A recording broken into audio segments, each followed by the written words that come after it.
Hello everyone, welcome to the Watchalong. It is Champions League night. I am Chris Pajak, joined by the most excellent Chloe Bloxham and Steve Hall over there in the corner, who is also most excellent, as you all know. So yeah, really looking forward to tonight. Promises to be a much changed lineup. Before we go into it, we are brought to you in partnership with Dr. Cynic for the season, as I'm sure you'll all know. They are hair transplant experts, 20 years of experience, over 50,000 successful transplants, based in Istanbul, and it's a special year for us in Istanbul, and it's obviously a special year for you if you want to go and get your hair done there as well. To celebrate, you can do, of course.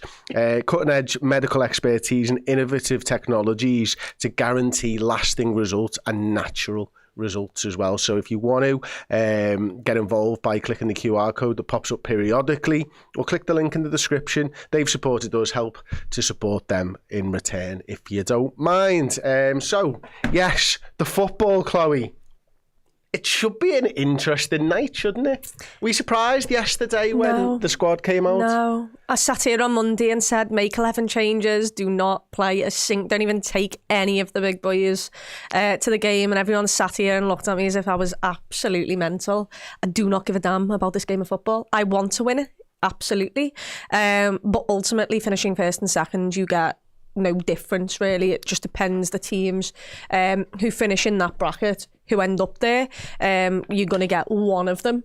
And I was not willing to risk a single one of our main lads. And it's not like we've lobbed a load of kids that you've never heard of in there. You've still got the likes of Nunes, Chiesa, Elliott, Quansah, Bradley, Kelleher. You've still got those types of lads in there. You've got more than enough experience. And I just thought, Bournemouth, solid game of football, one of the hardest games in football right now in the Premier League. That is all your focus, and you need to give the lads a rest. And thankfully, Slot has done that. And you know what? Everyone sat here and was like, no, he would never do it. He wouldn't do it.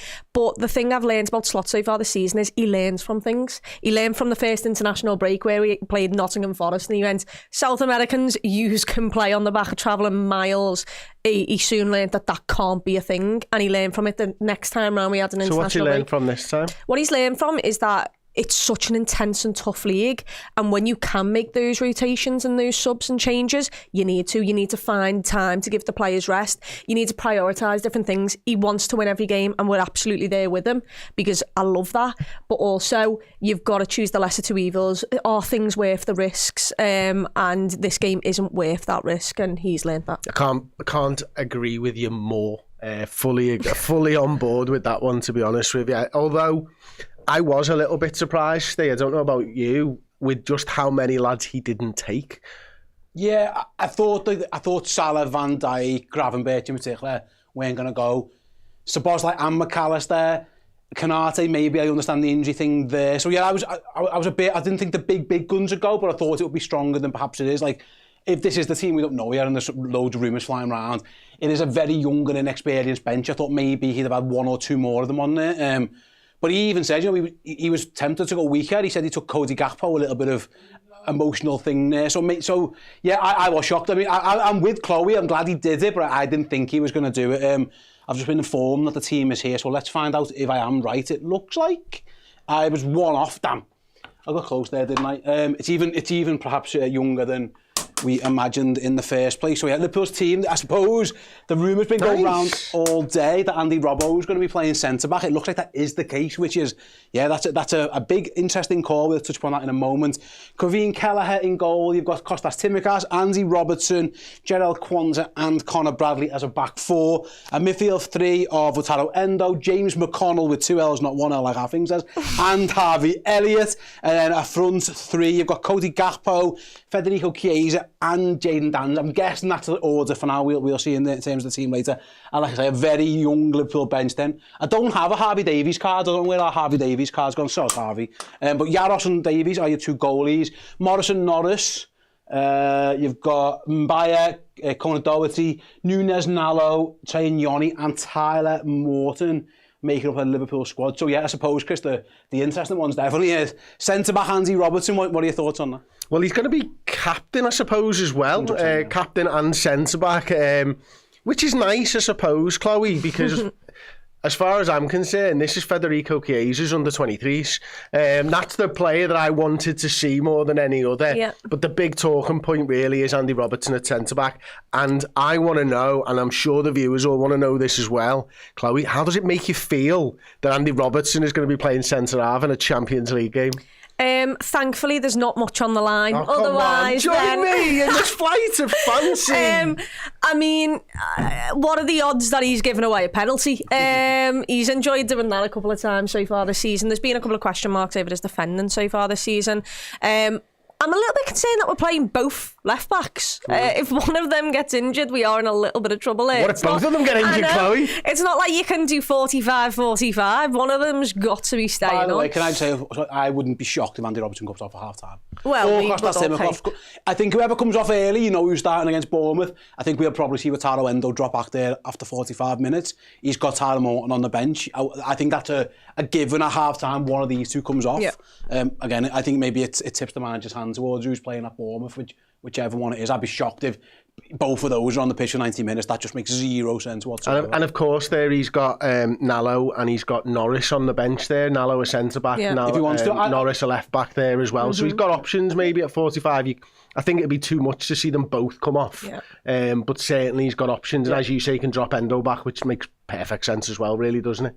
Yeah, and that might explain why James McCall's in the team ahead of Tyler Morton, because you think if there was a pecking order, Tyler Morton's probably above James McConnell. So Endo dropping back, Tyler Morton on the pitch at some point wouldn't be a surprise. But listen, I think it is interesting that the manager's gone for Robbo over, say, like a Nallo. So he's obviously a little bit, you know, it's not all about rest because he's playing both as left back, for example. I know he's got Joe Gomez back in training, maybe plays into that as well. But yeah, I mean, if you're ranking Liverpool's centre-back options, Andy Robbo's you're probably 6th, 7th, 8th choice. So the fact that the manager's done that, and he wants to give Endo some time in midfield perhaps as well, which is interesting, because he quite easily could have just done that. You know, he could have put Endo there and just played Tyler Morton. So there's obviously a reason. I'd just be interested to figure out what it is. Maybe it is he wants to have a little look at Endo in the 6 because, I mean, touch wood, it's the Ryan Gravenberch show, but yeah, maybe he just wants to have a little look at Endo. Sorry, just something I can see here on the screen. Nunes isn't on the bench. That slightly worries me because he did go. Nunes is not on the bench, I'm sure of it. I've just counted them right, as well. Yeah. There's only 9 of them there. Yeah. That's interesting, isn't it? When that decision made. Well, I mean, for a start, I was going to make a big topic of a conversation. That's why I sort of glanced down at the bench. Oh, yeah. Because I was thinking to myself, just give us 1 second. I was thinking to myself, Chloe, before that happened, what does that mean for Darwin that Dan's gets the start? Because he hasn't got minutes. But if we've got an update, Steve, now's the time to Yeah. According to Lewis Steele, Darwin Nunes felt unwell, so he's pulled out the squad. Because by all accounts, we were told he was going to start. The plan was for him to start, so he's felt a little bit unwell. Why take the risk? I'm guessing what's happened there. But yeah, Darwin Nunes pulled out of the squad, illness. And also, I'm guessing, Chris, get him away. Like, the last thing you want is an illness spreading through the camp. Get Darwin, wherever he needs to go, get him away from this lot. No, it's absolutely spot on. And I'm glad that that's the case in some ways, Steve, because I didn't want it to be a talking point of why is Jayden Dan starting over Darwin Nunes. We don't need that right now. I think everyone's still happy. The fact that he got those 2 goals against Brentford and the performances that he's been putting in lately. I mean, just going back to the side there, Harvey Elliott could be a real game for him to sort of shine, finally getting that start from the and we're hoping to see something good from him. Yeah, I mean, he's had quite a big week. I was so happy for him last week. He obviously comes on in that Brentford game, gets the assist, and also helps us change that game around. Yeah, it was the Darwin Nunes show, but I think Harvey Elliott went a little bit under the radar. Exactly, he went a little bit under the radar. His fast thinking, he was one who came on, and his forward passing, his first time passing was really, really helpful to unlock Brentford. And then obviously he gets his goal, deflected albeit, but I think he had a positive impact on that game as well. So it's been a massive week for him. Happy that he gets to start. And look, we know that it's going to be an incredibly physical game against Bournemouth, and it very much seems like, sadly, his height and his physicality doesn't help him in terms of getting a start for slot in these bigger games. But if he wants to keep having a say and he wants to push, Sobbo and Curtis as much as possible, now is the time that you take the chances that you're given. And he is one of the more senior lads on this football pitch. He's one of the most effective lads on this pitch. And let's hope that he can grab a game by the scruff of the neck and he can dictate it. Absolutely. So the Invader sent us a super chat. I think we've answered this question already. So super chat, where is Nunes? Thank you so much for it. We have answered that, and as you say, he's ill at the moment. He's probably had the same curry that I had, and is suffering. Or he's had a nice day in Amsterdam. I'm glad you didn't let me finish that sentence. I want to talk Federico Chiesa, Steve, and I know that you do too. I can tell by that big smile on your face. Mate, I don't know. Maybe I'm just getting carried away. Maybe someone needs to reel me back in. Everything I've seen of him, I adore him. He is the type of footy player I like, who just wants to score goals. He's not arsed. I'll take a man on and I'm going to shoot and I'm going to keep shooting. And he's actually been pretty good at it. I've got him playing on the right at this. We haven't really seen actually too much of him. We all thought when we bought him, he's Mo Salah's understudy. He's played a little bit on the right against Accrington, but we've often seen him come over on the left. He's played as number 10. I'm guessing it's there for now. Again, that can change because I'd be shocked if Cody Gakpo's on the pitch for much longer than maybe an hour at max. But yeah, the reason Liverpool apparently bought him, like I say, opportunistic buy and all that, but it was somebody who was the understudy to Mohamed Salah. We haven't really seen him do it, but mate, I'm very excited. I've been very, very impressed. I put on social media a while ago. I think there is a big Federico Chiesa moment coming this season. I hope he isn't tonight because I think I'd save it for another time. But he's another one, mate. You know, he just needs the minutes, get more, maybe an hour or so into his legs. That's the one thing he hasn't proved to us yet, is that can he cope with the physicality of being a Liverpool player? That's the reason apparently he wasn't in the team.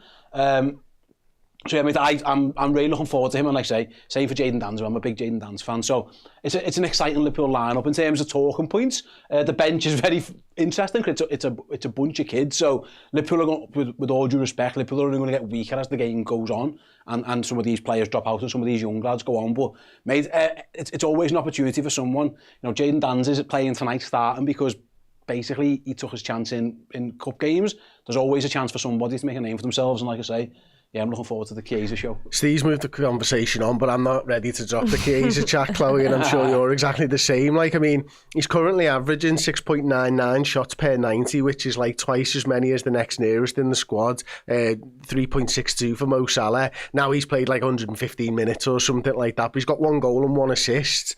I mean, what we have seen, as I think anyway, is a lad who's got all the skills but isn't there physically at the moment. And this, if he gets 90 minutes, it could be huge for him for the rest of the season.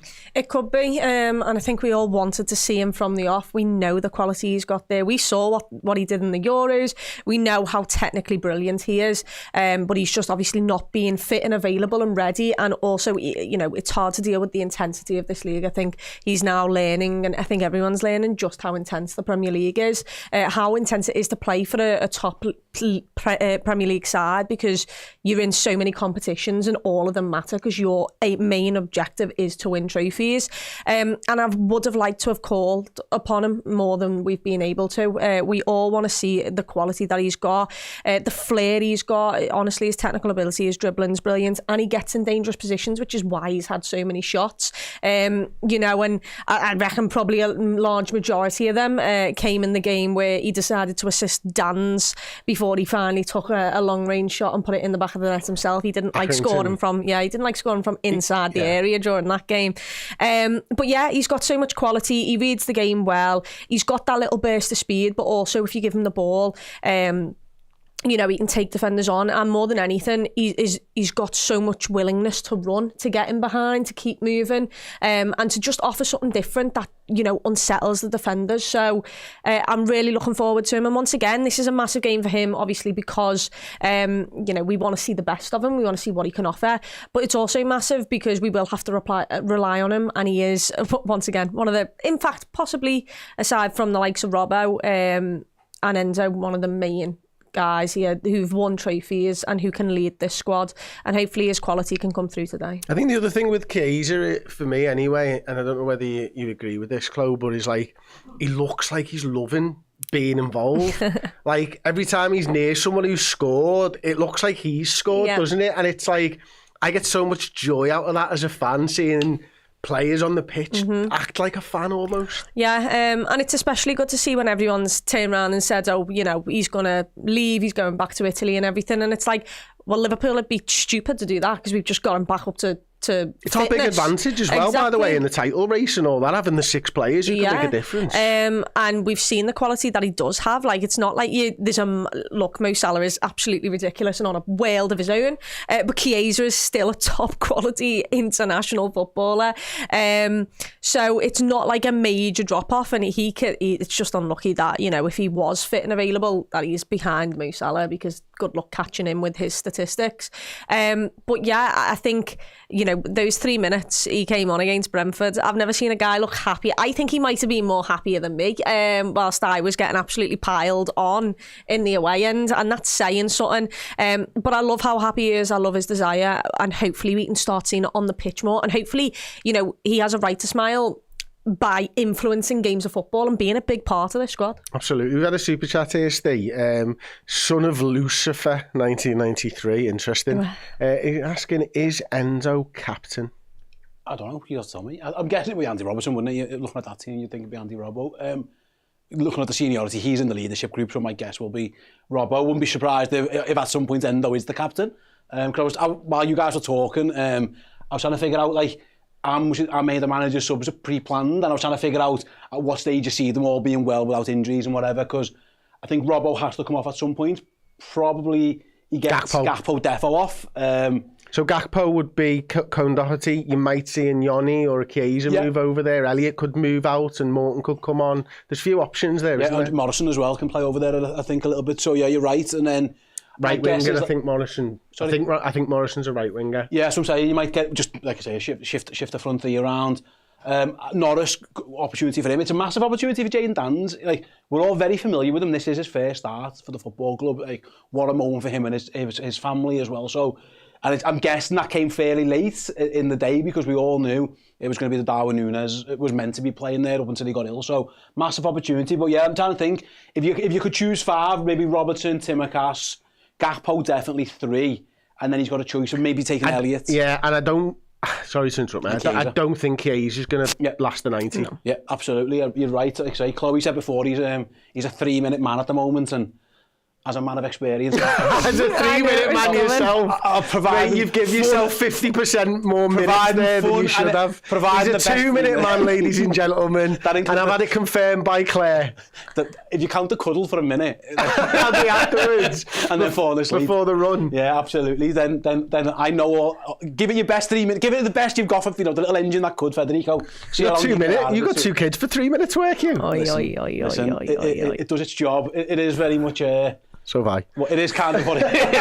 Listen, it is what it is. But I'm hoping that Federico, just like the Mr. said, can go a little bit longer than 3 minutes tonight. I'd like to see a good hour out of him at least, which is asking a lot. Trust me, I've been there. That's a big jump. It's a big jump. 3 minutes to an hour. But I'm backing Federico to stay.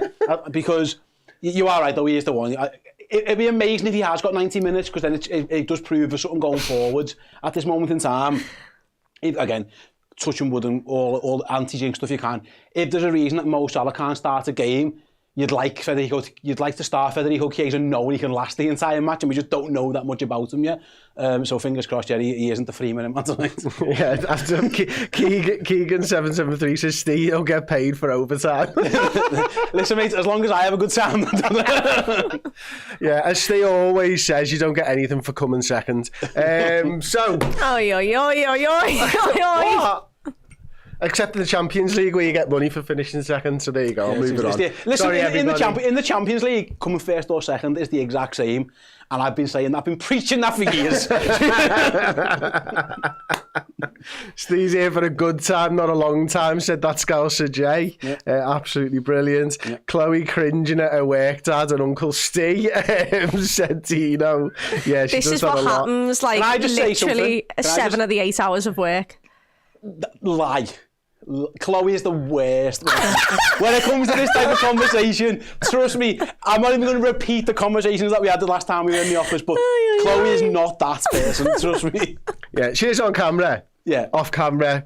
Completely different animal. Completely different animal. Chloe's the most mature person on this stream, and that's hilarious, said Richard Wood.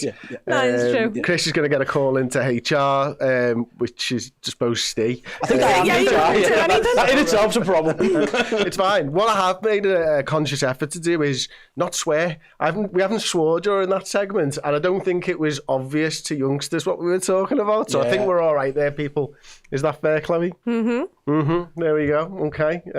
Nods all around, which is nice to see. Is there anyone on the bench, Chloe, that you'd be excited to see? Because obviously Trey and Yanni's there. I've heard quite a lot about Nallo as well. I wouldn't mind seeing him. Yeah, I think we've spoke about Nallo, and I think Dan said he's a little bit too young, but honestly, this is the time that he's probably going to get some minutes with Robbo playing centre-half. Mabaya, I liked him a couple of seasons ago when I saw him in pre-season, really fast burst of pace there. Trey and Yanni, just every time, I'd love to see him get some minutes tonight. I think he's just a class footballer and hopefully got a really bright future at Liverpool. And yet, there's a couple of lads there, Kieran Doherty. I mean, just anyone to get on the pitch, really, because what a moment it would be for them. But the standouts are obviously Trey and Yanni. You'd like to see Nallo, see what he's about. Even with Joe Gomez coming back, we know we can't rush things, so it'd be nice to see him if we ever had to call upon him. And then Mabaya, because he's had some setbacks with injuries, and I actually think, he's a decent lad, and I'd be excited for him to get on the pitch. Absolutely. And the Nallo thing for me, Steve, is obviously he's 18 years old, centre-back. He's kind of been installed as the sort of number one centre-half in the under-21s this season. I think Carter Pennington's played a little bit with him and stuff like that. So it'll be interesting to see. Obviously, he's been in and around the first team as well, see what level he's at. And as Chloe says, with Gomez sort of being injured and stuff, it could be interesting to see whether we have to use him. I think the other thing that I want to talk about here is another big opportunity for Bradley and Kelleher as well, Steve. I mean, Conor Bradley's just impressed every single time he's taken to the pitch almost, but be interesting to see what he's able to do tonight, because he won't have played with Elliott and Chiesa, because no one's played with Elliott and Chiesa this season. No, like I say, it's been a very up and down season for Conor Bradley, unfortunately, with the injury. Like I say, his best performance came in this competition against Real Madrid. He was sensational that day, attacking and defending. Obviously, we all remember the tackle on Kylian Mbappe, but more so than that, he was just excellent. The goalkeeper's a fascinating one. Like I say, this goalkeeper, we clearly know he's playing for a move. So every chance he gets to impress is a big occasion for him. Everyone's watching Champions League games, just how you react in certain situations. Listen, and last time we saw Kelleher, against Newcastle, he did drop a bollock in that one a little bit, so he'll be keen to impetus, that counts as a swear word, sorry. He'll be keen to impress as well. So you are right, mate. It's mad because they are backup players, but they are like regular first team players. That it's not much of a conversation when those two play. There's massive opportunities for Conor Bradley this season. He will be rotated in and out with Trent Alexander-Arnold. Kelleher isn't going to feature much, really. The manager didn't even play. I'm right in saying Alisson played in the League Cup, didn't he, a semi-final? So maybe you're looking at the FA Cup Plymouth for Kelleher. So opportunities few and far between. So yeah, you're right. And just to go back to the Nallo conversation, I saw him in pre-season, obviously over in America. Very briefly spoke to him. He's a big lad for a kid. Like he's certainly physical. I think he was at least the same height as me, maybe even a little bit taller. He obviously got a bit of filling out to do, but he's definitely to catch you. Yeah, he's don't go Jesus Christ! Don't go that big, mate. We're in trouble. We're in trouble if he gets to that size, but he'll be all right. It's absolutely fine. Friendly fire. Seemingly can throw stones, it appears. Mate, I like the look of him in the pre-season. He was involved in all of the sessions. I don't think he got on much in terms of the pitch, maybe a couple of minutes here and there, but yeah, he was certainly impressive. And I remember speaking to one of the coaches over there, and they were full of praise for him. I remember speaking to Tash Dowie as well about some of the young players. Obviously, she has a little bit more of an eye on the academy, being down there a bit more often, and she name-checked him as one of the players to keep an eye out for as well. So, yeah, it seems like, in terms of the young lads, he's the next cab off the rank. So, I wouldn't be adverse to getting him on the pitch today if that's what it takes. Why not? Why not have a look at him? Because you never know. Okay, one thing I wanted to talk about then, obviously Steve mentioned it before, Chloe, but the substitutions, the sort of pre-planned substitutions, who is it that you're looking to maybe get off Is there any 45? Oh, no. Is there any No. 45 minutes you would take them off the pitch, or 60 minutes? Is there any? I didn't even mean that. No. Cody Gakpo is most defo precautionary substitution is what I'm going to say there. Andy Robbo or Costas, whatever one you think is going to start at the weekend, you need to substitute them off as well. I mean, so careful now. You can say get off. It's all right. I'm quite all right. All right. And I mean, look, I'd love Conor Bradley to play the full 90 minutes. However, Brilliant. I'm doing so well. However, I'd have them all off. Honestly, mate, I'm getting Cody off, I'm getting Robbo off, I'm getting Costas off, get Elliott off, get them all off, honestly. As many of them as... You'll have 5 subs, get 5 I've go. got to, Adam. 5 guys, get them off as soon as you can, the sooner the better. Absolutely brilliant. This is going to be a hell of a watch-along tonight, isn't it? You can tell it's going to be a hell of a watch-along already. Part of that, I think, is due to the fact that there isn't really much at stake for Liverpool, is there, Steve? Obviously, should we have a little explain of what the concept of tonight is? Because we are actually changing it up today. So, Steve is going to be sat near us, keeping his eye on absolutely everything. They've just gone to a shot of the empty chair. Wait, I can change that. Brilliant. I can change that. Come on, Steve, sit down, mate. Brilliant. Goes to the board. Oh, damn it. I really wanted you to go to the board. Steve's going to be there. He's going to be checking in on everything. In fact, Steve, why don't you just tell them you're on camera? I'm here. I might tell you what's going to happen yet. So, yeah, I'm going to be keeping an eye on all 18 games and the league table permutations. Obviously, the way watch-alongs work, you know how you guys watch the TV and then you'll have us on your second screen. You don't need to go to all the other games on your second screen now to find out what's going on. I'll keep you up to date. Like, again, who's in the top 8, who's qualified, who Liverpool's potential opponents be, who's knocked out, where we're at, all the drama elsewhere. I know there'll be more than an eye on Manchester City, for example, and are they going to get through and all that kind of stuff. So yeah, I will be here right now watching the game, but also keep an eye on everything that's going on, because like I say, I think of the 18 games, 16 of them have got something riding on them in some different regards. So yeah, it's going to be a busy night across Europe, and because it's the first time that we've seen this new format, and this is one of the main draws, for lack of a better phrase, of this format, was that they were going to have this mad match day 8, and yeah, I'm looking forward to it. No, absolutely, Steve. I think you're spot on. I think, obviously, I'm glad that we're not involved in the mayhem that's going to happen, but we do know, Chloe, that Liverpool will play a team that finishes in 15th, 16th, 17th or 18th. And that is interesting for us to keep our eye on as well. Yeah, it is, especially at the fact that right now I think it's Real Madrid, Bayern Munich, Celtic, Juve, and 3 of those teams I'd really not rather have. Celtic away would be delightful, but the other 3, I'd rather see them further down the line, please, if I had to. So, yeah, it'll be interesting.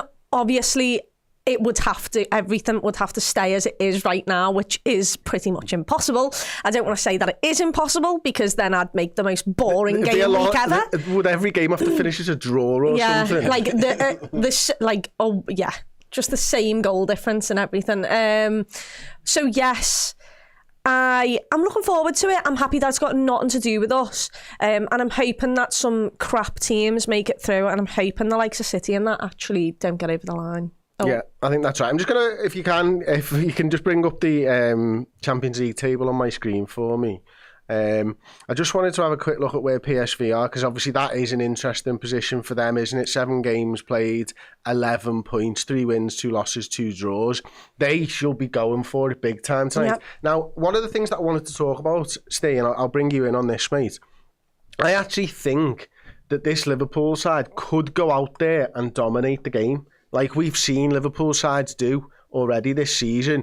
But what I will say is, I think where we will struggle is when it gets to the final third, and I just wondered whether anyone else thinks the same. Yeah, you're right, and PSV have got the permutations here, because you're right, it's a big game for PSV. So as it stands, they are currently 19th, so even if they lose, they could be eliminated, but probably not. But they're just playing for a higher seed, really. They want to be as high up as you can in those seeding areas. There's still a chance, like I say, if they're currently sat there in, where are we, like 19th place at this moment in time, they can technically get as high as maybe 8th, but too much would have to happen for them to get to there. So they're going to be on the front foot. They're going to come and look to win. And you are right. We've seen Liverpool teams weaker than this. You know, I've seen Liverpool teams in cup finals and stuff, or, you know, that young team or whatever, try and dominate the ball. But yeah, listen, the hardest part will be a PSV side who are desperate not to lose. A loss could eliminate them. So yeah, you're right. That final third, they're going to be trying to be as watertight as they can. They should be fine with a draw. So it almost feels like you could shake hands now on a little 2-2 and jobs are good. But I don't know if PSV will see it that way. Yeah, and PSV are all about goals, as Dan Clubb was reliably telling me today. We've had a super chat. Is Robbo playing centre-back? Because if so, that's weird. Yeah, it is a little bit weird, isn't it, to be honest, Chloe? But looking down the Champions League table and stuff, what is it you're hoping for out of today more than anything? And I'll just scroll down just a touch more so that people can see, probably down to Manchester City down there. What is it that you're hoping for from tonight's game? I'm hoping that some underdogs come through and the big boys drop out, because all for the Champions League having special nights at Anfield, but I also want to win the thing, and I don't care if that means you have the easiest road to the final. That is what I want. So I'd really like some of the underdogs, some of the teams that, you know, you don't expect to get far into the down the line. I want them to go through and I want the big lads to drop out. I do like Sporting. I would enjoy a trip to Sporting, I won't lie to you, see if they can move up there. Celtic is sound. But yeah, if, you know, there could be some upsets, I do love an underdog winning. Okay. Steve, then, bring it back to you, mate. You've looked at the permutations, you've done your research for today. What are the clubs that you think are maybe most likely to finish 15th to 18th, and the clubs that we're likely to at this moment in time, it looks like I'd be surprised if Celtic get anything at Aston Villa. I might be wrong on that, so you'd imagine they're probably going to drop out. Ironically, PSV is one of them. You know, if they get something against us today, there's a very good chance that they can do that. So depending on how you think Liverpool are going to get on as well. Club Brugge, in hindsight, you probably would like it to be Club Brugge for a number of reasons. One, it means they've knocked Manchester City out. And two, like I said, I think we'd all be relatively okay with getting Club Brugge. The interesting one really is the Benfica one, because Benfica, PSG, they're one of their teams who could actually, they could be out of the competition, or they could be as high as those positions. So when I did like a little fixtures tabulation the other day, and actually it was all four of the French teams that ends up in those positions. It ends up as Brest, Lille, Monaco, and PSG with the four when I did the little guesses. And again, that was predicted every game and all that kind of stuff. But there's a very good chance Liverpool are going to France in that knockout round. I would like it to be Brest. Quadbod said, Endo at centre-back, Timakash in midfield. Chloe, what do you say to that? No. Okay. Sorry, Quadbod. Sorry, mate. No. And old man Digo, 18 team Aka tonight, Steve, £1 on a £10,000 return. Well, you've just wasted £1, mate. So unlucky. Hopefully you didn't have Liverpool to win in that, because that might be difficult tonight. Although I do fancy a draw. What do you think? I'm going for a win. Okay. I know. I mean, you've still got Gakpo, you've got Casey, you've got Harvey Elliott. If they come out at us and they play attacking football, you know, I'm hoping that there's enough gaps for those three to cause some damage. I think I might put a 10p on every team to score. Okay. Why not? Just something to keep an eye on. Okay. But just like again, I mentioned before, like in terms of the permutations, there are literally only 2 games that mean nothing. That's Graz v Leipzig and Young Boys v Belgrade. Everything else has got something riding on it, whether it be seedings, qualification, teams dropping out, all that kind of stuff. The interesting battles, Chris, just that you just talked about before, is it's around the 8th, 9th, 10th range. Aston Villa against Celtic. Villa could get themselves in that top 8, avoid that qualification, well, that knockout phase, which I reckon a lot of teams are desperate to avoid. Arne Slot was so keen to talk about that last time, wasn't he? The biggest advantage of top 8 is actually not playing those 2 extra games. Monaco, Feyenoord, you've got Lille, and there's loads of teams around there all fighting to get in that top 8. So I think that's where the most drama will be, especially with like some of the big teams. Again, you're looking at Atalanta, Leverkusen, Milan, all vulnerable to dropping out. So it's a massive opportunity for some of those teams to, like, say, leapfrog. And I'd be interested to see how it goes, because someone like Leverkusen, for example, they're at home to Sparta Prague. That would be a massive disappointment if they lost that one and didn't get through. But that's what's at risk here. You know, Prague are going there effectively as a freer for them. And there's a lot of pressure on the likes of Leverkusen today, because, yeah, that knockout phase, nobody really, usually in the current top 8, wants to be dropping into that. Okay, we've had a chat from Colin, who's obviously late to the stream. Says Nunes travelled, but not on the bench. Colin, looks like he's ill, mate. So they've basically just got rid of him tonight. So we're rolling in there with 9 subs instead of 10 subs. I think it is. Is that right? Yeah, we've got 8 on the board. Yeah, 2 of them are goalies. So yeah, be interesting if we can put the team back up on the board for us. We'll just go through it one more time. We've got Caoimhin Kelleher in goal, Conor Bradley, Jarell Kwanzaa, Andy Robertson suspected to start centre half and probably captain the side as well. Kostas Tsimikas, Enzo, James McConnell, Harvey Elliott, Federico Chiesa, Cody Gakpo and Jayden Dan's leading the line. Obviously, this we touched on it briefly, Chloe, but like it actually might be working Dan's favour here because he probably wasn't primed in his head that he was going to be playing, didn't get the nerves up or anything like that. Not that I've seen nerves anytime he's taken to the football field, but there'll be a freedom that comes with, I'm playing tonight, go ahead, let's just go. Yeah, and there'll be a lot of adrenaline as well. And hopefully, he just goes out there and enjoys it. There's no kind of pressure on him either. Yeah, we'd like to win the game, but obviously it doesn't matter whether we finish first or second. So there's not a load of pressure on him. He's also got Gakpo and Chiesa, who are 2 senior lads next to him, Harvey Elliott behind him. So he's got the familiarity of Harvey Elliott, one of his really good mates, but then he's also got the leaders around him who can help him out. And he's obviously got McConnell next to him as well behind him. So, he's got a lot of support around him. And also, I think everyone's just excited to see him. Like, all of us have sat here and no one's even bothered about the fact that Nunes isn't playing. We've all said, get him further away from everyone so that there's no bugs going through the squad. And yeah, I'm just excited to see what he can offer us. And it's a massive moment. A night in the Champions League for Liverpool. You could finish top of this new format if you win. Go and be a part of that and go and create your own headlines. Absolutely. Thank you very much. Got a couple of super chats and then we'll hand over to Steve. Jack Tipple said, Robbo and Tsimikas get rotated, the rest of the defenders not. Okay. Does that make sense to you, Steve?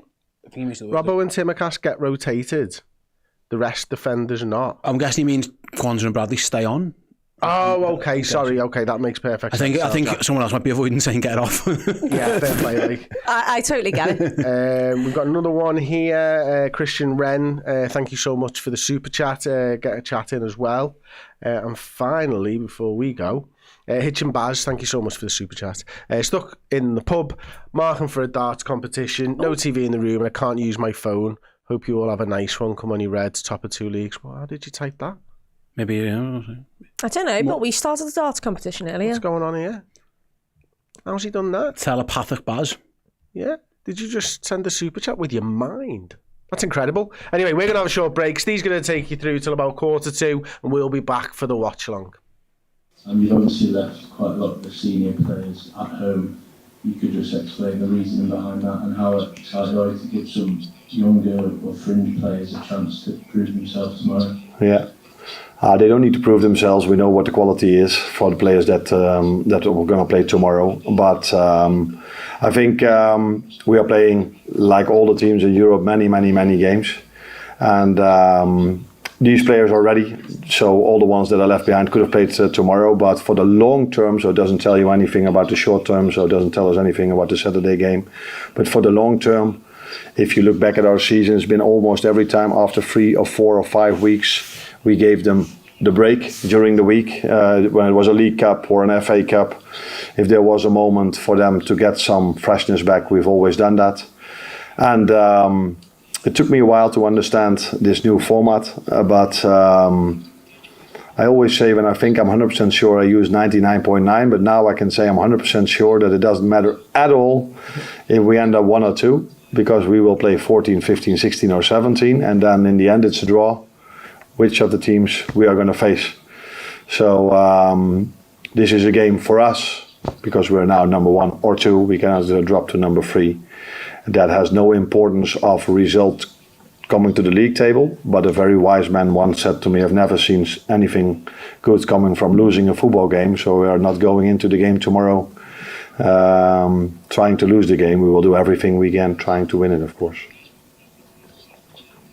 And second thing is, because that was part of the story, that because we mainly start with 13, 14 players that have shared most of the playing time, the ones that haven't played a lot, it's very useful for them to have 90 minutes, because if we do get into injury problems, these players will have a bit of game rhythm then as well. So it's a choice that we've made for the long term. It doesn't tell you anything about the results in the short term, but definitely it helps us for the long term. Hello everyone, welcome back. Yeah, you've just heard from one beautiful bald man, and well, I'm not saying I'm one of them, but maybe, yeah, in fact, no, I am. Welcome back to the show. Yeah, this is the fan interactive part of the show. Have your say on all things Liverpool, whether it be team news, the Champions League format, the permutations, all that kind of stuff. I'm here today. During the watch long, actually in a bit of a new role, I'll be doing all that, keeping an eye on everything as well for you. Who's in, who's out, who's shaking it all about, all that kind of stuff. I think the main questions actually here into the starting 11 is like what's happening in the defence in terms of how it's going. From what we're led to believe, it's that Andy Robertson is going to play centre-back, Kostas Tsimikas going to play left-back. I heard that last night, actually. Again, I don't know. There's some people asking maybe, is Endo going centre-back? Is Robbo or Tsimikas going to be in midfield? We'll find out when the game kicks off, but from what we're led to believe, the plan is to play Andy Robertson at centre-back, maybe for 45 minutes, and we'll see how it goes from there. So I think that's what they're going to do, and we'll see how we go from that one. Yeah, and like someone asked before, didn't they, about like the rotation and stuff. Like Robbo and Kostas are two players who have been looked after minutes-wise, so maybe that's why they're both starting, and the manager might be able to do something elsewhere. Andrea says, hi Steve, I'm watching from Denmark in hospital. So happy you three are bringing positive vibes and a smile. Well, get well soon, Andreas. Hope you're getting better, whatever your issue is, my friend. So yeah, good luck and God bless. Hope you feel better soon, whatever is the ailment that's making you be in hospital. Hope all is well, friend.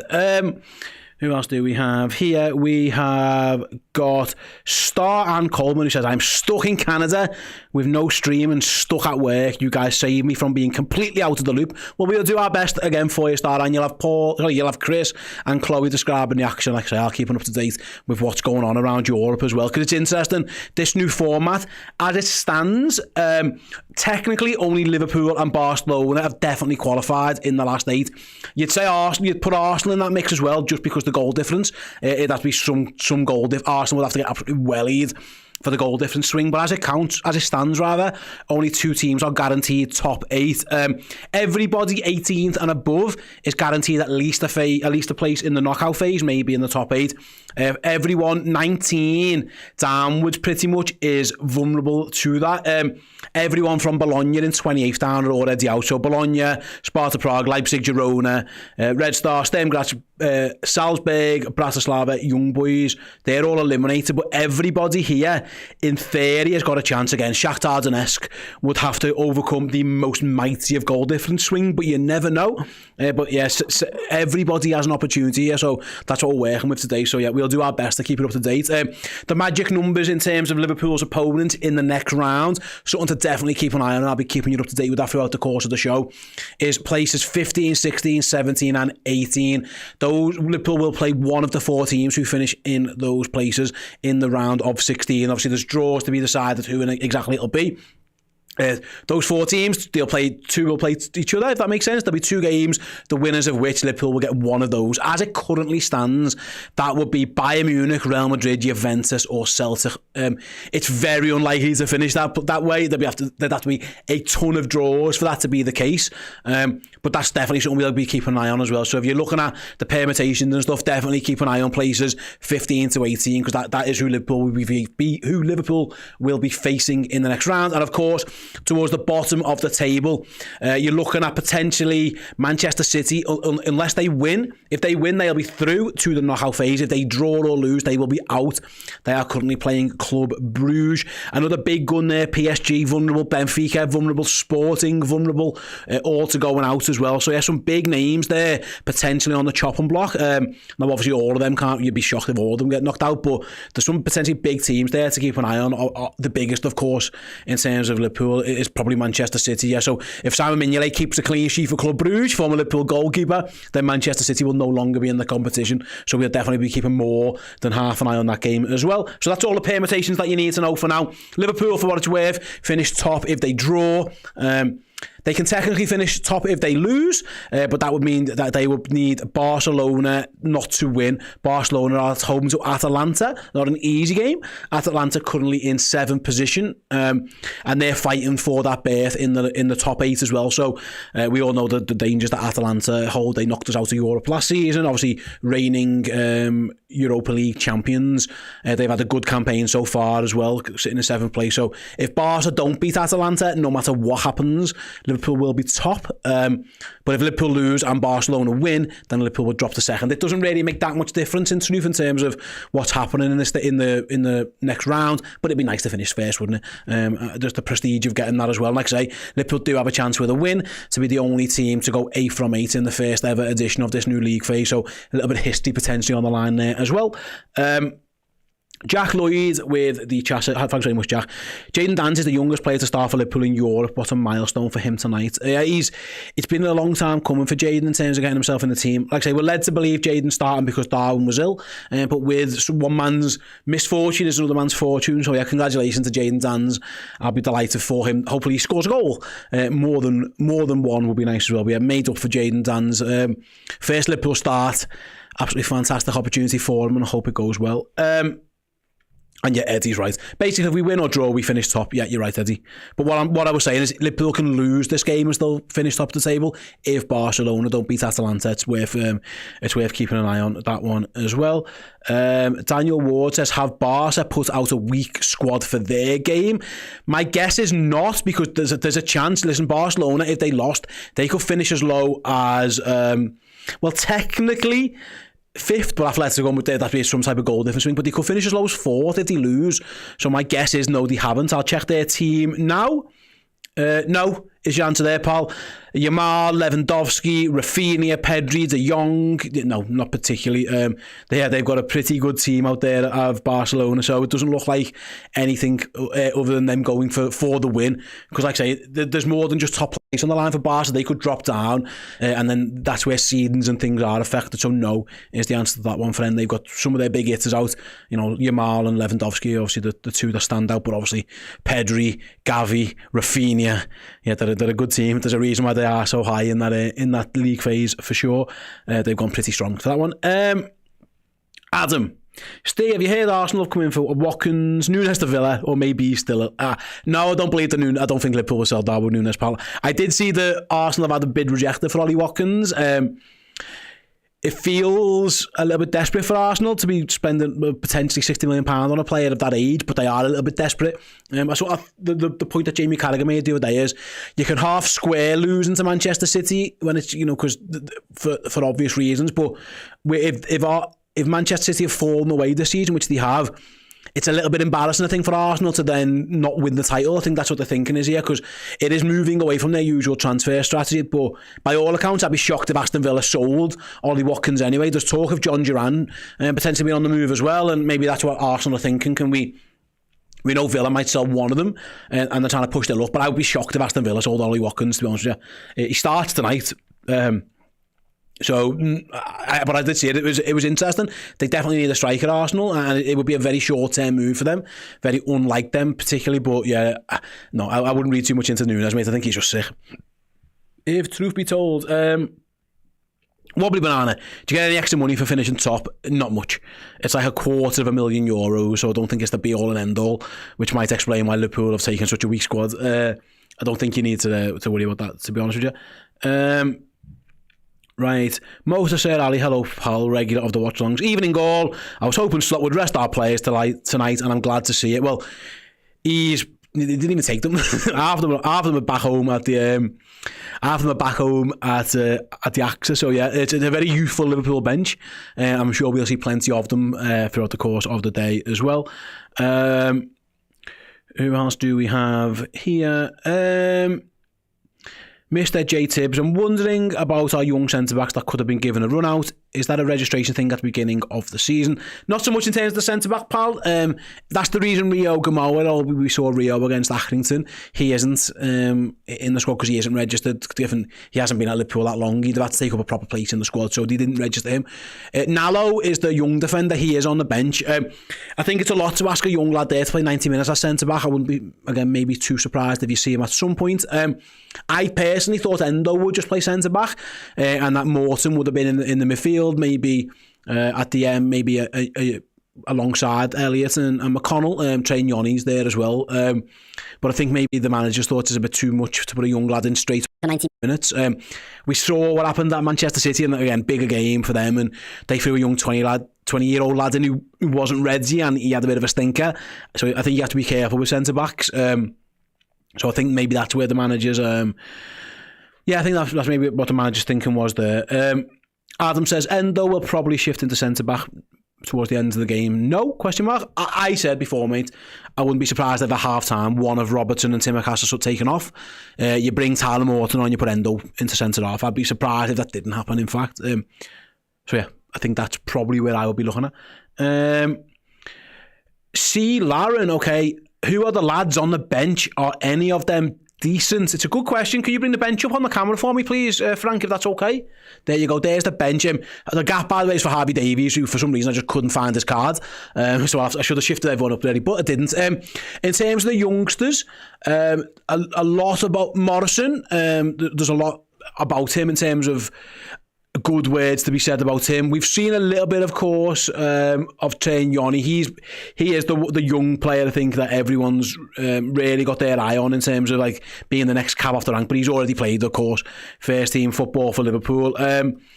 Conan Doherty is another one. I think he got brought over from Ireland as a youngster, and he's impressed another attacking player as well. So they're the ones to keep an eye on. Perhaps Norris is a fullback, so if Liverpool do want to do something, maybe rest them one of Tsimikas or maybe Conor Bradley or Andy Robertson, then yeah, James Norris is the one you see there. And then Nallo is the centre-half, who good things are spoken about. I like Kieran Morrison. Probably more, if he comes on, he will probably be right hand side. He's more of an attacking player. He's a very good player. Liverpool did well to get him. I say stole off. They didn't steal him off Man United, but he signed via Man United at a young age. And he's more than impressed. At times, he's 18, recently turned 18, and from what I'm led to believe, Dan, who watches a lot of unders 21s footy at the academy, said keep an eye out on him. So yeah, there's a few there, mate. And then yeah, so Morrison, in terms of attacking players, Conan Doherty and Morrison, and given the fact that it's Gakpo and Chiesa in the front line, I would be shocked if either of those played 90 minutes. So you might get to see one of those young lads, or maybe even both of them, get on the pitch. So I'd say those two are the ones to definitely keep an eye out on. Right, who else do we have? Right. Football lad 731. I think Kostas will actually be the centre-back and Andy Robertson at left-back. Maybe. Again, mate, I'm only telling you what we were told this. There were rumours going around from various sources that it was going to be Andy Robertson from last night. So I don't know, if I'm honest with you, mate, but that's what we were led to believe. Are some players missing from the bench, says Nate? Yeah, Darwin Núñez. Liverpool only took 10 subs anyway. They took a 21-man squad. So they were only going to have 10 subs. 2 which are goalies, 8 outfielders, and then Darwin Núñez apparently ill, feeling unwell, so they've taken him off the bench as well. So that's why it's down to just... it's a 9-man bench. Obviously, only 7 of those outfield players as well. So that's where we're at with the bench. In terms of who didn't travel, for those who maybe missed it yesterday, it's a long list. Virgil van Dijk, Ibu Konate, Trent Alexander-Arnold, Ryan Gravenberch, Dom Szoboszlai, Alexis McAllister, Mohamed Salah, and Luis Diaz all didn't travel. Obviously, Curtis Jones, Diogo Jota and Joe Gomez still injured as well. So it's effectively a whole Liverpool 11. Alisson Becker, I didn't even mention Alisson didn't travel as well. It's a whole Liverpool 11 plus a couple of subs who haven't gone. And Arne Slot saying that right. Liverpool being 7 out of 7 in the league phase has earned them the right to do this. Bournemouth at the weekend is such a tough game, and I think this is Arne Slot just showing respect for Bournemouth, and rightly so. One of the most informed teams in the country. So I think that's what this is. You know, if maybe Liverpool were at home, maybe if the roles were reversed and Liverpool potentially were home to Ipswich at the weekend, I think the manager might have taken a couple more potentially to try and get that top spot if he really cared. But I do believe it's more to do with the fact that it's fair, obviously a lot of minutes and a lot of legs, but also I think the manager is yet really looking at that Bournemouth game, and he's given all the players who didn't travel had today as a day off. They've all been off today, but they're all going to be back in tomorrow training. So the lads who are over in the Netherlands now, they won't be at the Axe tomorrow, but all the players who didn't travel, they will be having a full training session tomorrow. So, and that's a lot of big guns there. So the idea is to get them fit, firing for Bournemouth Saturday 3 o'clock, a big away game. So it makes sense to me. I'm fully backing the manager's decision. I think it's fantastic. Kegger for Christie, Kegsy, he says, this is a gamble and I hope we don't get spanked. I'll be honest, mate, it doesn't really matter. If Liverpool get spanked, they get spanked. Who cares? It doesn't make that much difference. The key tonight is no one gets injured. No injuries is the only thing that worries about. The results, it's fine. Whatever. Hopefully they don't get, of course, they don't get battered, but if they do, it's not the end of the world either. So don't worry about it. It'll be absolutely fine. Freedom Journey asks an interesting question, of which I can tell you the answer for. Is when was the last time that Liverpool played PSV? Well, I can bring you that right now. Give me 1 second and I'll get it on the screen. Liverpool have played PSV Eindhoven a couple of times, actually, Freedom. The latest of which was in 2008. There was a period there between 06 and 08 where we kept playing them. Yeah, so we beat them 3-1 in the group phase of the Champions League. I can even bring you the game there. I'll click on it. This is from our mates at LFC History. This was back in the time, the first group phase, and yeah, it was a very mixed Liverpool team in that game as well for various reasons. Ryan Babel, Albert Riera and David Ngo scored the 3 goals as Liverpool won 3-1. That was the game, actually, that Jay Spearing and Martin Kelly come off the bench to make their Liverpool debuts in that one as well. So that was the last time we played them. Actually, as it stands so far, Liverpool have played PSV Eindhoven 6 times. They've won 5 and drawn 1 of those. The draw was the first time we played them in 06 group phase. We drew 0-0. We've since beaten them 2-0 in the group phase. We beat them 3-0 and at their ground, and then 1-0 at Anfield in 07 on the route to the final, and then we played them again in 2008. So it's been a while, but there was a phase there in the mid-2000s where we kept on playing them. And if Liverpool can add to that record today of being unbeaten against Eindhoven, then they will finish top of this league phase. The inevitable King Mo says there are 3,000 of you in here and only 400 likes. What the F? Liverpool fans, yeah, press the like button, come on. Press the like button. Press the like button. Thank you. Decorators Forum UK. Very impressive the way you can summon all this information. Make great show. Thank you very much. I have genuinely done my research on the permutations and stuff. I've got my notes on my phone. They're right here. I've got them all saved. And then obviously the rest of it, there's a little bit of Googling going on as well. But yeah, thank you very much. That's the plan, to keep everyone up to date. I go back to what I said earlier. When we watch Watchalongs usually, I understand you all have the game on the TV and we're on the second screen, phone, iPad, laptop or whatever. Obviously, I'm guessing everyone wants to be up to date with what's happening elsewhere. So rather than having to switch channel or go off or whatever, I'm going to try my best to keep you all up to date with everything that's going on. And fingers crossed it all goes well. Again, go back to 15. We'll all keep an eye on places 15 to 18 because that is who Liverpool could get in the next round. Michael Butler, moving on, says, I would love to see a heavy Chiesa performance. I've been so impressed with Federico Chiesa in the very little football we've seen from him so far. I'm with you. I think there's definitely something... there's definitely something there for him. Again, it's all about fitness. More minutes in the legs. For him, but yeah, you're right. It'd be nice to see him. Listen, he's a quality player. Don't forget how good Federico Chiesa is.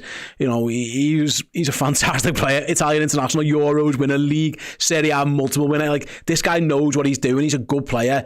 He's just kind of half struggled with the demands really of being a Liverpool player, be a Premier League player. After again, he's not that far removed as from an injury, but like I say, I'm just looking. He's played over 50 times for Italy. Like, he's no mug. He's won.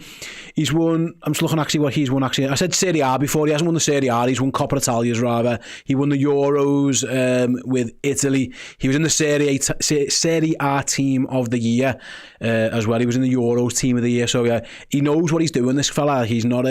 He's no mug. Yeah, he hasn't won the league. I got that wrong. It was the Coppa Italia I was looking at. But he's no mug. He's a good player. He just needs to stay fit. Fingers crossed he can do that, because you're right, I'm looking forward to seeing him as well.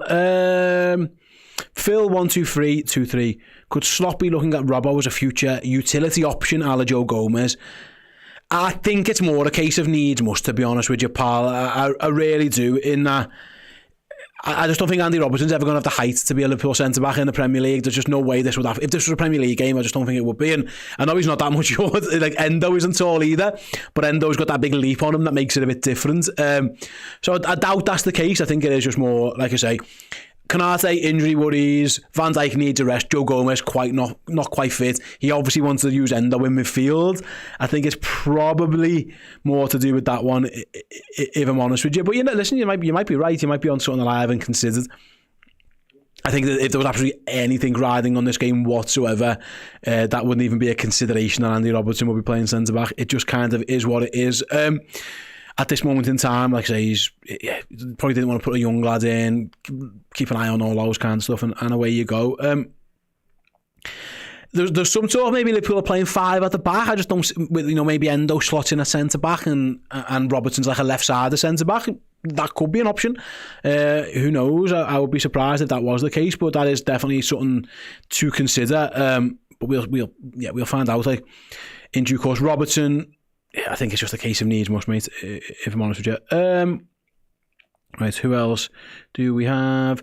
Andre says, McConnell looked great last time he played. I'm excited to see him again with Cody Gakpo in support. Yeah, I like James McConnell, and I know Liverpool like James McConnell, and there's talk of him potentially going out on loan after this game. We'll see how that one plays out. The same was said about Jadon Danns, actually. Again, we don't know where we're at with those two, but there's a lot of loan interest in James McConnell. He's a good player. Everyone always talks about that, obviously the Carabao Cup final against Chelsea, Virgil van Dijk's goal. I thought McConnell, when he came on in was excellent in that injury time period, that extra time period. Bobby Clark as well, obviously he's no longer at Liverpool, but I like James McConnell. People at Liverpool definitely like James McConnell. Wouldn't be surprised, like I say, if he does get a loan move, championship loan move to get more footy in him, but he's another one. Liverpool brought him in for a reason. He wasn't homegrown. He's another young player they took from elsewhere. So yeah, I like him as well. He's certainly got a lot of bar. I mean, he's very aggressive, which I like. Like, sometimes it can teeter on slightly the wrong way a little bit, but yeah, I think he's a really good player. Liverpool took him from Sunderland. It was about 5 years ago. It was a long time ago, relatively speaking, but he is, like I say, I think he was like 15 or 16 when Liverpool took him from Sunderland, but he did that for a reason, because Liverpool do that with young players. So yeah, I'm with you. I think he's a really good player. Owen says, I'm shocked Morton isn't starting, one of the more experienced youth players. I'm still excited to see the rest of the team. I think that's the reason why he's not started, Owen, is that because I think he will get on the pitch. And at the end of the game, Liverpool's team is going to be very, very young. If you look at the bench, there are a lot of young lads on there, and Liverpool are going to make 5 subs, make no mistake about it. And I think Tyler Morton will be one of them. And he'll almost be a senior player in the team that finishes this game. And I think a little bit of it's due to that. I think it's not a bad sub to make. When you're making 5 changes, if one of them is a lad who's in his 20s, who's played a lot of professional football, albeit at different levels, a lot of it for Morton is at championship level, but I think it's probably to do with that, mate. In that he is the most experienced, like you say, of those young lads. Jadon Danns was meant to be on the bench as well, of course, until Darwin got injured, so he would have been another one who's perhaps played a little bit more first team football. But yeah, I'm a big fan of Tyler Morton. I think he's a good player. Whether he's a Liverpool player in the future, I don't know, but he's certainly good enough. I think he's definitely a top-end championship player, and I think he's got the makings of a Premier League footballer as well at some point down the line, whether that's with Liverpool or elsewhere. My guess would probably be elsewhere, but I like Tyler Morton.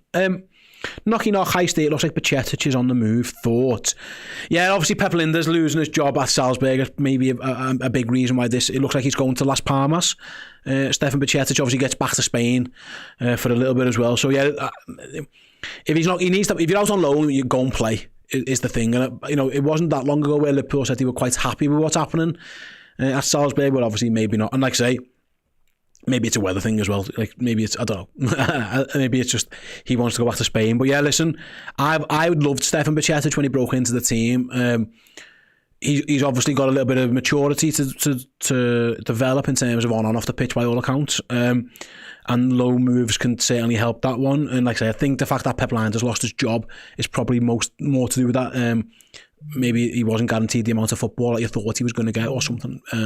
So yeah, maybe that's what the reason is behind that one. Right then, who have we got here? Jake, do you think Chiesa will be able to play the 90? Probably not. It would be my guess on that one. I'd like him to, but I doubt it. I think it would be unwise, that one. Charlie Moss says, who's the captain? We're led to believe it's Andy Robertson is the captain, Charlie, which makes sense if you look at that team. Right, who else do we have?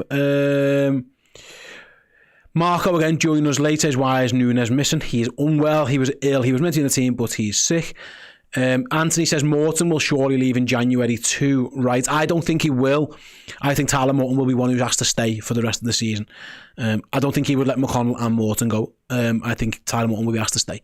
He'll play in that Plymouth game, for example, and maybe hopefully you get another kind draw further down the line. I think Tyler Morton will. I think he'll be one who stays.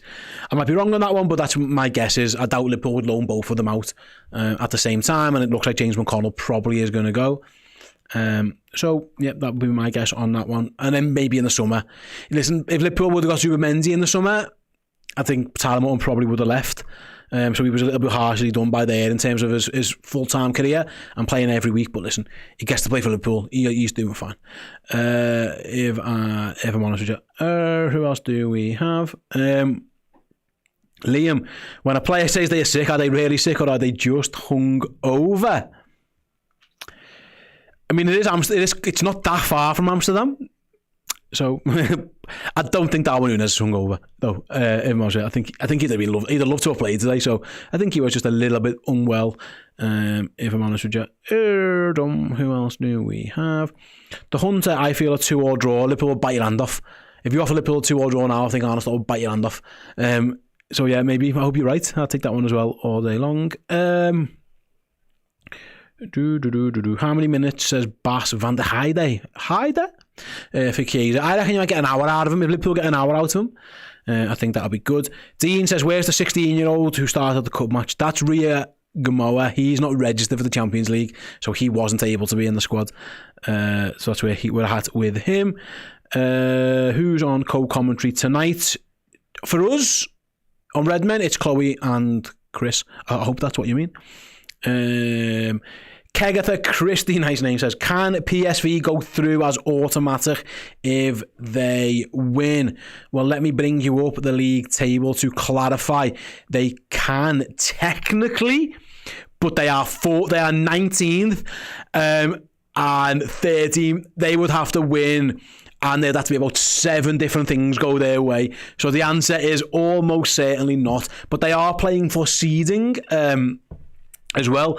There's technically a chance they actually could go out as well if they lose. A draw is good enough to keep them in the competition. If they lose, it's different because again a couple of different things have got to go their way, and I'll explain what they are to you now. So technically, here's the deal with them. If they lost, they could be eliminated. There'd have to be a massive swing goal. The goal difference between them and Zagreb is mental. We'd have to beat them about 6-0. You never know. They'd have to do that, and then like 4 of the results would have to go against them. So technically, PSV are going to be safe. But a draw for them guarantees them a place in the knockout phase. Right? Thanks very much, everybody, for joining me for that half hour.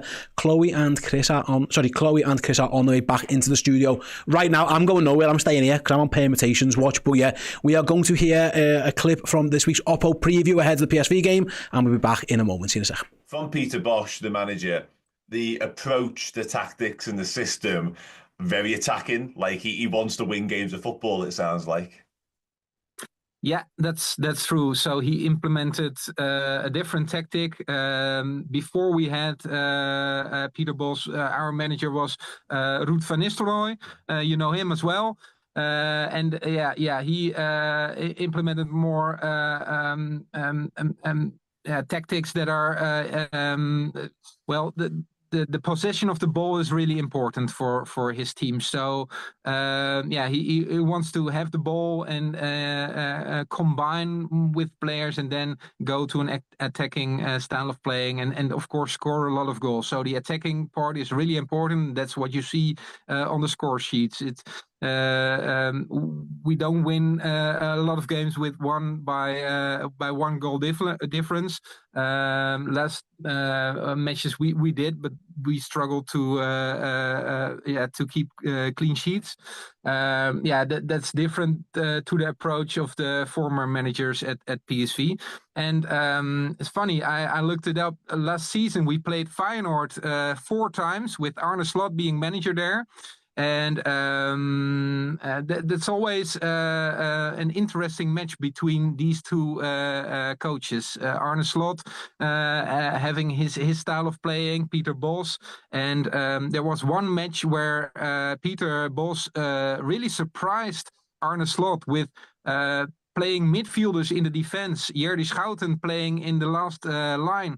And I remember Arne Slot being totally surprised. And that's always interesting. These two guys wanting to surprise the other. And really interesting to see what's going to happen tactical-wise tomorrow night.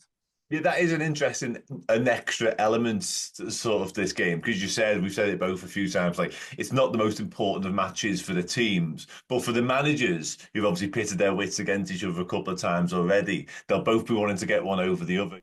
Hello everyone, welcome back to the Watchalong. We are about 9 minutes away from kick-off. Chloe's ready. Liverpool facing PSV in the away from home. Jay Pearson's in the chat. Get in, Jay. Thanks for joining us. Go back and watch the first segment. It was one of the funniest segments I think we've ever had on Redmen TV. It was rather enjoyable, to be honest with you. It was good. I enjoyed it. It was brilliant, wasn't it, Chloe? I thought it was great. We're about 8 minutes out now. Before we get into the game, I just wanted to showcase friends of ours, Dreams and Songs to Sing, or Threads for Reds, whatever you want to call them, size brand. He's got a brand new LA t-shirt out based on Joe Fagan, that famous picture after the 84 Rome win. Just look at how glorious that is. I mean, it's absolutely brilliant, isn't it? So I'll see if I can scroll into it. And you can see some of the pictures and stuff that we've got on there. It is absolutely gorgeous. Loads of different colourways and stuff like that. So yeah, get on it. Threadsforreds.com. Help support my mate Si, our designer at Redmen Merch as well, with his own brand there. So yeah, it's absolutely beautiful. So get on it if you can. Let's go through the team once more then. I've got it in front of me right now. And you can see then that Liverpool are starting Quiveen Kelleher, Conor Bradley at right back, Kwanzaa paired with captain Andy Robertson at centre half, Kostas Tsimikas at left back, Endo, McConnell and Elliott are the midfielders, although I'd imagine they'd line up slightly differently to that. Got Federico Chiesa, Jadon Danns and Cody Gakpo playing against this former side. Now, a lot of focus has been on Cody Gakpo, Chloe, because obviously he came through the ranks at PSV, loved his time there, feels that it's the football club who shaped him as a person and as a footballer and stuff. I wanted to ask, do you think he sort of said, like, pick me, boss? Yeah, no, I definitely do think, it's that's the team that shaped him, the club that shaped him. It's what turned him from a young lad to a man, and also got him his big money move. Look, a player can, do everything they can to attract a bigger club, but you've got to have a platform there, and that club, PSV, gave him that platform. So fair play to them. And I definitely think he's wanted to go back. He's wanted to see the reception. He's wanted to play back in that stadium again, and he's probably wanted to go and show them, look, I've gone on to be a brilliant footballer as well. So there'll be a lot of love there, and I think he has put himself forward for it, and rightfully so. Go for it. To play against your former club, and one that had such an impact on your career and got you to where you are now. Hopefully he'll have an impact for us against them today. But yeah, I really enjoyed that from him, to be honest. What are your genuine feelings now that we've seen the side? We've had an hour or so to sort of digest it. How do you actually think the game is going to go for us? Because this is a side that A, have got something to fight for today in Champions League qualification, and B, who aren't used to losing at home. No, they're not. It's going to be a tough game. I think it was going to be a tough game no matter what you played. It's Champions League and there's something on the line for the opposition. I'm just hoping that, we can be resolute. I think the first 15 minutes, Liverpool, you've got to get yourselves through them. They're going to pile a lot of pressure on you. You can imagine the atmosphere is going to be really good. You've just got to try and ride out the first 15 minutes and get through it. No. And then I didn't say anything. No, you never, but you smiled at me. And then from there, I'm hoping that we can pick them off. I'm hoping that they, maybe don't create as much as they want, but they are going to create gaps and leave space for Liverpool to exploit, and hopefully Liverpool can do that and have the quality further up the pitch to be able to do that. But it's just about trying to keep a solid base, a solid foundation, and trying to work from there. But it will be a tough game of football. Yeah, absolutely. I think one player we spoke about in the first show, the build-up sort of section of the show, was Jadon Danns. Now, this lad is so impressive, isn't he? 19 years old, making his first start for Liverpool in the Champions League. I mean, just feels like one of those players he's quick and he's strong, but he's maybe not the quickest and he's maybe not the strongest. But his position and feel for like a little bit of space inside the 18-yard box to get a shot off is up there, isn't it? Yeah, and he also smells and reads danger. I mean, his goal he scored against Accrington Stanley, he does brilliantly with his back to goal. He turns on it, he gets through, he does a brilliant ball for Chiesa. Chiesa should get him the assist. But instead of standing there and thinking my job's done, he goes and smells the danger out, and he's on his toes and he's anticipating where this ball might land if Chiesa doesn't finish off the chance, and he puts the rebound in the back of the net, first touch. And also on top of that, I think of his goal, his back heel against Manchester United, and I think it's in the Premier League too, where, he's got his back to goal again, and you feel like he just shouldn't be able to do anything from there. But he's got the confidence, to have that thought. He's got the thought process, the clarity of mind to do what he does. And I just think he backs himself. I think he understands that it's very early on in his career. He's very humble with things. So for me, I think he sees this as an exciting opportunity and one that he'd like to take and hopefully get us over the line and make an impact on the game. But ultimately, it's so early on in his career, and this one game just not define absolutely anything that's to come.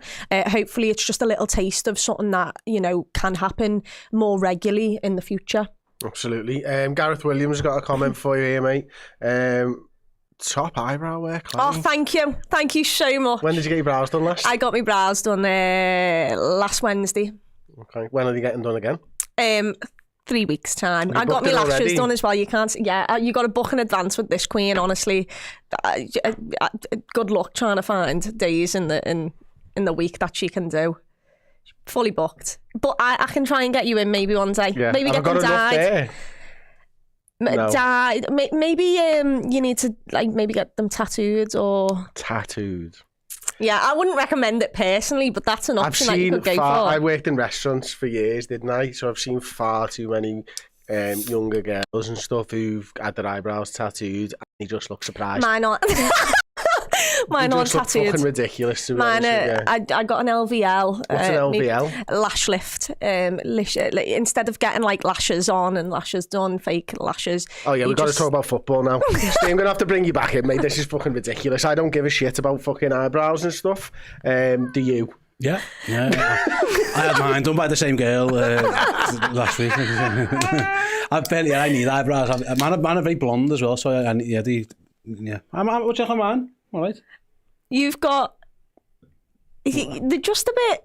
light. Blonde, yeah. Yeah, it's weird, isn't it? Because my facial hair is dark, but my eyebrows are... Listen, it is what it is. And I've got no hair on my head. So it's like dark hair, light hair, no hair. It's like a scale, a sliding scale, yeah. Oh, dearie me. Eyebrow chat, you can tell this Champions League game doesn't mean the world, does it? We're a minute and a half out. Speak to me about eyebrows all the time. I'll be so happy. You can start a podcast. Me and Abby Rudkin will bring you stuff. Yeah, you're going to run out of content pretty quickly on eyebrows, I'm sure. On eyebrows, but on the rest of on what me and Abby talk about on a daily basis, absolutely not. I need to. Who'd watch it? Everybody.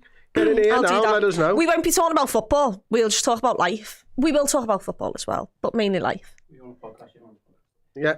We've been saying for ages, get a podcast. Yeah, okay. It'd be brilliant to watch. Well, if Abby's watching this, which she said she was, love you, Abby. Let's start the podcast. She wants to start it anyway. Abby, if you're watching, just let us know you're watching in the comments in the next 5 minutes or so, and then we'll find out, won't we? Sorry, can I read the message she sent me? Go on.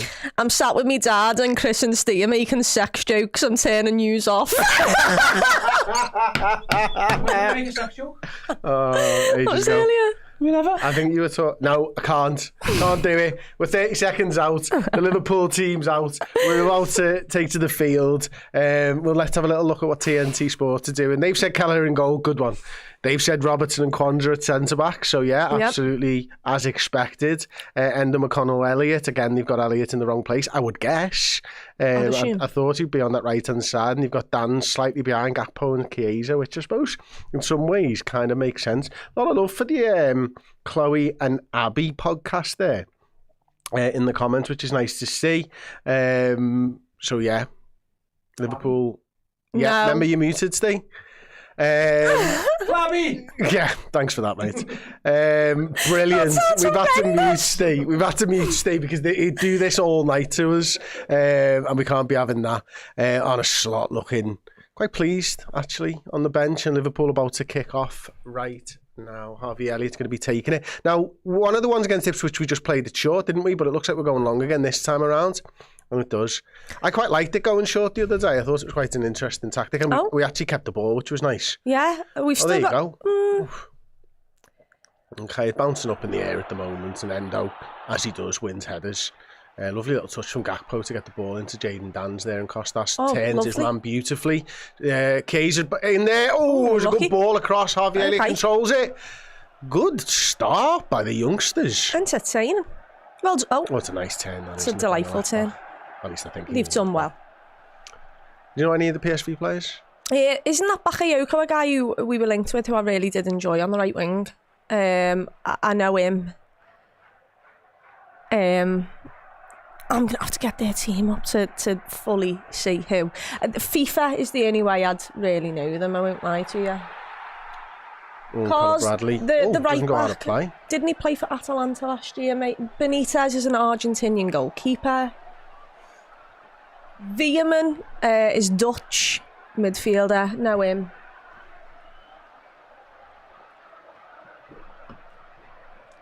Yeah, Bosca Cogley also, I feel like, has played for Italy and there's at international first level. Touch at centre back, just knocking it straight back to Kelleher. I like the captain armband on Robbo, you know. I like this kit. I'm a massive fan of this kit. Well, Kwanzaa does well to just step That's forward delightful, and play the ball into Harvey Elliott. He's about to cross over the halfway line now. He's got Chiesa to the right-hand side, which he uses. It's a terrible ball, really. Chiesa does well to just get a little touch on it. But PSV, unfortunately, get the ball back.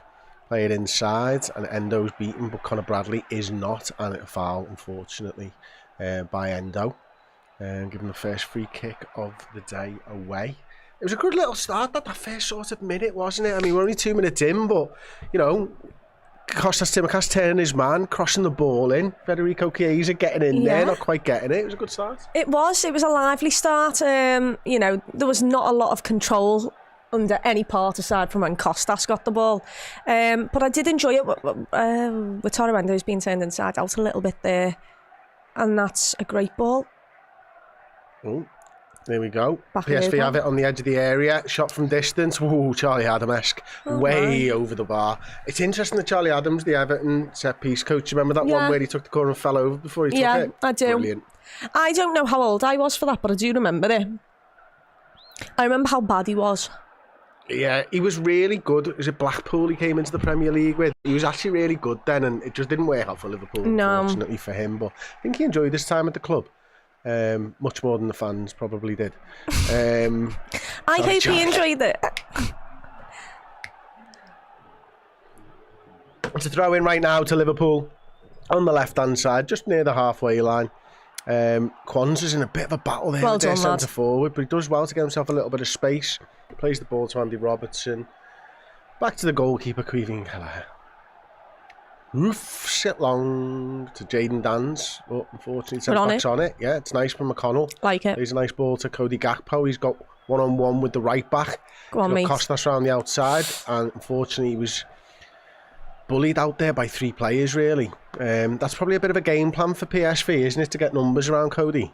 Yeah, and hopefully that just means that there's more space around the likes of Dan's, and if we have confidence in him and we can feed the ball and he can trust himself and back himself, then hopefully he will have enough space to turn and cause them a little bit of danger. But yeah, like you said there, they obviously know Cody Gakpo quite well, know his qualities and know he likes to cut in with his right foot, so they'll be all over that. What a run by Bradley there through the centre. Go on, what a touch. ball as well by Robbo, was it? Unlucky. What a run by Conor Bradley. Spotted it so early, Robbo. He gets in, couldn't get the ball under control though. But Love that. Brilliant ball by Robbo. Brilliant ball, brilliant run as well. Right through the heart of their defence. Great ball, great weight. It's just unlucky with the touch. I actually thought he took a decent touch, but it's just got away from him. And to be fair to their defender, he's recovered quite well there. But nice sign so far. It feels weird having Steve right there. It's a bit off-putting actually, Yeah. isn't it? Yeah. He can't speak. He can't. He's updating us on all the other action. It's obviously a scintillating start. Yeah, you have to say I was waiting for the Conor Bradley thing first. So yeah, Aston Villa beating Celtic at 1-0, early goal there. So as that stands, Celtic have now dropped out of the positions where Liverpool will be playing. Sorry. What a shot that is! Was that Chiesa? Of course it was Chiesa. He averages 6.99 per 90. 6.99 shots per 90. He's got one so far.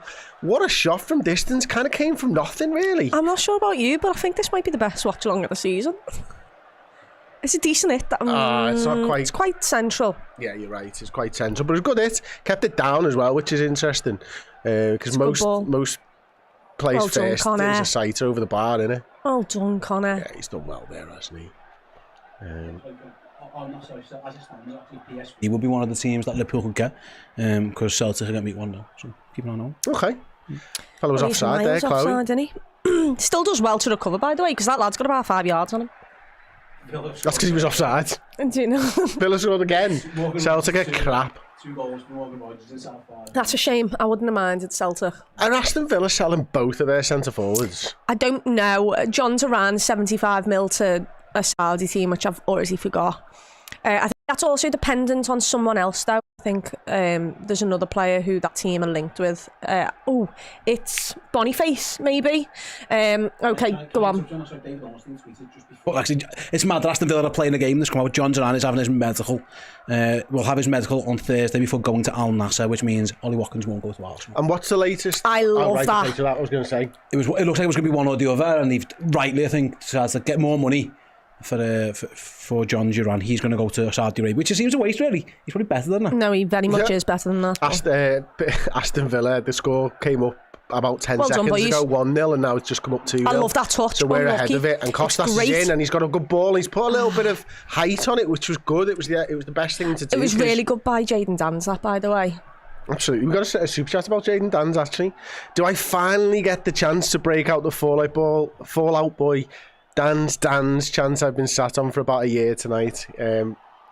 I don't know, Craig. I'm not sure it'd work on the cop, but you can try. Yeah. Fallout Boy on the cop is not something I can imagine. Yeah. Feyenoord again beat 1-0 by Lille, so Feyenoord are currently one of the teams that Liverpool could. Cody Gakpo's got it left hand side, plays the ball back. It's that McConnell, is it? Yeah. McConnell's got it, plays it inside to Harvey Elliott. I haven't really seen much of Harvey so far in the first 7 minutes of the game. Liverpool have got their defenders nice and high, trying to pin PSV back, but they're being pushed back themselves at the moment. Robbo, another ball over the top. Cody was offside, wasn't he? He's got it. He had a chance at it, a sniff at it. He was offside though, yeah. It was a nice run, but I don't think the pass was actually made for Gakpo. Are you surprised that we've dominated so far? No, I said before, didn't I? I thought Liverpool would, and I think I thought we'd dominate the ball and we'd struggle in the final third, because that tends to be what happens, isn't it? Yeah, when you play it's just a decently changed side, so you can understand if it didn't have as much rhythm, and also there's something on the line for them, so you could understand if they had a lot of possession, but I think we've done well so far in the first 8 minutes. Yeah, well everyone done. Trying to go at 110%, aren't they, to try and win the ball back, and also impress Slot. I think that's what it's about for a lot of these players, isn't it? Kwanzaa, still, he's not had loads of opportunities, Chloe, but I think he'd be disappointed with what he's put in so far this season compared to last. Yep. You know, Conor Bradley looking to impress Harvey Elliott, Cody Gakpo again against his former club. Yeah, and even, you know, we know... Oh, a lot of long balls. Well done, Robbo does Robbo. brilliantly, doesn't he? A lot of long balls so far in this game. From both, a lot of deep-lying runs, and, you know, we can both use them. We've not got loads of pace at the back, I think it's fair to say, but that's a really good run, really good ball, and thankfully Robbo was deep enough that he'd had a couple of yards on him, but it's clearly a tactic for both sides right now, and they've got some pace up top, and I'm hoping we do with Chiesa. I don't actually know how fast he can run these days. Yeah, he doesn't look as fast as he used to, that's for sure. Yeah. But I don't know whether that is he lost that yard or is he it just in not, his mind? Is he just not Daniel there Sturridge yet? used to always say that, like... It's a corner. Oh, good play there, Conor Bradley. Just bumping into his man. Looks like it's gone out for another corner for PSV. Pressure's just changed slightly. Yeah, next time, Steve, we need you to... just wave your hand in the air or something so I can be like, there's been a goal at Villa Park, but who? But to who, Steve Hoare? Which is what Kane I don't know, Jeff. I was expecting him to wave his hand in the air then, but he's not. I'm going to leave my mic on, I think. We have to wait for the corner to be taken. I've got a few updates, actually. There's been quite a few goals around. Okay. It's okay. PSV have got a corner right now. One hand in the air. What does it mean, Chloe? First man, you're right. Oh no, it means it's a great corner. They should do better. Can I fill you in on some of the results? Yeah, so Celtic, we know, well, Aston Villa are beating Celtic 2-0. Bayern are winning 1-0, which takes them out of contention for Liverpool in the next round, which is a good thing, I think, for us. Inter Milan are beating Monaco 1-0. Lille are beating Feyenoord, which puts Feyenoord in the danger zone of playing Liverpool. Can we see the league table on the screen, please, Aaron, for our benefit? Go on. You've got... Great. I can zoom it in. You know what, lads? It's a big league table. Atletico Madrid are beating Salzburg, and PSG are 1-0. PSG need to win that one, and they are doing that so far. It's Juve, PSG, Monaco, Feyenoord? Where is City? That is what I would like to know, please. Touched by Jaden Danns. In terms of who we can face, it's Juventus, PSG, Monaco, and Feyenoord. Yeah. City are still out as it stands. Great. They're still drawing. Okay. Can you check what the deal is in terms of like the momentum chart for the Bruges City game? I can do that for you right now. Thank you very much. PSV have got the ball at the back. Jamie Lown. Super chat, thank you so much. How are we all? I'm playing darts while watching, listening to the Dream Team. I've got BBC Red Button with scores coming in on mute. Come on, Redmen. All good, thank you, Jamie. Appreciate you joining us. As PSV knock a lovely little ball, and McKellar is there to recover and quickly pass it out to Conor Bradley. It's been a good little start for Liverpool, hasn't it? And then first sort of 7-8 minutes, really good. Federico Chiesa wins the ball back beautifully, and then Unlucky lad. PSV are just starting to get a foothold in the game. Yeah, they are starting to actually control it a bit better, keep the ball more. But I thought this was going to happen anyway. They've got to come out at us, so Liverpool will just have to soak up a little bit of the pressure and then try and get them on the counter if we can. But at some point it'll come back to us. Another ball over the top here on the right-hand side. They've won the flick on. Well done, Robbo. Rolling back the years. Absolutely love it. It's a good ball to Jaden Danns up front. There was a breath there. Were you just watching our game? Were you just watching our game then, Sting? I think I was breathing. I don't know. Oh, right. You went... Oh, yeah, maybe. By the way, to answer your question, the momentum chart is just Manchester City. Okay, what's the XG? Because I did down as Norton, 0.23. Yeah, that's exactly what it is. So Bruges... Oh, no, I can't see the XG on here, so let me find that out for you. I mean, it's all City, mate. That's what you need to know. Not much happening there. The Lim reporters hope Aaron has Red Bull or coffee. Cheers for the updates. I don't think he drinks Red Bull. He doesn't drink. He drinks coffee, but it's too. Unlucky, McConnell. I think it's too late for coffee for him. Maybe a peppermint tea. That's his drink of choice. Well, he probably didn't want Aaron, have you got a peppermint tea? He's got a peppermint tea. I know, Aaron. There you go, you do. BM says both Liverpool teams are playing right now, so we've got both matches on whilst listening to you guys. Thank you so much. What's the score in the other one? Alex Reed has got himself a jasmine tea. I like a jasmine tea, you know. I'm not into it. It's not a bit of me, that. Any of that. You just don't like hot drinks, do you? I love tea and coffee. Absolutely love tea and coffee. I go Costa all the time in this way. Yeah. We were in Costa the other day together. I should really probably remember that. It was so memorable though, Chloe. It was such a good time. I forgot all about it. It's fine. PSG got the ball with the goalkeeper. It's not a problem. Wobbly Banana Aaron says peppermint kills boys swimmers. Maybe that's what he's trying to do. Go on. Well done. Well done, boys. He's got it. He's hit Jaden Dan's heel. He's still fighting. Well Brilliant, Federico. Get in, my son. I love him. Absolutely love him. He's got a bit of the dog in him, hasn't he? Love that. Harvey Elliott. I love that. Chiesa. Found Go a on, little lad. bit of space between the lines. Drives inside. He needs some help. Yeah. Definitely. He's turned everybody. He's got no options though. He literally There has was not a no single one to one. pass to. He's still going. it. Go on, Feddy. Don't foul him. Don't foul him. Get in, lads. Well done. I mean, he didn't win They've the ball. just switched the ball over to where he's supposed to be. Yeah. But that's fine. He's not getting across now. No. He's asked Dan to go across. He's like, fucking hell, lad, I've just run 70 yards there, mate. If someone would have gave him a pass. He did brilliant to turn the midfield all around. No Wataru. Yeah, PSV with a nice sort of ladder pass there up the field. It's delightful. Lovely little 1-2 then now as well. Left hand side, Conor Bradley 1-on-1. He's had a shot, keepers all day. No problem whatsoever. It was a cross shot, really? Yeah, it was a cross there. Can I give you an update, by the way? As it stands, Feyenoord have equalised. So as it stands, Madrid, Juventus, PSG, Monaco. No, thank you. Are the 4 teams. Liverpool could do a bit of movement there. Maybe if Real Madrid want to score a goal against Brest, that would be nice.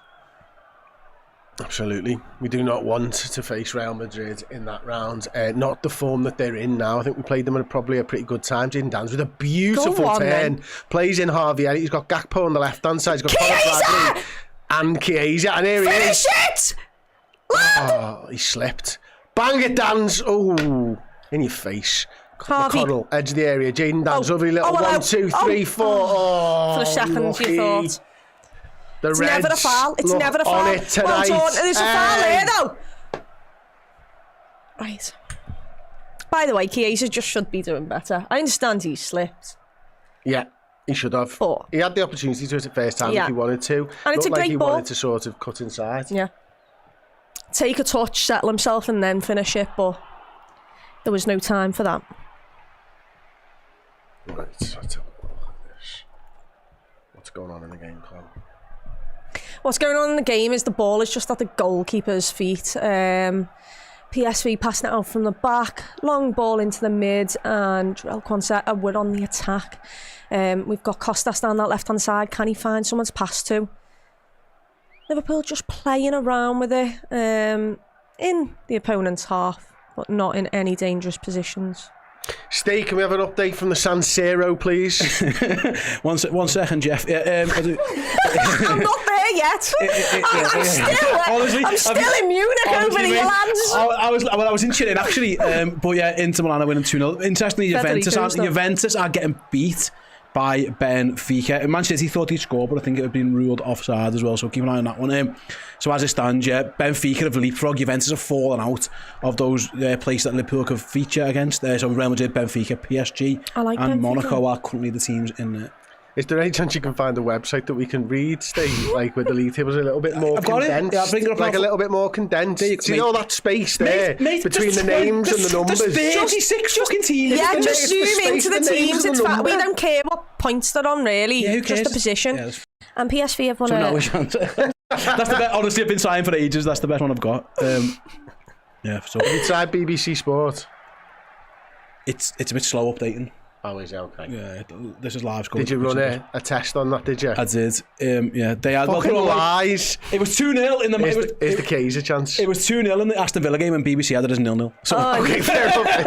It's a good test. It was. It just got away from in that first touch, didn't it, Chloe? Yeah, it's a bad touch. He should do better. But it's okay, Chiesa, keep going, lads. First of all, can we clear the ball? Get out the danger zone. How are Barca getting on? Oh, sorry. Yeah. I forgot that you were talking to me. It's still 0-0. What I'll do soccer Saturday. Go! I'll do that. It's okay. I don't know why I'm getting that excited. It was their free kick. I wasn't excited. I was like gutted. It would have been a screamer though, which is what I'm saying. Oh, I like that's it. a good effort. Yeah, it is. Oh, Keller leaves it though. Yeah, Kelleher knows. Sorry guys, I won't get that excited again. I'll calm down. Right, let's have a look at the table. Let's see football. We'll just look at it that way around. It's fine. Do you think with all of the like talk around these final match, everything's going to be played at the same time? There would be like there's actually too many games to keep your eye on, mate.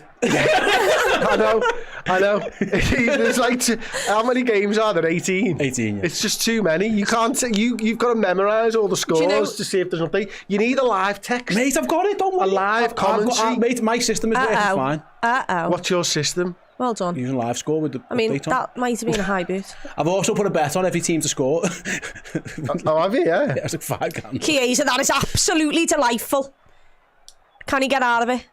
I just want a throw-in. Love that, lad. Shall I go soccer Saturday? Goal! There's been a big goal actually. Zagreb have beaten AC Milan. Oh, well. So as that stands, AC Milan are out of the top 8. So that's a huge goal for them. Zagreb. I forgot that you even had to worry about this top 8. I was just focusing on the bottom 3 that we were. No, I know, but like, I was just focusing on the 3 teams that Liverpool could have got. What that means for them is Bayern Munich are now in the teams? top 8. Sorry, Borussia Dortmund are in the top 8 and AC Milan have dropped to 10th. That's a big goal for them to concede. That's crazy. That's where the action is around that 8th to 12th range maybe, and then a little bit towards the bottom of the table. But yeah, that's a big goal. Especially because Dortmund are winning as well. That's why there's been a little bit of a leapfrogging for them. So I'm enjoying this. I feel like I'm on a proper TV show, not just YouTube. Yeah. PSG have scored again, by the way, so they're going to be... There's a lot going on over where you are. There's not a lot going on where we are, though, is the close. No, absolute. Should we just put a one on Steve and let him just talk about all the goals that are happening in these 18 flipping games? Enjoy, Steve. Okay, let's go with the winning 2-0 now. And that's about it since the last update, to be honest with you. The biggest goal, like I say, so far is definitely that AC Milan have fallen into the out the top 8, into the... They're actually 10th at this moment in time with the results going against them. They've got work to do against Zagreb. Okay, PSV have got the ball. Liverpool, actually, sorry, I've just won a throw in through Conor Bradley. It's a terrible throw in, really, isn't it? And he does well to recover, make the tackle. Oh, Chris, we've had the best comment of all time. From Jono. Says, Steve is Scott Hansen. Oh my God, that is my dream. Oh, he's quality. I love Scott Hansen. That is the best comparison anyone's ever made. Thank you so much. If you can go to the quad box. That would be fantastic. It's a fucking... What's 18? What's 18 in that? Like, I don't know. Someone in the chat let me know if Oct is 8 and Dech is 10. What's 18? That's what I'm fucking I've trying to do. no idea, but you can't go to it anyway, so it's pointless. They've got a good strong hat game in the crowd there. Did you notice that? No, I do love a hat, though. I mean, they were strong. I do love a hat. Liverpool have a free kick on the halfway, and nothing's really going on in this game at the moment, to be honest. I was going to tell you about the hat that someone's picked up from me in PSV. All black. PSV hat. Nice. You got it here? No. You got a photo of it? I do, yeah. Let's have a look. Okay. I'll describe it for you. Yeah.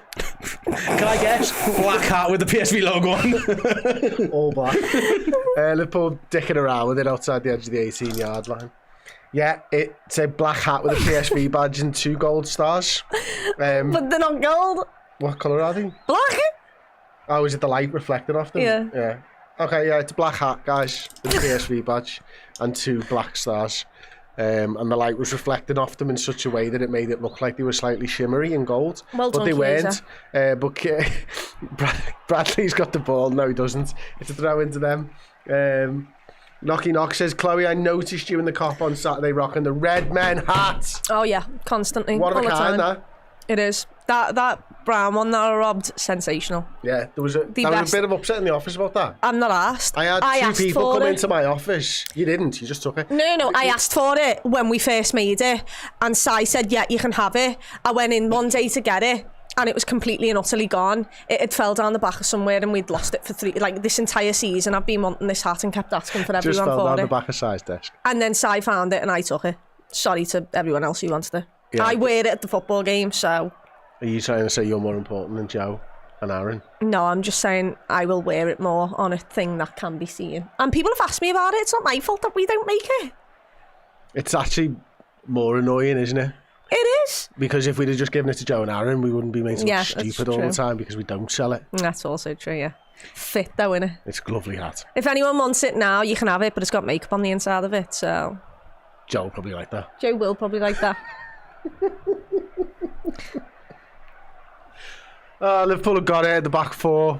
Captain Andy Robertson's got it, plays it into McConnell. Any updates, Steve? Nope.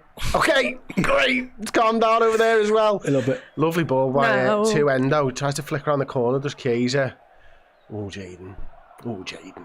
Come on. What have you liked from the Liverpool players so far? The kit that they're in. Okay. Any performances? I've maybe? enjoyed the fight and the energy levels. Chiesa obviously just getting stuck in, chasing everything down. I've enjoyed McConnell actually on that left side of midfield. They are on the attack, so shut up. And they got it on the right hand side there. Bakayoko. Kwanzaa's got a man to mark and he does it well. Numbers back now for Liverpool. There's one on the edge. I can't Terrible believe shot. what he's done. Is that Terrible Veerman? shot, yeah. He should do so much better there. I don't know why. How did he do that, Clow? I don't know. It's like Oh, it's his left. It's his his standing foot. foot. James Daniel asking, are Brest sticking out tonight? Steve, are they? Let me just Google Brest. 1 sec. Yeah. No, it's 0-0. But I'm having fun over here. Keyes got a little bit of a chance of getting that back. He's go on, done lad. brilliantly. He's gone round his man. Oh, it's unlucky, Keyes. Left back recovers. Oh, he's got a he's on chance that. again. Where is Keyes? Yes! It needs to get in! For fuck's sake! He scored it! Did he? I didn't see He that. slammed it into the back of the net. Sorry, I just screamed for the pen. When Harvey Elliott's scoring goals over here. That's a bit rude, that, mate. Oh, Sorry, I thought it was a pen, so screamed for the pen, saw him point to the spot, didn't see the ball go in the back of the net. brilliant from Keyser, isn't it? Talk me through it. Basically, it's bad touch inside the area. There's really not much in it. I'm not going to lie to you. taking But it's the a bad goal, touch by Veerman. Chiesa, who lost the ball, tracked it down, got his foot there first, and he's just accidentally kicked us. Don't tell me you are injured. He's just Because shook hands with him. honestly, lad, what is in it for you to be injured?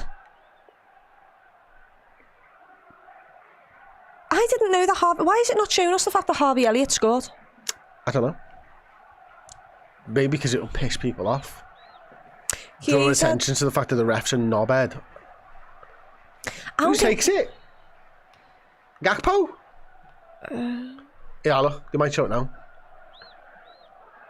Yeah, so it's a really bad touch. You can't see from that. I can't even see if he gets the ball. If they don't give this as a pen and we've scored, that's I'll be really fuming. annoying.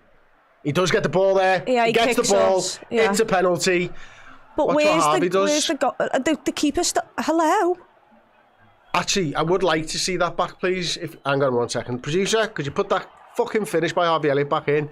Jaden Dans might have been offside and blocking the keeper, but I just don't know. Just don't know. I He's didn't not even shown see it the ball again. go in the back of the net.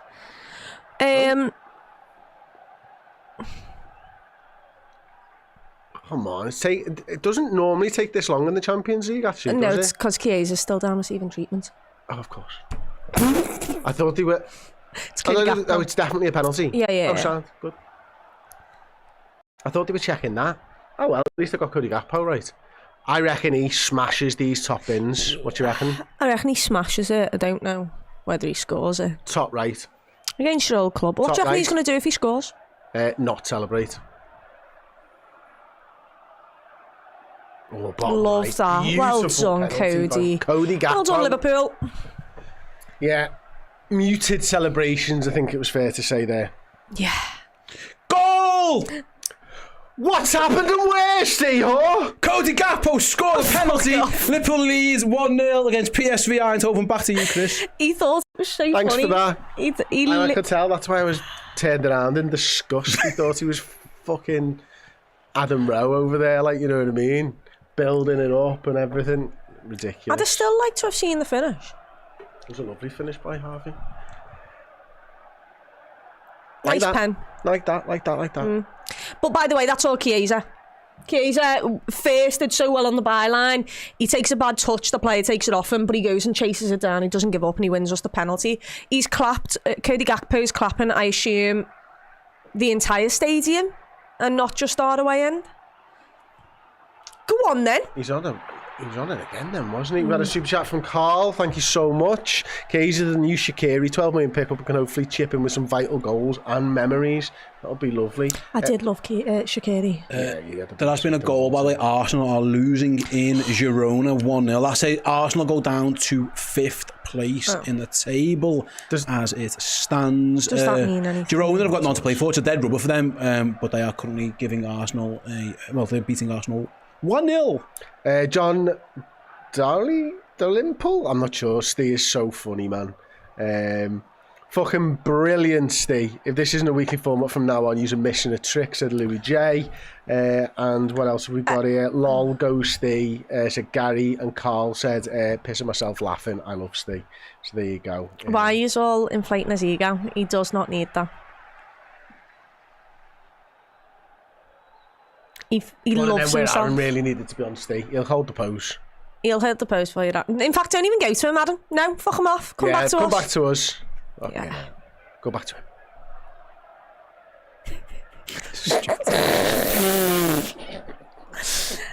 He's looking good. How many people are watching this? I don't know. 5.2 apparently. I feel sorry for each and every single one of you. Shut the fuck up. I'm brilliant. Right, Case got it right hand side. He's got to run from Conor Bradley. Can't go past his man though. His man was fast. It was never on, Geezer. He's on one leg. Ghosted, Pat. Well done, brilliant from Kwanzaa. Gakpo's going to look up, turn right, get fouled. Free kick to Liverpool, 25 yards from goal. It's Crossbow says, would love a Case goal if he stays on after that. It looks like he's ran it off, to be honest. Chloe, who's on this free kick? Looks like it's for a lefty. I mean, I'd say Costas, but I'd rather a right footer takes this, to be honest. Oh, you whipping it in? I'm shooting like left-footed. From there? It's 25 yards away, if that. Okay, who's hitting that, thanks? Elliot's the only one, and you can't think he can hit one from 25 yards. It'll only go about 20.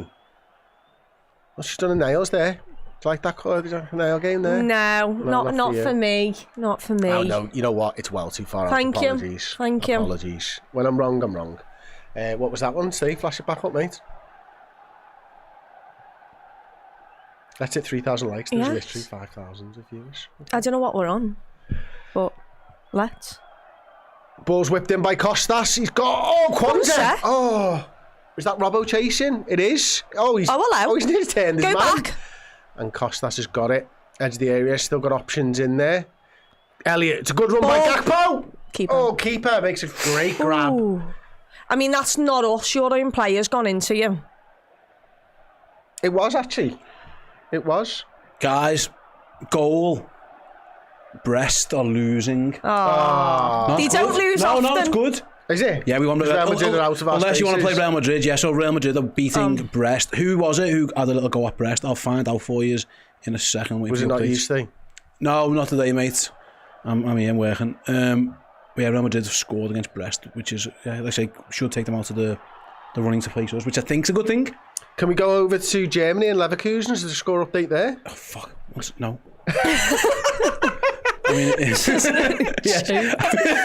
Yes, Leverkusen have scored against Sparta Prague as well. Leverkusen need that win just to guarantee top 8. They currently getting it, so that's good for them. They're getting it, are they, Steve? They are getting it against Prague. Brest are currently getting it off Real Madrid as well. Who do you think got it? I don't have a fucking clue. Vinny's always getting it. I don't know. I'm going to find out. At least this is fucking terrible. It's not. It's fun. Oh, dear you me. It was Rodrigo. Oh, Rodrigo. 27th minute. I'm trying to get updates on the goal. I'll get back to you how he managed to get past the Brest back 2. Maybe he went through the middle of them. Yeah. Are Brest sagging in the table? No. They're certainly dropping. They've dropped all the way to 18. Liverpool could currently be tied against Brest. Would be a great matchup for the Reds against Brest. A big matchup. Would you like to go to Brest? I think we'd all enjoy it. Would you stop off at Brest before the end of the competition?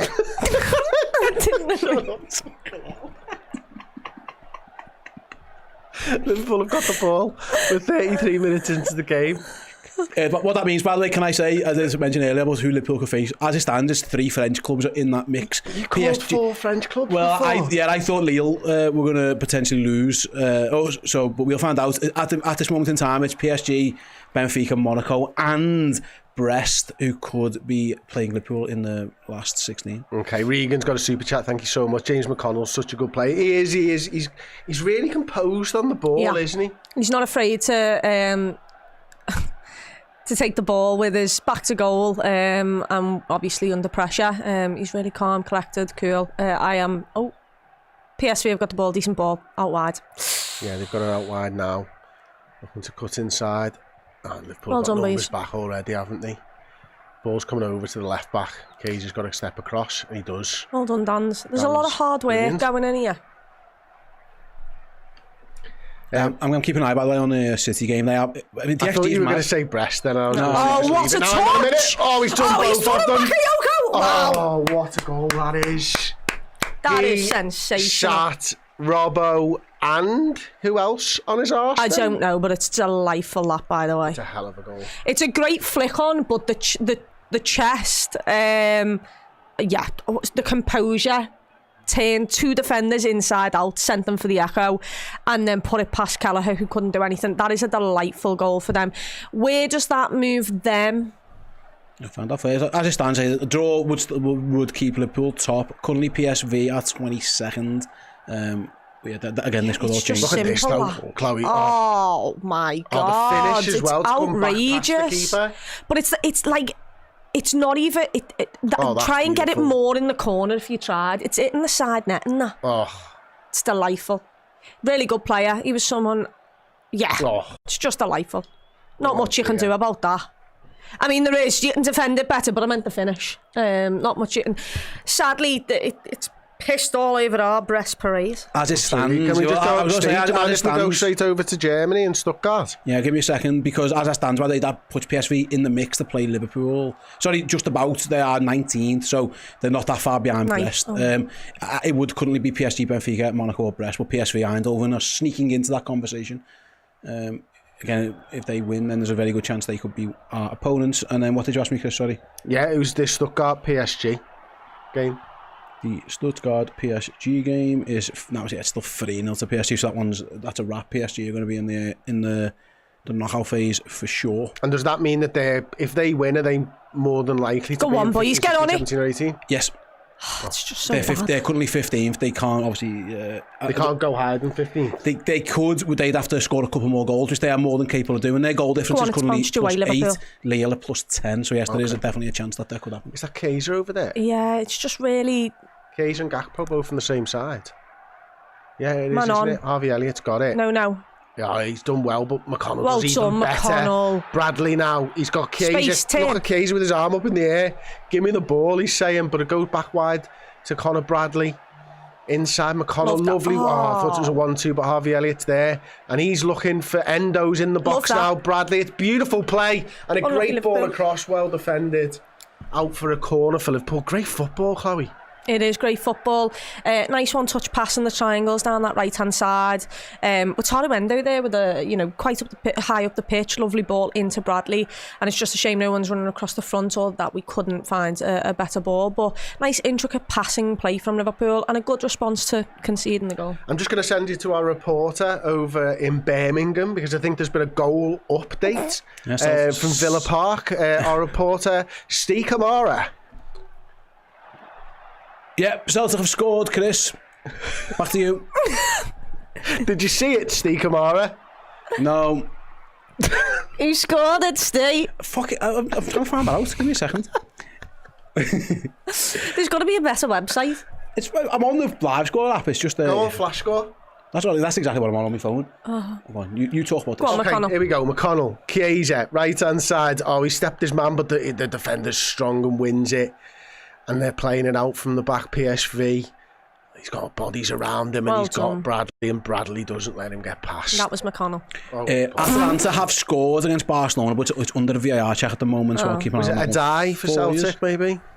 A die? By the way, Yeah, I think die. Arsenal have equalised Shame. against Girona. You think, or they have? Well, it says big chance, which usually means a goal is about to arrive on the app any second now. Monaco are down to 10 men Yeah, that happened against ages Inter ago. Milan. Lille have gone ahead against Feyenoord. That will impact the standings as well. I'll get to that in a moment. The Atlanta goal has been disallowed. Steve, someone in the chat has just said that Celtic have just gone 2-2, but I've not seen it on any of the websites yet. Man said, yeah, it's flashing as a big chance for Celtic. Oh, goal, 2-2. That is sensational. That is absolutely hysterical. So Celtic have got it back to 2-2 against Aston Villa. That actually gets them into 18th place. That would be one of the teams to play Liverpool. It's all I'd shifted enjoy it. again. Listen to now. It's all Why? changed. Oh, Endo, sorry. Go on, I'll come back to Big it. ball over the top. He's got Cody not great, Gakpo. He's got but- 2 men around him. Is he just Go going to on, try well and win done. it? Oh, play it in. Jaden Dance. One of you's- Chiesa. Oh, go on, yes! Brilliant play from Cody Gakpo there. Endo as well, the ball forwards. Absolutely class Love by it. Liverpool. And Chiesa gets another shot off. Doesn't go in, but Elliott's there to pick up the pieces. He is. It's absolutely brilliant. It's a ball high up in the air. Cody Gakpo doesn't give up on it. Just uses his body, muscles the defender out of the way. Somehow gets Sutton on it. Jaden Dans gets in the way of Chiesa, but jumps out of it. Chiesa with he's done well to generate that amount of power from that shot, by the way. And Harvey Elliott, who hopefully is on side, is there to tap it into the back of the net. Nice and composed there by Harvey Elliott. He's on side. It's lovely. The composure by Harvey Elliott actually needs to be looked at because the keeper is scrambling there and he's just put it back the other way. Lovely goal from Liverpool. Well You're done, right, though. Cody You Gakpo. called it with Chiesa. That's so easy to sky. Oh yeah, so easy. He gets over it. He gets so much power on it to the point where the keeper can't. He can only parry it because he's got to get his reactions. He's done well to even get down. And there's the celebration. You can't see me. John Cena. Everybody knows it. But we saw you, Harvey. And we recognise what a great finish that was. Chloe said it right then. I just want to repeat it because so composed, knew what the goalkeeper was doing. They're checking it for the hell he is something. looking I don't know. Let's hit that like button, guys, says Josh Worthington with a super chat. Thank you so much. What are you looking Been a really great football for this sort of. But I'm sorry, Side. what are we looking at? I think they probably looked. I don't know. Because if you're looking at offside, I think Are they someone's looking at blind. like did Gakpo handball it or something like that? Because no one was offside. How is he offside? It's not offside. It's his, for a start, that's his arm. That's his furthest place forwards. So What are you looking at? maybe they just want to watch the goal back against. They thought it was a really composed finish, Chloe. Maybe. It's been given anyway. Can I bring you an update on the standings then? As it stands, there's been a lot of change around Europe. Liverpool could now currently face Benfica, Feyenoord, Monaco or Celtic. I love it. Just missing out on Brest. Story that of is my a shame. life. Back to you, Chris. Benfica, Feyenoord, Monaco or Celtic, I did love you that. say? Yes, sir. No Okay. Brest. Big Kinda fan. like that. No Brest. Well, it really was a quick fire double from Idar for Celtic. I was corrected on my pronunciation in the comments. Hopefully I pronounced it right this time. Let me know. Arsenal's was a penalty by Jorginho. Not sure whether Steve covered that or not. He ya? did. He said they'd equalised. Yeah, did you? But not the penalty by Jorginho part. No. Okay. So it's right too. Oh, it's a good ball over the top. Robbo Why is there so sort of much slightly space? out of position. Nice one, Endo's lad. got it now though. Poor touch. Oh, is that McConnell? Oh, just rushed it a little bit. It's gone back Unlucky to the lad. goalkeeper. It's all going off because Arsenal, I'm hearing, in Spain may have another goal. Steve. What's the point of fucking telling everyone now? You guys just don't come to me. Yeah, there you go. Who scored it? I didn't even know they scored. I did. Do They've you know scored. what? I panicked because I didn't know the name of Girona Stadium. Okay, yeah. I don't know, mate. I can find that for you. We played there. I don't remember. My app's still saying 1-1, so maybe I'm a bit even further There's behind. news from Sturm Graz as well, Steve. Is that? Yes. All right, give me a second. Get on to flash score. I'm on it, but it's saying 0-0. Endo's got it. I don't know how to say the lad's name, the young kid. Nwaneri. Sorry, Scored for Arsenal. Steve was too busy covering breasts. Honestly, I got distracted when I googled breast. It's been 5 minutes. Oh yeah, Louis J said you should have said, "Is there?"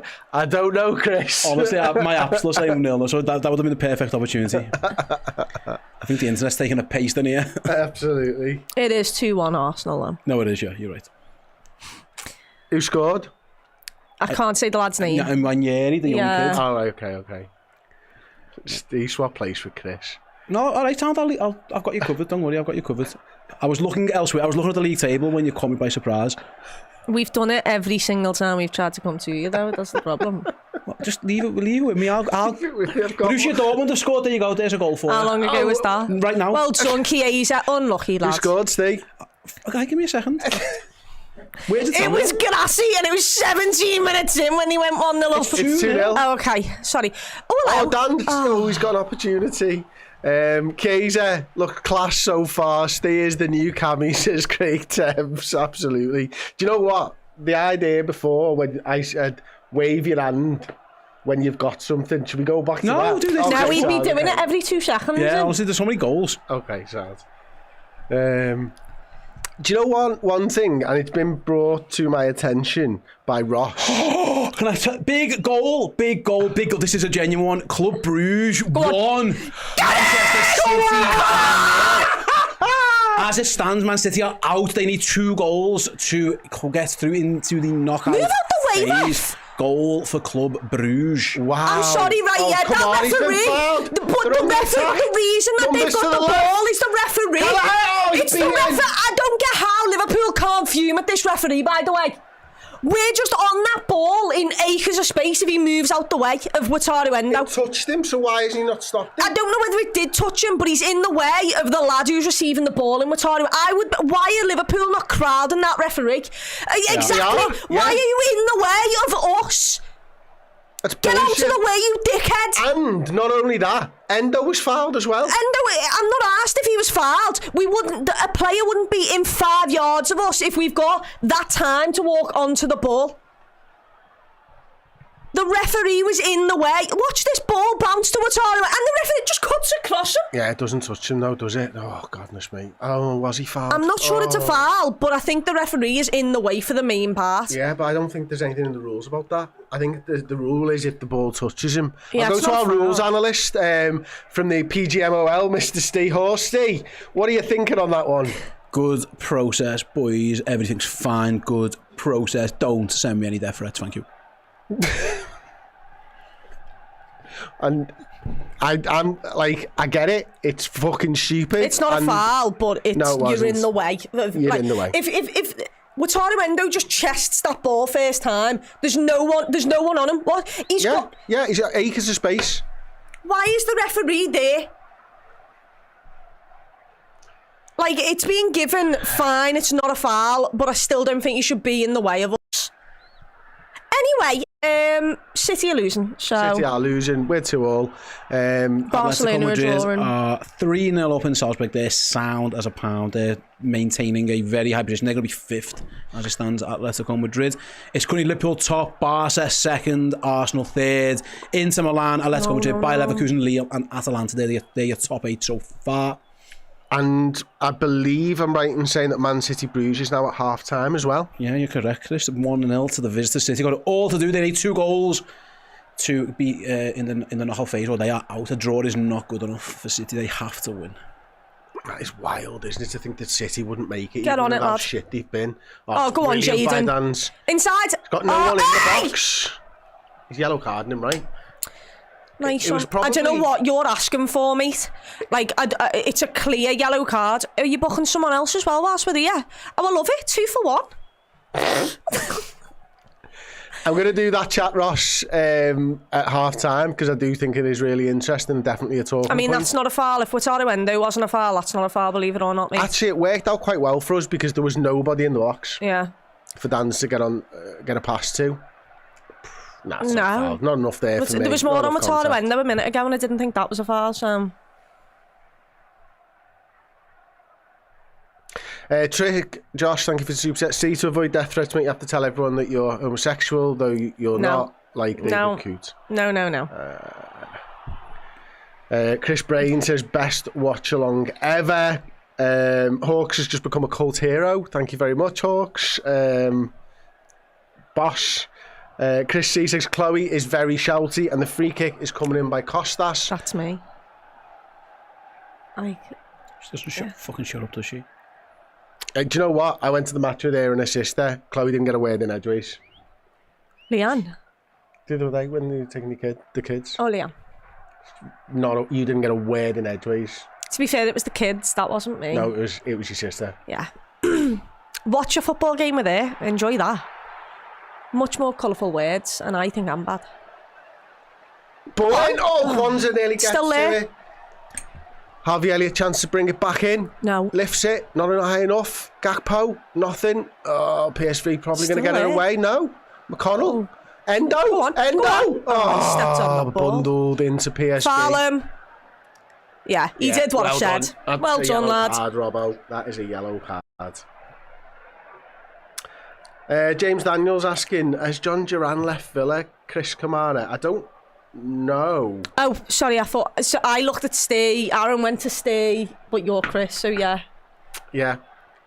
I don't know. I've been doing this. Steve's the man on the pulse at the moment of everything in the worldwide football. He's waving his hand. He's having a medical tomorrow. He is going to leave Aston Villa. He is going to Al Nasser in Saudi Arabia. So Ollie Watkins looks like he's going to stay at Aston Villa. Arsenal had a bid rejected for him. Did someone see that? Looks like Was he's that going funny? to stay. Honestly, I thought the half-time whistle got off. Was he jogging down there? He went to jog off, and someone was like, no, and he had to come and sit back down. It was very awkward. Lovely. It's crossbow. Let's just go for goals. Because we can't see Robin Kwanzaa clearly can't defend tonight. Let him go home. Let's just score as many as possible. I'm up for that. Oh, no, Kwanzaa. Oh, dear. Oi. PSV, man on the overlap. I just need the Bradley half-time. needs to get across. He gets a touch on it, it goes in. Did Bradley get the last touch, or was the touch from the striker? I'm not sure, but that's from Kwanzaa. I'm so sorry, lad, but that clearance was absolutely abysmal. He's not had a good half, Jarrell, has he, No, unfortunately? and the reason Bradley is now out of position is because you've done down that. the river. Yeah. Yeah, it's not been a great half for Jarrell, who'll have been keen to impress. Not been a great season for the lad, to be honest. No. What do you think's happened there? It's just confidence, I think, really. And because of that Ipswich game, first game of the season. I think he holds a lot of responsibility on himself, and he demands a lot. I mean, that's horrendous. And look at where he is then. Like, let's just have a look at this then, Chloe. Does Bradley get a touch? He definitely gets a touch. Does Robbo or the striker get a touch? I don't know. Let's see. Yeah, it's an own goal. It's an own goal. Yeah.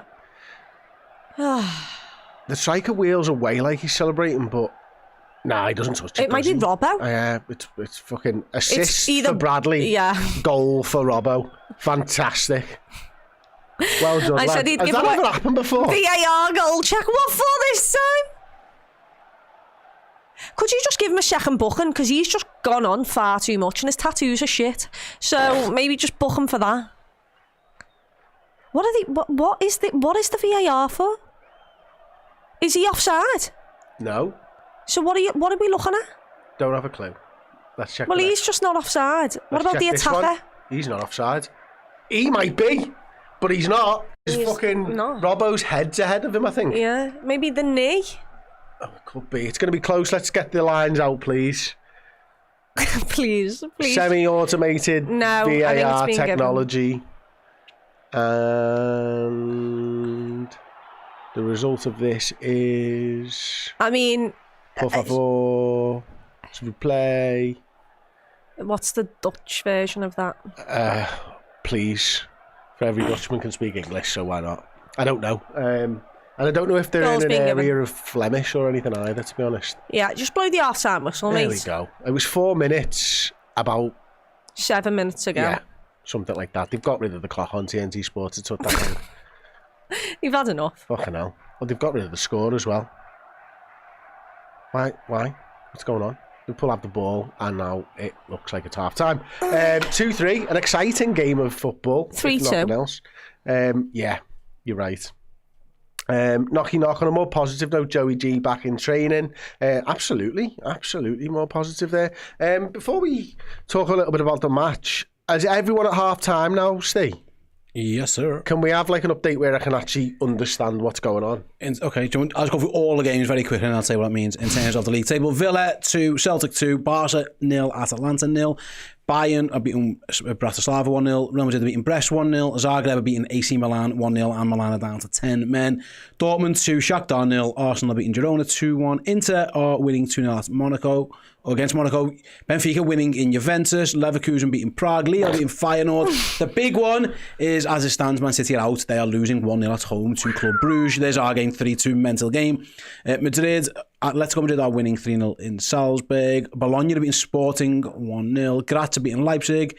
PSG are beating Stuttgart, and then Young Boys is 0-0. What that means for the league table so far, at the top, not much in terms of change really. Now, if Barca get a goal, Liverpool will be in a bit of bother there, and Barca will, if they care about finishing top, I'm not sure they do. Barca second, Arsenal, Inter, Atletico, Leverkusen, Lille and Atalanta make up the top 8. In terms of who Liverpool could face, which are all obviously keeping more than half an eye on, that places 15 to 18. It's currently Club Brugge, PSG, Benfica and Feyenoord. And then you go down to the bottom, the teams who are currently out, Stuttgart and Manchester City are both eliminated. They are two of the teams who could potentially go through as it stands. It was basically any two of everyone above Bologna, but yet City are currently struggling and they are out unless things can change. It's mental, isn't it? I mean, first of all, we've got a super chat from You Never Watch Alone, so thank you so much for that. Happy Chinese New Year to you. That's what the fireworks were last night. Yeah, it's the year of the snake, is it this year? Yeah, so I was wondering last night why everyone started setting fireworks off. It turns out it was the midnight before. Yeah. I didn't know. So, obviously, Chloe, Manchester City, we'll talk Liverpool in a second, but it's a big talking point at the moment, Manchester City not making it. Do you feel like they will turn it around? Because am I right in saying here, right now, they need to win? Mm-hmm. Yeah, no, they do. A draw's not good enough. They need to win and need to hope the teams above them can't get, like don't win. Basically. Teams like Sporting, for example. If City win, they're going to be through because the way it all works out. That's sad. Can they turn it around from a goal down? They can, because it's Club Brugge and it's Manchester City. However, they haven't shown it enough this season. What they have shown is going 2-0 up and then losing 4-2 last week against Paris. So there's a lot of pressure on them.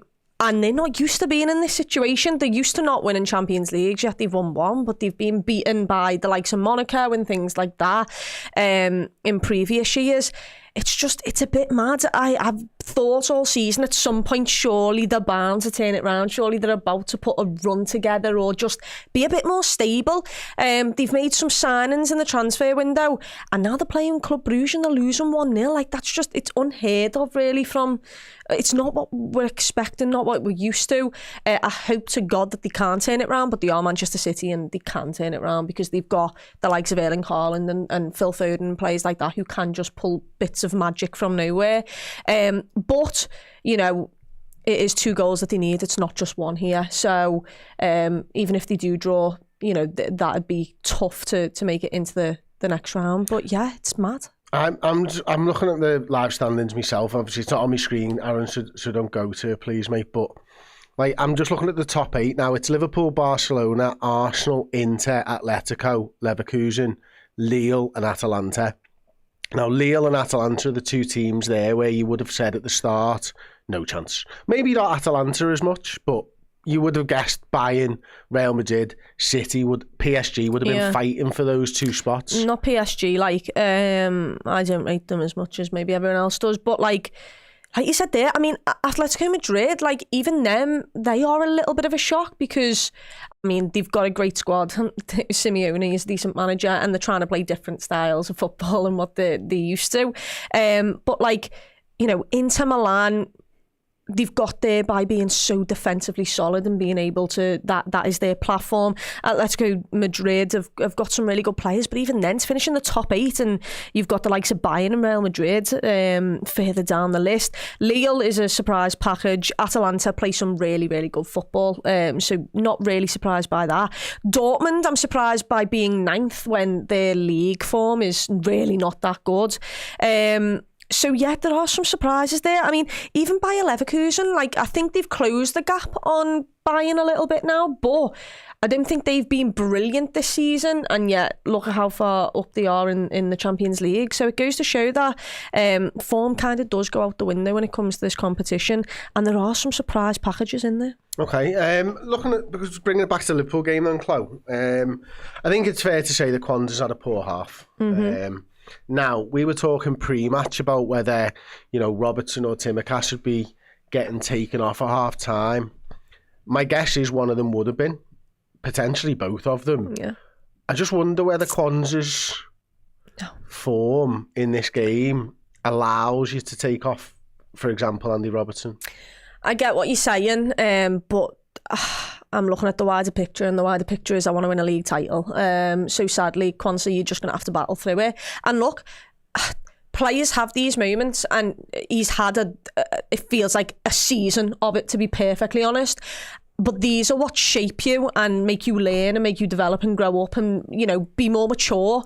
You've got to learn how to deal with the setbacks. I'm pretty sure in half time now there'll be lads getting round him and, hyping him up for the second half and making sure that we can help him out through the second half. He'll have Wataru Endo, I assume, next to him if Robbo goes off, and Wataru Endo's done quite good at centre half so far this season. But I'm sorry, lads, you've just got to deal with it, because right now I need one of Costas or Robbo to come off, because they're the players who's going to be starting at the weekend. So yeah, he's had a tough season so far. We can't underestimate that. It's being pretty bad, but he just needs to stay humble and keep working, because we know that he's got the quality there. He's young, these players have these rough patches. Sadly, he's going to have to play through it right now though, because I'm not risking anyone else. What are you looking at then in terms of the subs?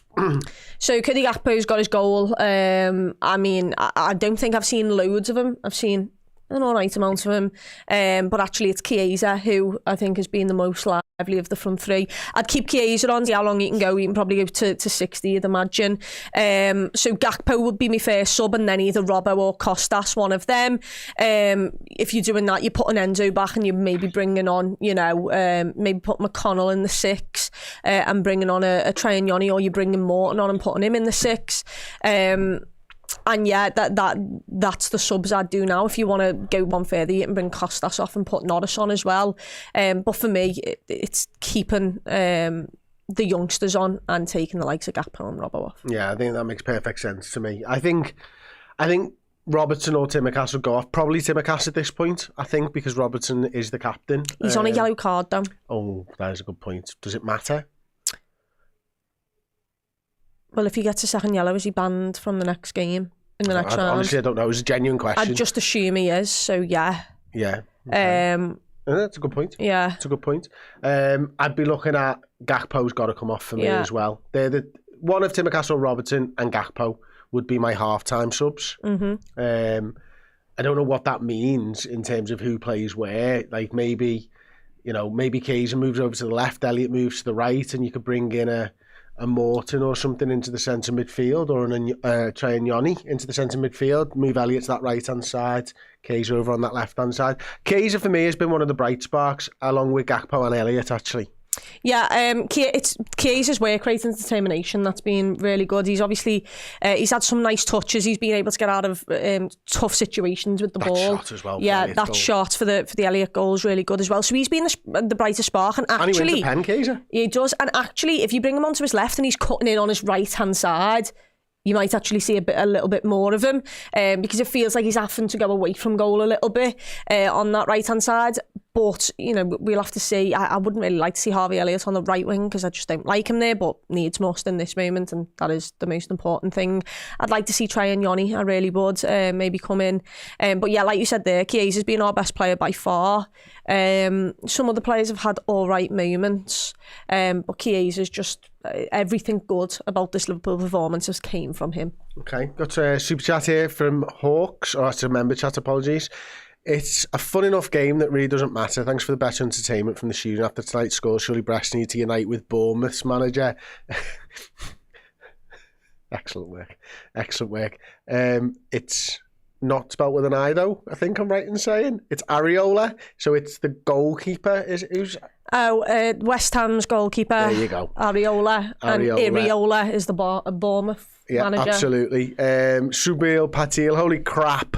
Is this how Spurs feel every day? I think it is. And a little bit of Aston Villa at the moment, because Aston Villa concede 2 and score 2 every game. Steve, what's the Aston Villa score? 2-2. 2-2, there you go. Sven Fredrickson, thank you for the super chat. Surely Costas or Robbo will coming up. Surely Costas or Robbo will be coming off soon to play against Bournemouth. Which one would you sub and who would you put on? I think we've answered that already, so thank you for the super chat. Woodsy, second place. We've Bruges Feyenoord. Barca scored, please. So if we get second place, are we getting Bruges or Feyenoord? It doesn't matter. No, it doesn't matter. The draw needs to be done, doesn't it? Yeah, so it doesn't matter if we come first or second. It doesn't matter. It's all academic. They will just play one of the teams between 15th and 18th, and that'll be dependent on a draw. So and the draw's 11 a.m. Friday. That's not for us, though. It is. It draws the whole thing. Does it? Yeah, draws the whole thing. I thought it just drew the next round. Draws the whole thing's done. Chaos Crumpets. Chloe, how good are you at centre-half? You've got the aggression. Just try not to commit an actual crime. Where do you play? Centre-half. There you go. And this is what I mean. This is why I'm loud. Organised people scream for every offside, even when it's not offside, and nail someone in a tackle. Love it. Live for the slide tackle. Stephen M said Rio getting a Euro run out would have been cool. It would have, but it wasn't possible because he's not registered. Yeah, you've got to be, because he doesn't meet the criteria to be one of those under 18. I think it's like you've got to be there for 2 years or something like that. Exactly, yeah. So it would have been cool, but I'm sure you knew that when you put the super chat in. And thanks for your first ever super chat, Stephen. Much appreciated. We're going to have a dead short break, and then we'll come back for the second half. Hello there, just want to tell you what you could win if you were in our Club Legend prize draw for January. This is a biggie. We're starting the new year off with a bang. It's this, a signed Liverpool shirt signed by Ian Callaghan, proper Liverpool royalty, the record appearance maker for the Reds. 857 appearances he made. Not all in this shirt, you'll be glad to know, but if you want to get yourself a chance of winning this, head to redmenplus.com, sign up as a Club Legend or upgrade your existing subscription and you might just be the lucky winner. Hey, I am absolutely delighted to say that The Man Who Stole the World Cup, the book written by my dad, published by myself this year, is available now to buy. You can get the limited edition signed version exclusively on redmenmerch.com. When they are sold out forever. There is a simple way of getting it as well. You can get it on Amazon in a hardback print to order version, or the Kindle edition is available on there as well. The Man Who Stole the World Cup is a fun, adventure-packed time travel story about kids from Liverpool pulled from Liverpool's double winning season in 85-86 into the plot to steal the Jules Rimet World Cup trophy in 1966 that would ruin football for all time, and three adventurers set about making sure that they can save football in their time and in all future times as well. Something to be enjoyed by children, by young adults, and actually anyone who's got a little bit of love for football and geeky culture in their lives. Yes, get it. It's a perfect stocking filler for someone you love in your life this Christmas. The Man Who Stole the World Cup. You'll love it. Hello everyone, welcome back. About a minute and a few ticks before the second half. Liverpool trying to come back from 2-3 down against PSV. An exciting first half, an exciting second half to the first half, probably more so than the first half of the first half. Nope, didn't understand the word. What are you eating? I was eating a bit of chocolate orange. Oh, very nice. That one of you 5 a day? Yeah. Lovely. And I've also caused a bit of pain in my tooth. Oh yeah, Chloe's got bad toothache at the moment, unfortunately for everybody. Here's the goal from Club Bruges. Shocking defending by Manchester City. Finish. They should probably change the goalkeeper back again to Ortega. Try it out. It was funny when they did that, actually. We've had a few super chats while we've gone. Nathan says, justice for the Champions League. Hopefully City go out. Indeed. Woodsy says, no, first place 16th or 17th, second place 15th to 18th from the playoffs. That's not true. It's 15, 16, 17 or 18 you can get. There's no country protection either, is there, Steve? No. Can we have a look if the draw on the week on Friday? I don't think Friday is with us. You know, I'm looking at Friday now. Friday is just it's just a knockout phase draw, it's not us. And then there's going to be another draw at the end of February for the rest of it. That's I think I'm right in saying. So I think Friday is just going to be this knockout round, and then they'll figure it all out from there. Tyler Morton's coming on in a minute though. That's got nothing to do with the draw, but kicked off. Oh, sorry about that. Okay, you just talk a second. I'm just going to read this. Okay, Barcelona have scored, by the way, which puts them top as it stands. Liverpool will be second on goal difference. Didn't need that. Anyway, PSV have a throw-in by our goal, actually, which isn't great. Arne Slot's laughing, though, so he's really not that bothered about it. PSV down the right-hand side with, I want to say it's Karpstor. I don't know his name. I won't lie. They've switched out into the left. Left back whips a ball in. It's a great ball. Kostas gets to it. Cody Gakpo calm in the box. Harvey Elliott looking for the out ball. Can he find someone? No. He can find a PSV's player's back and it goes out for our throw-in. Lively start to the half again. Chris is probably realising that he was wrong. City have No, scored, I'm looking at it. I can't even fucking... Who scored? City have equalised. Of course they have. Already. On the bright side, just as the lesser of two evils, if City do win and they get through, which is whatever, they will have to play a game in that knockout phase just days before they play us. So that's the silver lining if City do in fact get themselves through. There's no silver lining there for Well, I'm me. just saying in terms of lesser of evils, maybe. Yeah, sorry, I am wrong. It says here plainly the round of 16 draw then takes place on Friday, February the 21st. We'll still know on Friday who we're going to play out of 4 teams. Mm-hmm. Yeah. But won't we? We'll know in about Yeah. this game. Yeah. Interesting. It's wild. And they'll be already in different half for the... They'll already be split into different halves, won't they? Elliot, he tried to chip it over the top. Kovacic for City, yeah. Well done. That was the point Ross was making before I wanted to talk about it. Harvey, I laughed, didn't I, in the build-up? Yeah. He is playing on the left of midfield and has done all game. I don't think he has. Look at him now. That? Look where he is. He is now. He's been there all game. But he was with... No, because he did... He was... Him and Chiesa, he was covering for Chiesa for half the half. When Chiesa got off on the other side. I think McConnell started on that side because McConnell was right next to Cody Gakpo and nearly fed Cody Gakpo in the first 5 minutes. He drifts around, Elliot, but he's been on the left all game. You can see it now. You can see it now. I don't think he started there, though. Either way. Oh, no. PSV might have be a the long ball. half of football. Knocking it round at the back. They look quite comfortable and confident at the moment. Are you surprised that Cody Gakpo is still on this pitch? A little bit. I'm kind of surprised that we went with the same 11 for the second half, to be honest. I mean, Tyler Morton is warming up. He was taking... Ball over the top. Kwanzaa deals with it. Well done. Great turn. Absolutely brilliant. Elliot. McConnell, love it. He's got a run through the middle by Chiesa. He's gone past him. Brilliant. It's not a great ball. The ball's just slightly over hit for Chiesa. It's a good run. Really good by James McConnell as well, by the way. I can understand why Liverpool rate him so highly. Yeah, it's I feel a little bit sorry for Tyler Morton, but I got the feeling that McConnell's just edged ahead of him in the pecking order at the moment. McConnell's been really, really good. Tyler Morton is coming on, but I assume, I think that means for Tyler when they're a centre half, to be honest. Probably, yeah. He's kept it in. Kwanzaa's got it. No, Kwanzaa. It was a little bit of a silly ball. Did go to a Liverpool player. Oh, That's a my. terrible pass by McConnell. Well done, Kostas. It was the only thing you could have done. Oh, hello. Elliot. What a touch that. Now, never mind. Okay. Look at Chiesa if you can. It's a big long ball. Now's the ball. Oh, he knew it. He was pulled down. It's a yellow card. How is it not a yellow card? We're through in on the right-hand side. Anyway. Goodness me. It's Crossbow says, I want to see Kieran Morrison get some minutes. Absolute baller.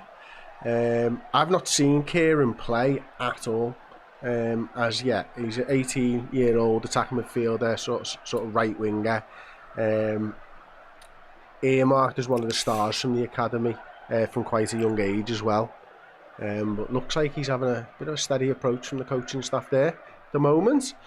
Collins, I'm home now, so we'll score soon. Thank you very much. I hope so. I hope so too. Have we had any updates, Steve?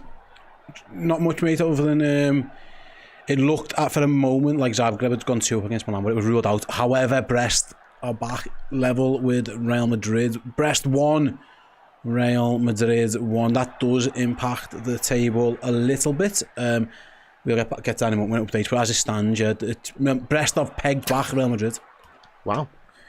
There's some mad results going on. It's been like that this Champions League all the way around, hasn't it? That, by the way, Chris, puts Madrid back into... No. As it stands, Madrid, PSG, Benfica and final. Lovely football, but you've got to release it first time, mate. So yeah, Real Madrid are back in the danger zone for Liverpool as it stands. They're 15th. That would be potential opponent for us. Of all the teams that we could get, I would just not want it to be Real Madrid. I'm just not ready for that. Let someone else knock them out, please. I've had our fun trying to knock them out. I've not enjoyed it. I know, we beat them earlier on, but I don't feel like you should be allowed to play the same team, by the way, that you've played in this league phase. That's just boring, though. Yeah, it's a bit boring, isn't it? It's a bit I've already played them. That Brest goal is being VAR checked, apparently. Oh, well done, Cody. Cody's getting his applause. Maybe that's why they didn't take him off at half time. That's nice, that. Yeah. Yeah, you're right there. That'll definitely be it. So, does Harvey Elliott go to the right wing and does Chiesa move over to the left wing? Yeah. Sounds about right. Oh, it's nice to see him getting applause from everybody. He's applauding back. That's nice to see. It is lovely. He's going straight down the tunnel. Oh, that's lovely, that. That's a cute moment. Ah, someone's brought the Cody Gakpo PSV top. Oh no, he's came back from the tunnel. Oh, he's high-fiving all the subs on PSV. Oh, that's lovely. Well done, Dan. Oh, so Kay's on the left, lad. Harvey on the right, yeah, confirmed. Okay, Kay's got that. Go on. Move out the way! Wide! Elliot! Wide! Just go wide! Oh. Lad. Finally, it's gone wide. Den's backstick. Oh. No, you're asking so much of him there, lad. It's a corner. Chiesa just needs to put his head up and just pass the ball. Harvey Elliott's in acres of space there. I shouted Elliot while he had the ball. I know. I know. Fucking hell. It was just fucking stupid. He just wanted to score a goal. I know. He just wanted to score a goal. But get the goal for the team. I think we might have news from Zagreb. Yeah, Milan nearly 2-0 down, ruled out by VAR. Now 1-1, so they're getting themselves back in the potential mix. They're still not in the top 8, Milan, but another goal. Actually, it's a lie, they have now moved to 7th because of the results, so Milan is 7th. So big goal for them. They've gone from being in the knockout phase to now being automatically through. So. What's the red? Ball's whipped in. Ooh. What's the red? Is that a red card, or does that just mean like something's happening in the game? Yeah. Red card for AC Milan. Yeah, that's a red card. Yeah. Yeah, the TV. Yeah, it was first well half, down to 10. Yeah. Right, what's going on here? I mean, it's just being given a foul. That's all. Foul to PSV in their own half. Great camera angles, though. James Stanley saying, stuck in work, listen to your commentary, rate the ref on a scale of 1 to 10. He got in the way for their second goal and he gave the penalty correctly. He's a bit too bright for me. Yeah, and because you're listening, it's because he's wearing a bright yellow fucking shirt. Oh, yeah. Oh, good news. Madrid are now 11th. What? the way the results have fell is absolutely crazy. No. I'll come back to you in a moment, but I think things are changing on the old league table. I can bring you an update in a second. As it stands, according to this, PSG, Benfica, Feyenoord and Monaco are the teams Liverpool could face. Get PSG out of there as well. Because results are all going Did you say PSG? Yeah. I don't like that. No. And I don't mind that. You know what, the PSG thing's interesting because I genuinely don't rate them as a side. But they're still dangerous. They're dangerous, and that result against City could turn their season, I think. Oh, Conor Bradley was the ball about 10 years ago. He's left-hand side. Help got him. Support through the middle from Elliott this time, and behind from Costas. No, he never in a million years. And he gets shoulder bars into a fucking cameraman. Look at that, don't teapot on the fence. Don't never teapot when a camera's looking at you. He did you see that? I have a tendency for that. I was once told by a photographer, don't teapot when someone points a camera at you. For a fucking look at that. Straight into the Cameron. Kane Doherty nearly got taken out. Man City have scored, by the way, 2-1. It's City. Boring. Boo. That takes them very much into the knockout phase, which again... Into our danger area. No, they can't play us. They're nowhere near it. On the last. But they'll be in the last. They're going to be in the top 24 as it stands. I don't like that. They're currently 22nd. Liverpool's knockout area is PSG have jumped 7 places to be in it because of the goal difference. It's PSV, Benfica, Feyenoord and Monaco who Liverpool can currently face. Honestly, this which looks a bit better than it did. Did you say PSV or PSG then? PSG, Benfica, Feyenoord and Monaco. Ironically, if we equalise, that's a way of getting PSV back into our little mix. Okay. I think we've had another goal over in France at Lille, Steve. We've had a goal in France for Lille, Chris. You are absolutely spot on there, beating Feyenoord 3-1. So there was a chance that Lille could have been in our mix, but looks like they're going to get themselves out of that. PSV got the ball on the halfway line right now. Absolutely gutted. Madrid are 2-0 up, by the way, against 2-0. Brest. I thought it was 1-all a bit ago. It was. The Brest goal got ruled out by VAR. That's why the table changed. And then they've scored again. It's devastating. Honestly, it's better. It's a good thing. I get it's better.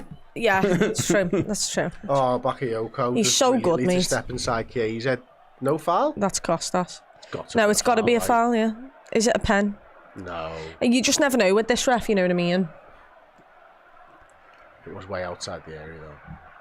Silky. And it's very much a foul. Yeah. He does brilliantly to cut back there, doesn't he?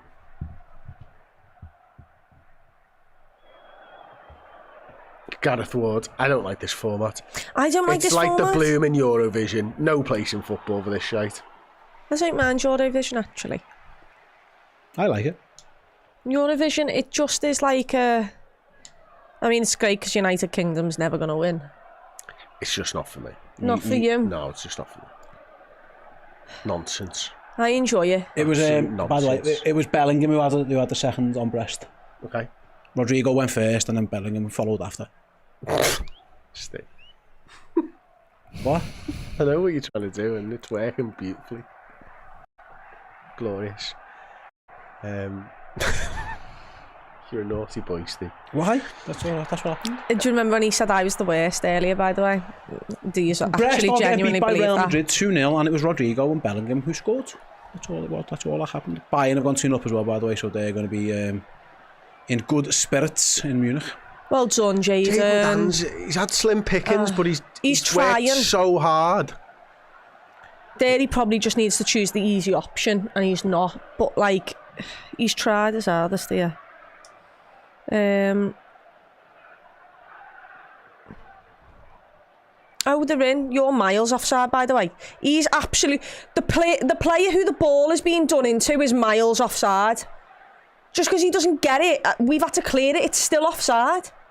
I don't get this game. Oh, that was a good run there. The Chiesa didn't track by their number 2, the right back. He's back in now, though. Ball's going over the top. Bakayoko got himself a little bit of space at the back there as well. He's just got to get out to his man this time. Doesn't. Bakayoko one-on-one with Kostas. Plays a nice little pass. Kostas does well. Throw into PSV. It's not being as entertaining. Oh. Yeah, I'll let you answer this one. Kieran said Chloe's getting pretty worked up over a game she doesn't give a shit about. I never said I didn't give a shit. I said I didn't give a shit enough to play players who are me starting 11. Villa, by the way, and Zagreb have both scored. Villa beating Celtic 3-2. Zagreb have gone back in front against AC Milan. Milan are back in the knockout phase and out of the top 8. What does it all mean, Basil? That's exactly what that means so far. Yeah, it's all going off around Europe. There's Villa goals. There's AC Milan drawing. Brest are getting battered. It's all going on. Corner's in. Oh, Dan's does brilliantly to head the ball away. Drops as far as Bakayoko. Back to the centre halves now. Switch. Chiesa, couldn't quite close his man down quickly enough. Is that Veerman with the ball in? Kwanzaa with the header out. Jaden just can't get there again. A little bit of pressure for PSV. Offside. Oh, he's offside. That's okay. PH says, what's wrong with Darwin? He was ill, as far as we heard before the game. I think that was Lewis Steele, Steve said earlier on. 60 minutes, just about to be. Chloe, any subs on 60? Robbo or Costas, I'm surprised they're both still on the pitch. One of them I expected to come off. Maybe he's just going to tell them to go. But yeah, they're the two that I'd have looked at potentially changing. Yeah, I don't think Chiesa can do 90, so I suspect he's going to come off at some point as well. It would be nice to see if he could get to 90, but I suspect that you're right there. I think you're spot on. Robbo and Tsimikas are the lads who've played probably the most minutes in the first team and are switching as first teamers. So it makes sense to get one or both of those two off. Yeah. And you made the point at half time, didn't you, about Robbo being on a yellow card as well. So. And you do have left backs on the. You have a left back and a centre half on the. We're already losing. You know what I mean? Yeah, I don't think he'll want to lose Slot though. I think he wanted to put a side out to win. Oh, brilliant play. Chiesa doesn't look like he's tiring. No. He looks a bit faster today he than needs I think help, I've seen. Well done, lad. There you go. Whip it ball back stick or He's just try and shoot. Goal. Bloody hell. He loves it. Yeah. Oh no. Mighty Quinn's in the super chat, in the dentist chair, about to get a root canal, up the Redmen Watchalong, up the about to score 4 reds, up the laughing gas. Yeah, if there's one person I know that doesn't need laughing gas, it's you, Quinn. So keep your head up. Hope it all goes well, mate. And I can't wait to see you when you're next over in Liverpool. We'll catch up with you soon, yeah. And say hello to Darlene for us as well. I think we've got a goal coming in from Germany. Yeah, Leverkusen have scored there, now 6th place. You know who the big winners are so far? It's Lille. Lille have got themselves in the top 8 at the expense of Borussia Dortmund, Real Madrid, Inter Milan, all of the AC Milan. So yeah, Lille currently in that last automatic spot, which is massive for them. There was a chance that they were going to be in the potential to play us when I did, when I tried to guess the fixtures earlier and make potential scorelines. As it stands, they've got themselves into 8th place, which is huge for them. Just sticking with you, Steve. How many French teams are in those 4 now? That we could be facing. There is 2, PSG and Monaco. It's also Benfica and Feyenoord at this point in time. Wow. I do like Benfica and Feyenoord as potential options. Oh, go on. There's a ball there if you need it. There was a ball there. There's no longer a ball across. There. Robbo, he's got Tsimikas outside of him and he plays it to Chiesa. Go past him, Tsimikas. Chiesa. No, Costas, you need to move. He's not even interested in Costas there, was he? Not even a little bit. He just blocked the pass though. He's got a little bit greedier this half, I think, Chiesa. Yeah. Yellow card. I like the first half better. Yeah, I mean, yeah. It's just more interesting. We were more in the lead in the first half. The City were also losing at that point. It was good times. I think there's been a penalty. But who's it to stay over in Zagreb? Apparently AC Milan have got a penalty, I'm right in saying. Although, I think they might have missed it. I'm just going to double check that on my app. On the old appage. I hate that. Oh, it's a great ball from the centre half. Oh, why didn't he pass the first time? He got it on the right-hand side. Imagine he'd injured himself by doing that, by the way. It kind of looked like he got his toe caught in the grass or something, didn't he? Bakayoko now. He's so good, by the way, him. He's so skillful, isn't he? Well done, boys. Get us out of there, get us out of there. Oh, brilliant turn. Little back heel by Chiesa. You need to got to get rid of it. There we brilliant. Go, well done. There's Endo. Well done. One of yous. Elliot, he's got Bradley going down the outside. Oh, lad. Elliot still looking for a pass. Cut out. It should have just been to Bradley. Like, it doesn't. Why have you took it? Oh, Costas, well done. Why is the lad on the floor? Who's coming on here? Try and Yanni. Big goal at the bottom. No, I'm joking. Red Star have scored in a goal. Game that means absolutely nothing. Poor young boys. Oh. Shame. Trey for Robbo. So Endo's got to drop back, Chloe. Yep. Yeah. And he's got the armband as well, which I just absolutely love to see. Tell you what, Morton and McConnell as the 2 holders. Yeah. And Trey attacking midfielder. There is a big goal that kind of impacts Liverpool. Atalanta have scored against Barcelona, which means Barcelona are now going to be below Liverpool in the table. Liverpool will still be first in the group. And news from Villa Park as well, please, Steve. Yeah, Aston Villa got a penalty as well. Looks like they're hoping to put Celtic to bed. Although they were 2 goals up before and got pegged back, so you never know. Oh, brilliant play by Liverpool there in the centre. Trainiani whips the ball out left. He's just got chalk on his boots on that left-hand side Well now. done, lad. He looks so comfortable over there. No, never the Gets it ball. into Dan's, though. Risky. Harvey Elliott, right-hand Help side, him. on the edge Help of the him. penalty area. Cuts inside. Pen! Oh, it's not. No, the ball was far. Oh, he's given it the other way. He's given it for diving. He's going to book Harvey Elliott. I don't think it's a dive. I don't think it's a dive. Let's have a look. It's a dive. It's a dive. But It's a dive. He comes down with snow on him. it's absolutely. It's a dive. I still think we could have played on. But okay. By the way, that Milan penalty before got ruled out by VAR. They didn't miss it. Oh, Villa penalty miss. Sorry, Steer. Stole your thunder there as well. Yeah, Ollie Watkins on for a big day for him, of course. He was trying to get a second goal of the game after he was bid rejected by Arsenal, but yeah, it looks like he's missed his penalty. So How much Celtic was the bid for? 60 million. But he saw John Duran for more instead. Or selling John Duran more instead. So yeah, by the way, just a big news, like I say, Liverpool, as it stands, will still be top of the league regardless, because Barcelona have been pegged back by Atalanta. That's 1-1. As Inter go 3-0 up against Monaco as well. So Inter are currently 4th in the table.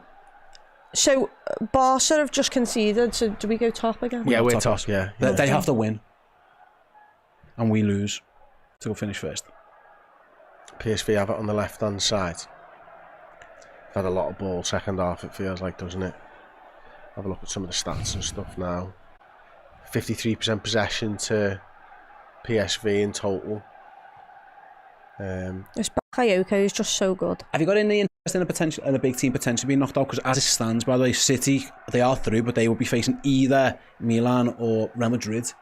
Give them Madrid. Ooh. There's a chance you can get Madrid versus Man City in the knockout phase. Ooh. I wouldn't mind that, as long as they also don't have to face us. Yeah. Wow, that's interesting, isn't it? Yeah, because currently Real Madrid are 12th, Manchester City are 22nd. Oh, I like a little bit of that. Yeah. PSV still just holding on to the ball now. It's starting to feel a little bit one-way-ish at the moment. Like, we're counter-attacking, but the dominant side here is PSV, I feel. Yeah, I don't want to say it's boring, but they've just got a lot of the ball. They're the ones who are the most likely to score. And they've got a corner now as well.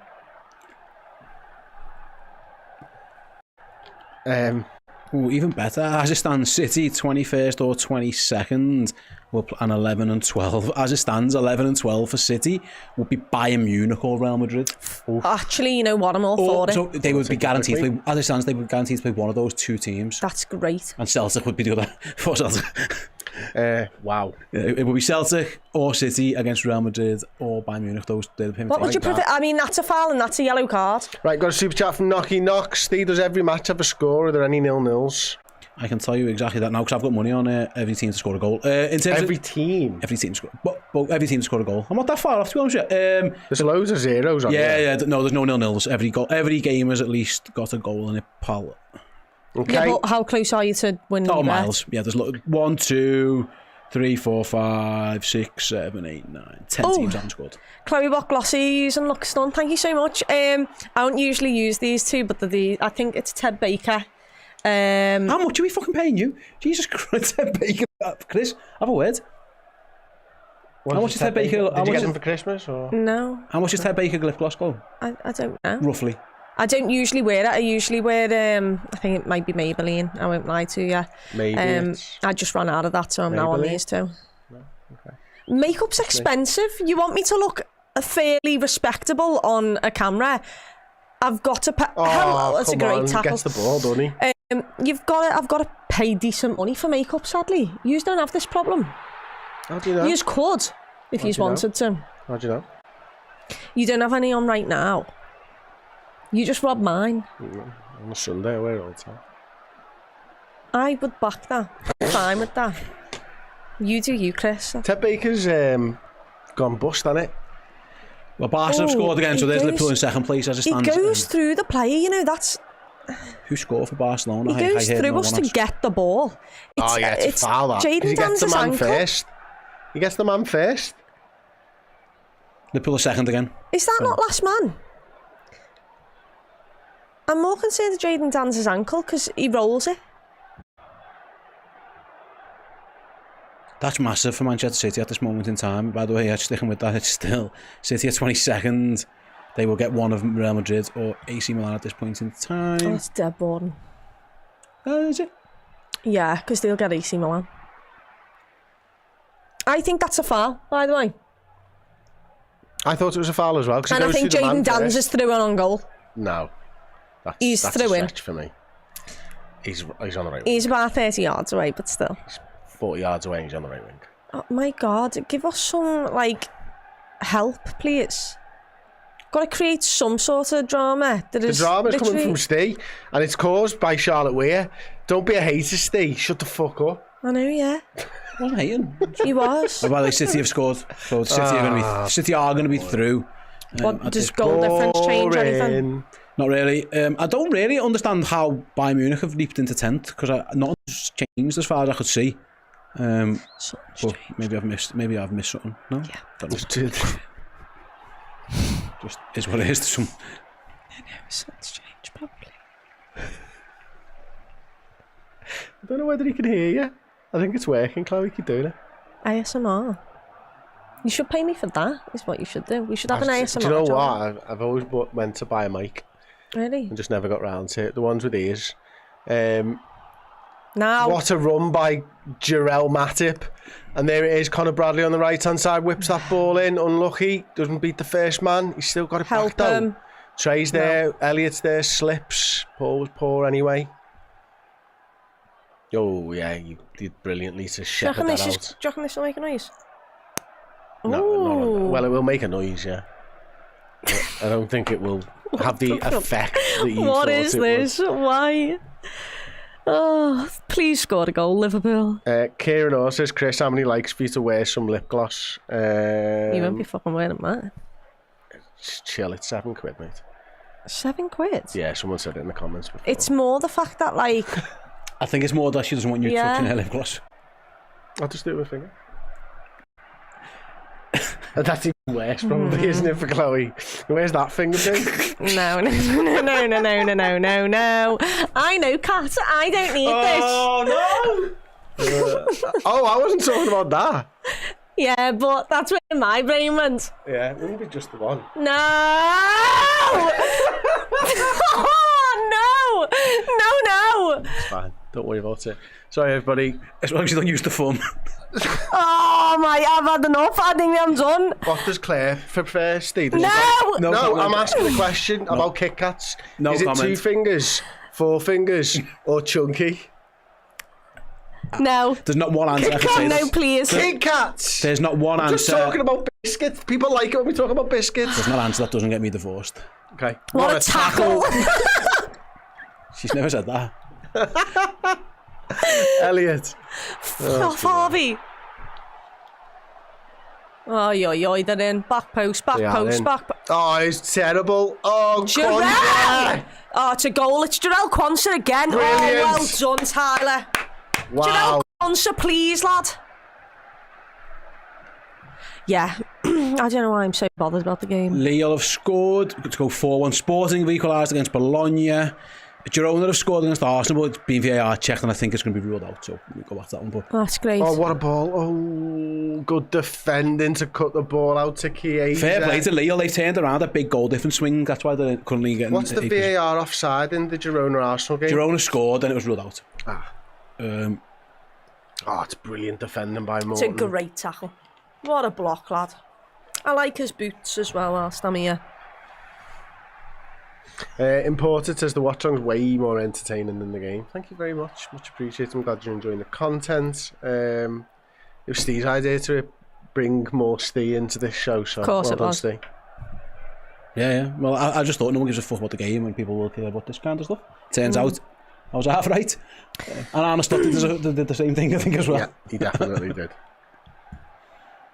some big games, fascinating games potentially in store for the next round, by the way. So 9th and 10th, so you'll get one of Borussia Dortmund or Bayern Munich. They're going to be the top seeds in this knockout phase. So they'll be relatively comfortable playing one of Sporting or Bruges. But like I say, as it stands, still 11th and 12th in the table, or who Manchester City could face. It's still Real Madrid and AC Milan. So I mean, you could get Milan. You could get Milan, or sorry, Madrid v City in the knockout phase, which would be awesome. Cool. Nice advertisement for Ted Baker there, Steve, as well. If anyone wants it. I mean, I don't know. It was gifted to me, but... Hashtag gifted. Thanks for letting me know where to go if I want it back. It is nice, though. I've also been told... Nice. I think it's a bit too pink. Too many breast jokes. Yeah, that's fair. Apparently I was milking it. Did you know he was going to do that? Yeah, because he did it literally 3 weeks ago when I was on the same fucking show with him. Honestly, the same joke. He does. And then I mentioned arse by saying Arsenal. I'm not going to do that. I mean, I've done it again, but like I'm not. I've explained my joke. I've not said it. Okay. De Jongs came on for them up top. Who did he used to play for? Nathan said it best.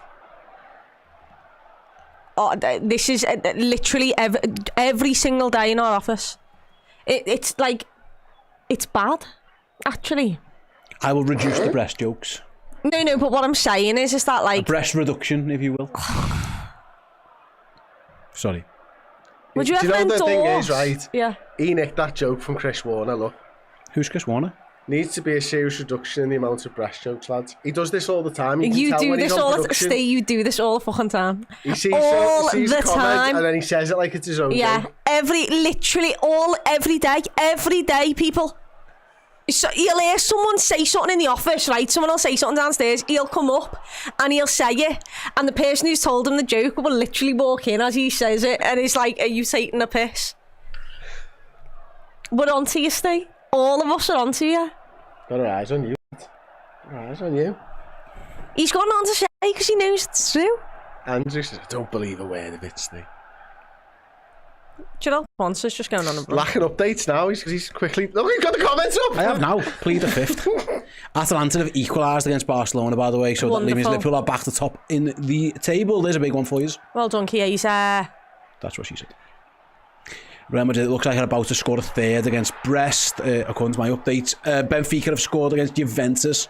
What does that do? It just, not a lot really, to be honest with you. It just gets Benfica still very much in position for us to play. Where, as it stands, against PSG, Benfica, Monaco, or Brest.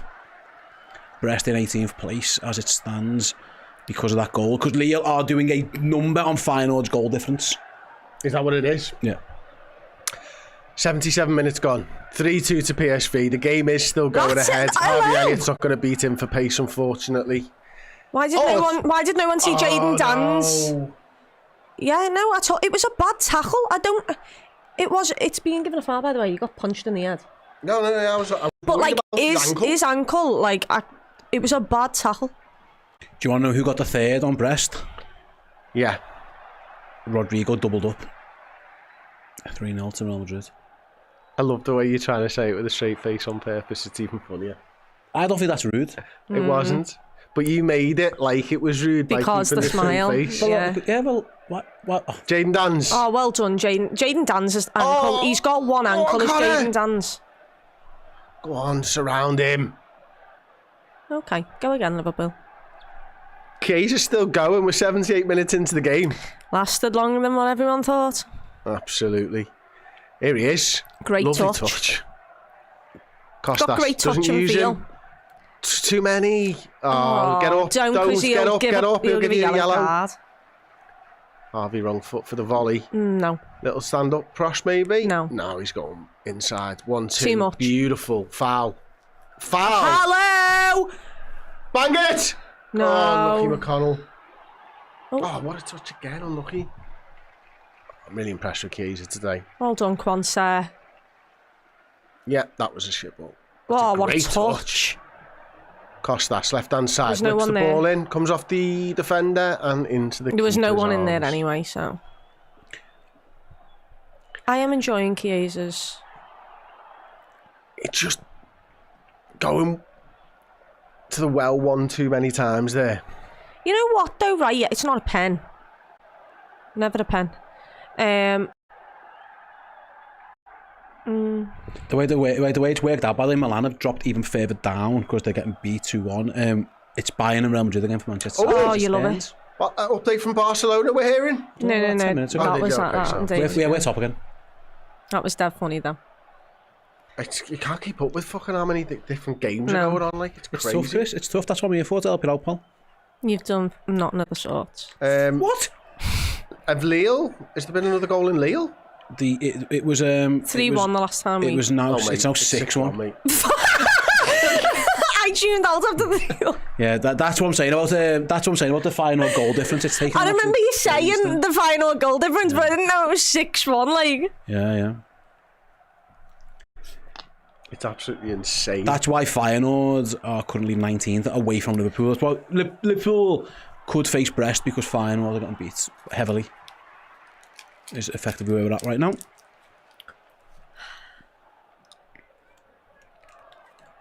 Right, keeper had the ball, plays it out to Morton, I think that is. Out to Endo's. It was McConnell. Shifted in. Was it? Yeah. Oh yeah, it was 53. They looked the same. I couldn't see his number. Endo, Costas. No one moving for him really. There's Morton. McConnell, nice play. Good football. Bradley. Oh, Dan's just looking through the middle, but he's got right hand side Elliott. He's got Chiesa left with his arm in his ear, which is what he wants to do. Bradley, byline, cross into the keeper's hands, deflected off the defender again. It's one too many, boys.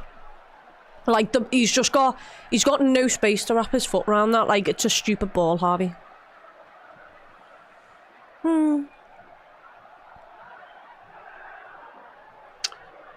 Are we gutted if we lose this game now? I think we've Nallo's coming on at centre I'm back. already 81 minutes into it, so yeah, I am a little bit gutted because I've watched it.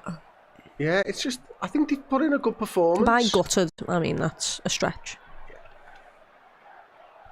So, do you think Nallo will come on for Endo or Kwanzaa? I do not have a single clue. The only player who I'd take off is Costas, but then what do you do? I don't know. Touch? No. Well done. Go on, lad. Go on, Tyler. Chiesa's the ball. Why? Banging it. Ooh. Why? Chiesa's like that. Give me the ball. I wanted to shoot. Which is what he's done all game, to be fair. It's a good effort, though, left-footed from Tyler Morton. It's not great. No, he's hit it well. It's still not great. It's not the correct option, but No, that's it's not okay. the correct option. It's a good shot. Left-footed as well. No, he had that in his locker, left-footed. Well done, Wataru. That's a little nice football from PSV, and there's space because Wataru Endo's not there. Oh, looks like, is it time for the substitution, maybe? Yeah. Who is it? It is Kwanzaa. Ooh. No, it's Shane Dance. Yeah, 65, yeah. What the hell's going on now? 76, 65. So who's going up top? What the fuck's going on now? Tyler Morton up top, Trey and Yanni up top. Who's up top? You know what? Unlucky to Jaden. He's had some decent moments there against it's Champions League, so I like that. So who is playing where? Wataru Endo's gone back into midfield. Trey and Yanni's our striker apparently, and that's it, isn't it? there's Nallo's first touch of the ball. McConnell. No, wrong way. Where's your Help him. options? Left. Chiesa, yes. Wait for Costas as well, or use him.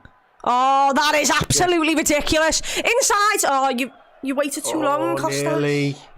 What a delightful I don't think Chiesa wanted him to nick the he ball never. off his feet He there. robbed it off him. Okay.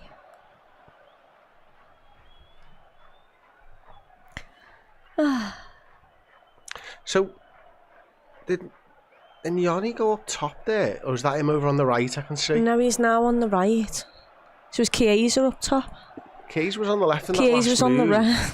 I think Yanni might be up top and he's just dropped in for build-up. Maybe. Oh, this is awfully confusing. I don't think the manager gives a fuck. No, I don't think he gives a shit, does he? Do we? No. Not really.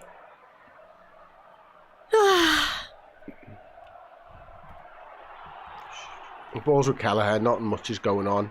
Have we got any updates from around the ground, Steve? Yeah, Bratislava have got a consolation against Bayern Munich, but yeah, not too much else going on elsewhere. Man City have finished, by the way, they are through. That game finished 3-1. So Man City are currently in 22nd place.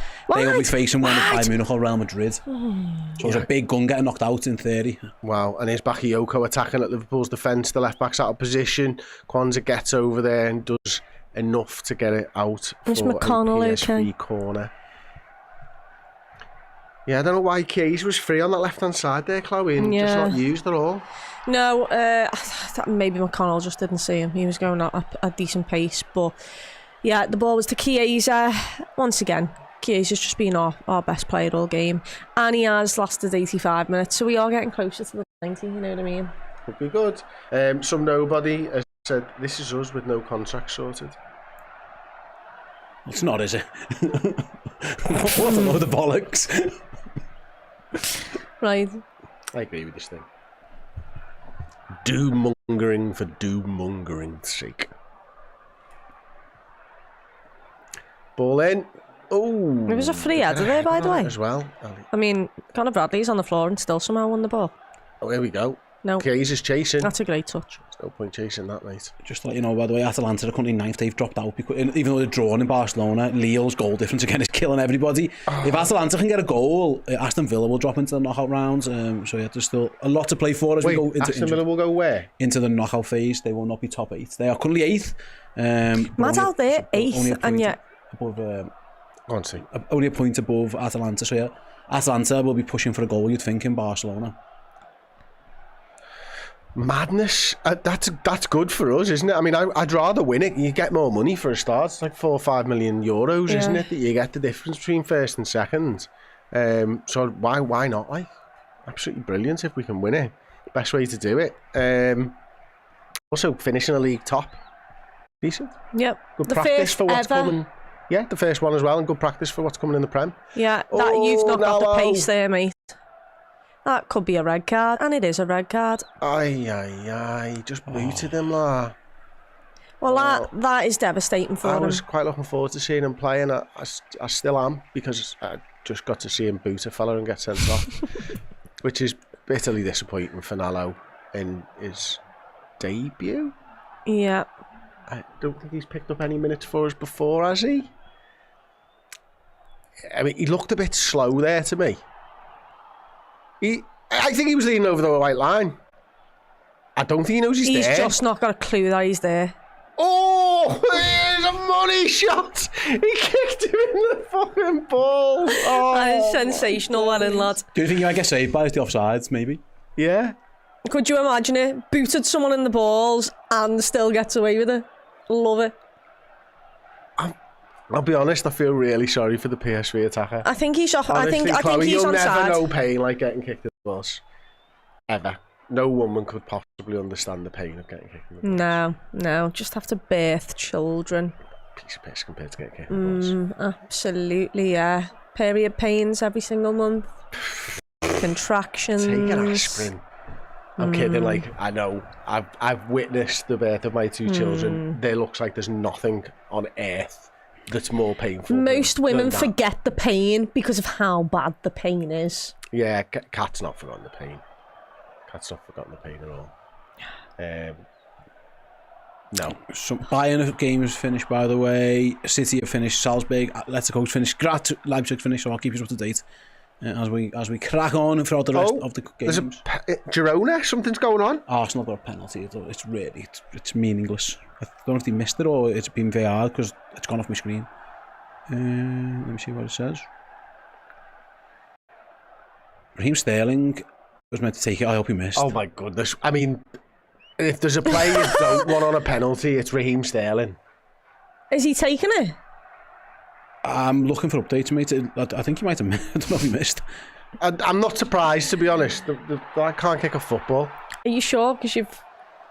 I don't know. I'm just waiting for... No, I'm talking to Chris. Oh, yeah. I argued that against Dan that he's a more effective player than Jack Grealish. What touch that was, by the way. Which I stand by. Oh, it's not being given as a foul. Great, stunning. Love that. Ooh, corner. Anything going on in Villa Park, Steve? Aston Villa got a big chance. I think they're about to score it as well. They've scored that goal. That's good for them in terms of the standings because they had Atalanta breathing down their necks. Can I ask how many minutes are left in the Barcelona-Atalanta? I know they're in extra time. There was 3 minutes given, but where are we up to in that game? It's 90 plus 5 and they've played 3 of them. 2 minutes left and we top the league. Yep. Okay, wait for the Barcelona goal. 2 minutes for it to happen. Oh my. And I'm sure it will. No. Yeah, Sterling did miss his penalty, by the way. That's so funny, man. Sure.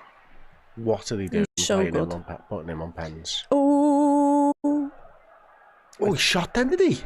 I think so. Oh my Fizzed God. across Kelleher's goal. Have you ever seen footy like it? Wild.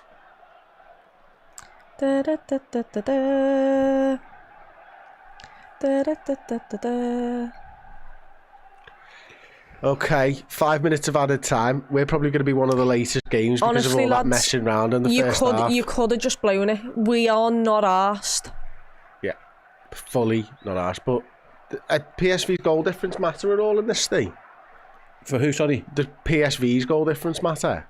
As it stands, they're 14th, mate. Yeah, so they not really, no. As it stands, they're on 14 points. If we scored, then they'd actually become an opponent for us, potentially. As it stands, Liverpool have got PSG, Benfica, Monaco or Brest as things stand currently. Okay. And Liverpool are still top of the table as things stand as well, by the way. I'm keeping an eye on that Barca game for everybody. That's the one, really, isn't it, Chloe? I mean, yes. Nice to see the kids run out. Not the result that we wanted, but if Barcelona and Atalanta draw, then fucking brilliant. Yeah, not really bothered. Like I said, the most disappointing thing from the night is Nallo getting a red card just because it ruins his moment. As long as Barca draw, then who's really bothered about how this game gets on? It was an entertaining 45 minutes and a very, very boring second half. Yeah, absolutely. But yeah, still some good minutes in the legs for the likes of Federico Chiesa and Harvey Elliott. That is the biggest plus as well, is the likes of Chiesa being able to... We've seen him now do 90, which I'd seen him do about 5, and that was about it. That's all that's all I'd seen from him so far this season. So it's good that we can rely on him, and we know his body we can rely on. Harvey Elliott gets a goal. Haven't seen much of him since he moved on. On the Chiesa stuff though, he's still legging it round. No, I know, he's still got loads of energy. That's a great ball. Unlucky. Liverpool are really trying to go and get an equaliser here. Oh, what a turn. Right, he's just been pushed over. How is this not a foul? Go on, what are you going to get? I'm going to ask for but that's a foul, isn't it? Chloe Bloxham, player of the match. Well, it's got to be Chiesa, because everything we've done well has came from Chiesa. I'd also like to know how many shots he's had this game. Is that a possibility that we can have a look? Absolutely. What about James any McConnell? Other shouts? McConnell, I was going to suggest. James McConnell is the other lad I'd look at. But yeah, Chiesa, McConnell. Those are the two for me. Okay, he's had 4. Only 2. That's a big fat lie. I've seen more than that. I'm sure of it. Oh, it's a great ball. He's done great to dig that out. Oh, Kelleher saves it off the line. Wow, what a save that is, by the way. It felt like he'd gone past it. Yeah. Actually, the top-rated player on FootMob is currently Harvey Elliott with an 8 out of 10. Obviously, the goal's helping him there. Don't forget, we've got our player rating show over on Redmen Plus after the game, where we'll be looking at all the player ratings from all the important websites. So do get over to that, while Steve is, of course, doing the post-match fan interactive and the player rankings. Me and Chloe will be over on redmenplus.com. I'm only just realising how big of a moment this is for them as a fan base. Like, it's our kids, so we're not ours, but for them, this is like they're beating Liverpool. They've beaten Liverpool. Like, this, the reason I thought that was because there was fans with tears in their eyes in the stands, and I'm realising just how big of a moment this is for them as a football club. They're going through, aren't they? That's important as well. Yeah. Barcelona Atalanta's in the 7th minute of added time now in that game. Honestly, with 5 minutes of added time. Call it, please. Real Madrid Brest is finished. Madrid beat Brest 3-0. Most games around the Europe are starting to finish now. Our game, Inter Milan, the game in Zagreb, and Barcelona for some reason still going on as well. Do you think this Champions League format had the desired effect today, Chloe? Maybe it's different when we're not. Yeah, we're not bothered. That's the problem. I guess there was some games on the line, you know, the likes of City and that. And I guess it depends because how the goal difference and everything like that actually matters in a league format, because like you said, Lille has killed Feyenoord off. But the likes of City, they could get AC Milan, they could get, I think it was Real Madrid or Bayern, depending on where they were in terms of goal difference. So I think it has. I just don't think I've cared enough for it. If it's part of your... I once again, I didn't think there was anything wrong with the old format. I enjoyed not much being on the line and then getting an easy opponent in the next round. Yeah, it's fair. It's totally fair. We've got a couple of super chats. James Daniels said, I hope it's raining if we play Brest. Nice. Upayan Baul, winning this match would have helped us avoid PSG. Only way the game mattered will be PSG anyway. So there you go. We'll have the update. And Barcelona, I'm hearing the full-time whistle has ended. But what did it end, Steve? Yeah, to all Liverpool are going to be top of the league phase regardless of this one. So oh my God! For a corner. Jesus Christ! Do it. Oh, is it free kick? Sorry. Do it. Oh my goodness. Miles away. Oh, just score, Kelleher, please. Ball's in. He might win it. He might win it, but he doesn't. And then they're on the attack. Just and Keller's forgot that he's the goalkeeper. He's quite quick, though, is Keller. Quite quick. He's got like that Michael Johnson Can sort of close straight down back. that lad who's got an open goal? He's missed. Well in. You loser. I mean, you're about to win, but you're a loser. That's an open goal, though. Yeah, piss poor from a lad who probably earns about 30 grand. Anyway, let's carry on. We're going to head over to Steve dead quickly to wrap up the scores. There's only one game still to be still playing. It is 2-1 between Dynamo Zagreb and AC Milan. But I think we've got a pretty good look at what the table will look like at the end of that game. Yeah, well, the most important thing that everyone's looking for at this moment is who are Liverpool's potential opponents in the next round. Well, it is Paris Saint-Germain, Benfica, Monaco or Brest. 3 out of 4 French teams, sandwiched by Benfica in the middle as well. So that is who Liverpool could get in the next round. Great prediction, by the way, on the French teams. Yeah, I didn't see Lille winning 6-1 on the bingo card. I was bringing up the brackets there just to confirm Liverpool where they will be. Obviously Liverpool are number 1, so they will be playing either 15, 16, 17 or 18. You can see on the left there or the right hand side. So yeah, that's where we're at so far. Do you want me to spin through the scores, or we? Yeah, just to give us the top 8 and who missed out. Anyone? Yeah, absolutely. So the top 8: Liverpool win the league phase. Barcelona, Arsenal, Inter, Atletico, Bayer Leverkusen, Lille, and Aston Villa. Congratulations to those teams all through. Don't even have to play the knockout phase. Fantastic achievement for all of them. So I say Lille turning around a massive goal difference swing there. Fair play to them. In terms of elsewhere, who misses out? It was Dynamo Zagreb, unfortunately for them. Now they are still playing, but there's no chance they can catch Club Bruges. They're out. Elsewhere then, in terms of who could face, I suppose the biggest news, Chris, Manchester City finishing in 22nd place. What that means, if I go over to this graph, I'll show you, they play either 11th or 12th in the knockout phase. If I scroll up to who 11th or 12th are, Manchester City will play Real Madrid or Bayern Munich in the knockout phase. One of those sides is going out, as are, of course, the other one will be playing Celtic. So it's Real Madrid or Bayern Munich for Manchester City. So yeah, one of the big teams, one of Europe's big guns, will certainly be knocked out in the knockout phase before Liverpool even have to kick a ball again.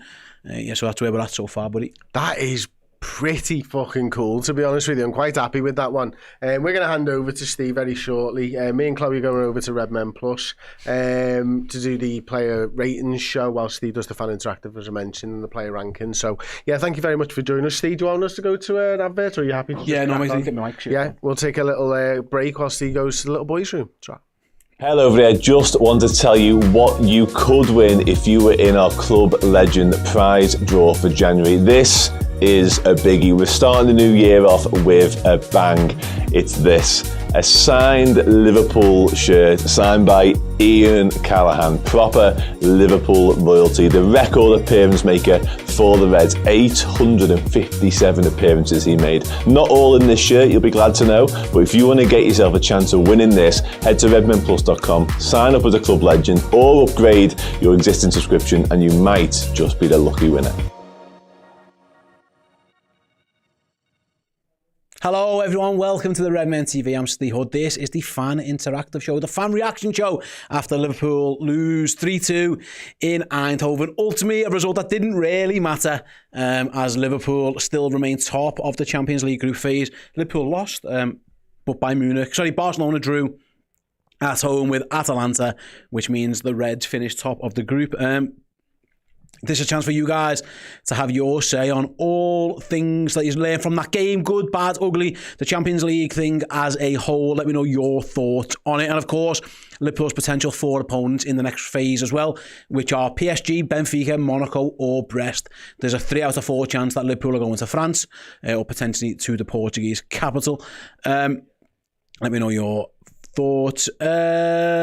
Right, then Daniel Ward, I love that match. I can't remember the last time I've liked a loss. Trial by 5 for the kids. Let them know what level they need to be at to compete in the Champions League. Yeah, listen, the result was what it was. No, I don't think anyone really cared too much, given, I don't think the manager did, given the team selection he had. It would have been nice, of course, if Liverpool could have remained unbeaten, but they are very much bigger fish to fry for Liverpool. So yeah, it's a good learning curve for some of them. You feel really sorry for Nalo.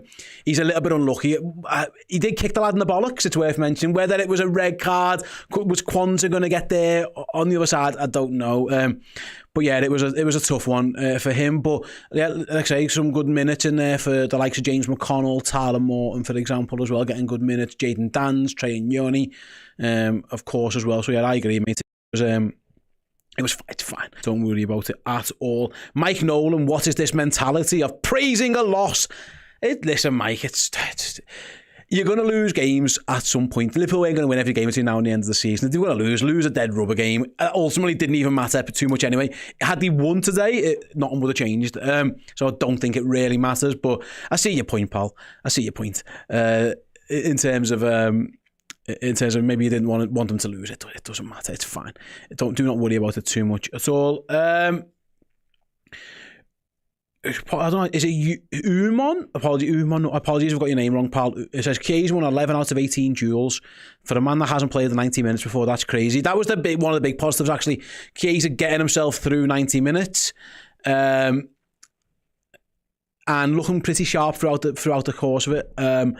So yeah, I agree with you, mate. It was, like I say, we all know Federico Chiesa is a quality player. Can he stay fit? Can he stay healthy? And that'll go some way to proving he can play 90 minutes. It wasn't the most intense game, of course it wasn't, by all accounts. But yeah, he got through it, and that was a real positive, I thought, for that one. Right, who else do we have today? LFC 1892. I'm guessing you were impressed by James McConnell, my friend, because says, how old is James McConnell? I can tell you that James McConnell is 20 years old. There's talk about him going out on loan this season. We'll find out in due course. I was really impressed with him today. I'm guessing you were too, mate, by the way you're asking about that one. Right, who else do we see? Who can Liverpool draw after the knockout, says the Hunter. I thought I explained that, but I'll explain it one more time for everyone coming in maybe late to the show or whatever, just tune in after the game. Liverpool will face one of Paris Saint-Germain, Benfica, AS Monaco or Brest. They are the 4 teams Liverpool can get in the knockout phase. That'll depend. There's a draw on Friday to see which of those teams face each other and then which side of the draw they end up on against Liverpool. So we'll find out. It's going to be one of those 4 teams, and we'll find out which of the pairs it will be on Friday. But there's again 3 out of 4 chance that Liverpool are going to France, or 1 out of 4, 25% chance that they end up playing in Portugal. So we'll see where we're at for that one. The ref couldn't get his card out quick enough, says Stevie-Doo. I thought McConnell was our best player and Chiesa looked sharp. Elliott had a poor game. I mean, Elliott did score. I think sometimes, like I say, the reffing was interesting. I probably thought it was a red card. I know some people disagree. I thought Liverpool potentially could have had a penalty on Chiesa. Didn't get that one. I agree. I thought McConnell was good. I thought he's a very good player. Liverpool think very highly of him, and you can see why.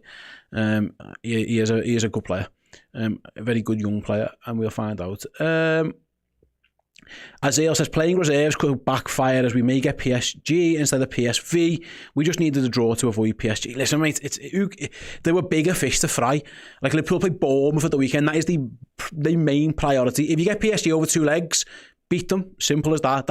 It is what it is. At some point, you're going to win the Champions League. You're going to have to play someone good. So it is what it is. If you get PSG, go and fucking beat PSG. Sad. Who cares? Like, the manager got it absolutely spot on today. Absolutely spot on. He had to do what he had to do. The biggest game is Bournemouth. Bournemouth on Saturday is a massive game. You'll cross that bridge when you get to it with the PSG thing. They might not even get them.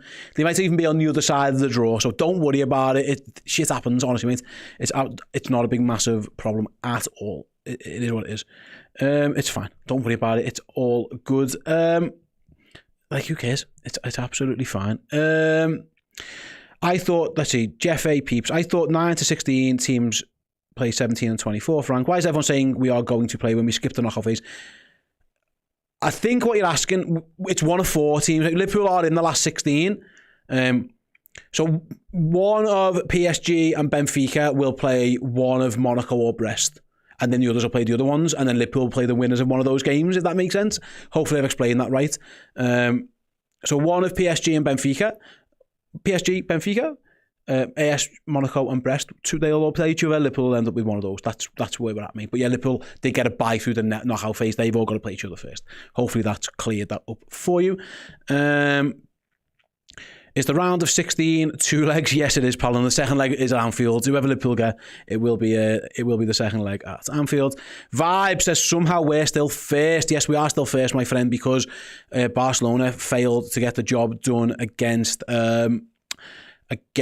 Atalanta. So Liverpool are the only team who won 7 games out of 8. Every single team in the competition now lost at least 1 game, but Liverpool were the only ones who won 7. So that's exactly how we finished first, my friend.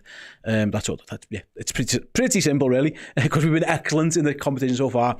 And the reason why Liverpool were able to do what they did today in the competition was because they had been so fantastic in the competition up to this point. That's where we're at.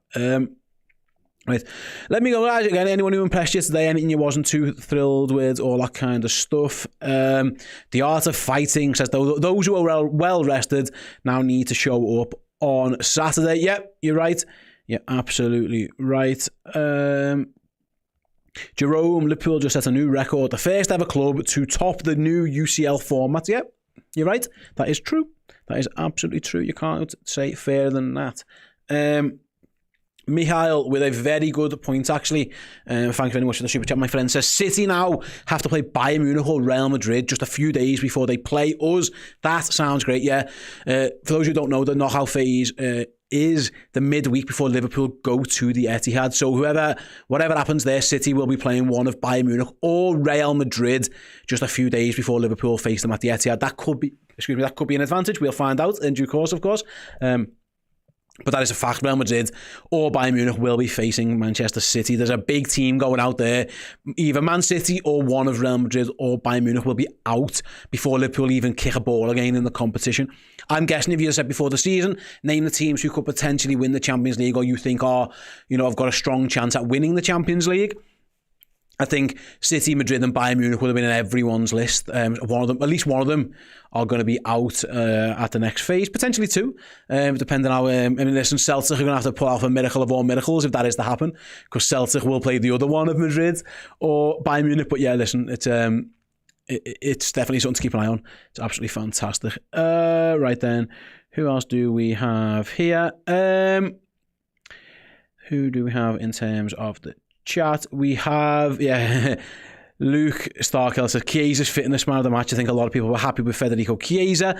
LFC 1892 says I think Chiesa could offer more goals than Diaz. But yeah, potentially. He certainly likes a shot, doesn't he? He certainly likes to get himself shots a goal. At times, probably a little bit too greedy. But yeah, you're right. Yeah, C. Laden says the poor lad who got a red, Nalo, yeah, shame. A few minutes into his debut, gets sent off. It seemed harsh as Kwanzaa might have got across. Did he touch the ball? I haven't seen too much of a replay. He definitely touched 2 of the fellas' balls when he volleyed them in him. I thought maybe Kwanzaa could have got round on the cover and maybe got a little slight touch on the ball, but even if he did, mate, he did follow through and kick a lad in the nad, so it's unlucky. I thought maybe Kwanzaa could have got round on the cover, but they've decided not. I feel sorry for Nalo. That's it. Listen, making your Liverpool debut should be the stuff of dreams, and unfortunately, you're getting sent off on your debuts. Hopefully, it doesn't hurt him too much that he'll need lifting up after that. Bless him, because he didn't deserve that. He kind of got caught out with the bounce of a ball, didn't react well enough, and then before you know it, I don't even think he knew the lad was there, and he tries to clear the ball, and unfortunately, it wasn't great. Matt Bannister, who was your man of the match, Steve? For Liverpool, good question. Maybe James McConnell. I thought McConnell played well, so I'd probably say him if I had to. I thought Chiesa was pretty good. I know some people didn't like Elliott's performance. I think he was up and down. He did get a good goal. So yeah, it's interesting. I'd probably say Liverpool's best performance was probably James McConnell. I thought he had a really strong game. Didn't look out of place. And, I know PSV aren't the be-all and end-all of European teams, but they're a Champions League level team. They're a perennial team competing in Europe. James McConnell's just a 20-year-old kid, and he didn't look out of place against them in a very mixed Liverpool team as well. So I would probably say him. Yeah, I'd probably go with him. Let me know your thoughts as well in the chat. I'm sure you could.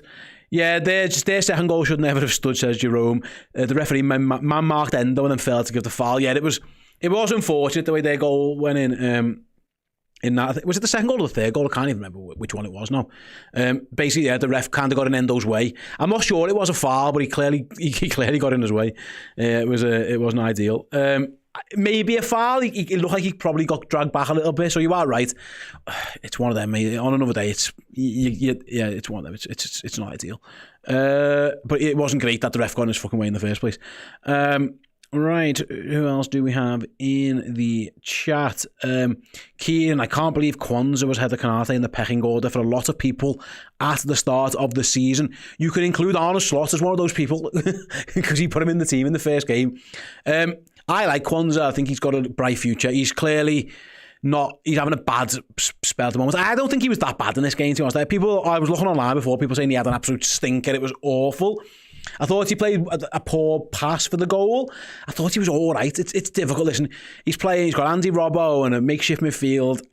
I don't think he's having his best moments. Of course, he's not, and perhaps nowhere near as confident as he was when he first broke into the team. I thought some of the criticism was a little bit harsh today, but yeah, he wasn't great on that goal for sure. Mr. Whoopsie, nice name with the super chat. I hope we get to play with Brest in the next round. Too many Brest jokes. Grow up, folks. I would never. Maybe I would. It's absolutely fine. Yeah, it is. We are where we are with that one. Yeah, Jerome says, I thought Kwanzaa was actually quite good. The loss wasn't on him. I thought he was all right. I thought he played fine. He just makes a bit of a stinker. He's fourth choice. Maybe Liverpool, if Liverpool go and sign a centre-back, sound. And it might be Kwanzaa who ends up missing out. My guess would actually be that he probably would stay, and it might be Joe Gomez. He nearly left the club last summer. Maybe there's something there. Of course, this is presuming Virgil stays, of course. But I think Jel Kwanzaa's suffering with it. I think he's suffering with confidence. But I didn't think he was that bad. C. Laden agrees. Kwanzaa was fine today. Tough to play in a team with so many changes. I agree. Yeah, I don't think it's wrong. I don't think it's wrong there. Yeah, Cheng says, I want to see Barcelona get PSG. That could be another one. That could happen. That certainly could be a possibility, given what happens later down the thing. Killer Dark, Elliott had a bit of a Jekyll and Hyde game. He was loose and sloppy with the ball. Yeah, I agree. Yeah, you're probably right. He was probably middling. He scores a goal. He does all right, but then sometimes he was a little bit loose. I would agree with that one. Regan says, I'm proud of the lads with the super chat. Thanks very much, Regan. $4.99. Not a knife for criticism. Yeah, it is. Honestly, it's fine.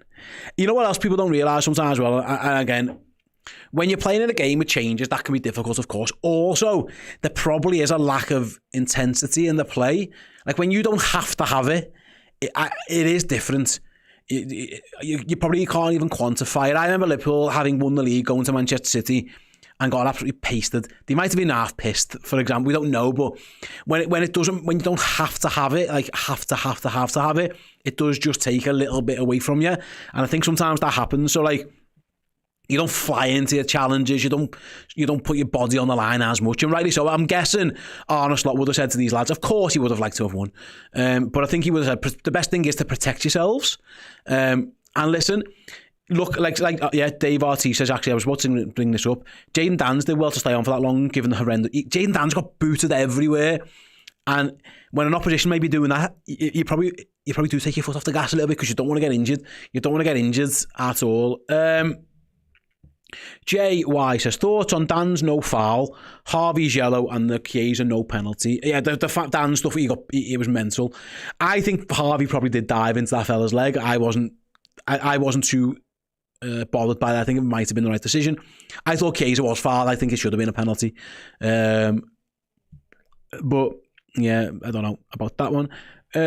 Kyle R says, oh, don't apologise, Kyle. Sorry if this has been asked, but can somebody explain how it's determined which of the 4 we play in the round of 16? I can explain that to you, Kyle.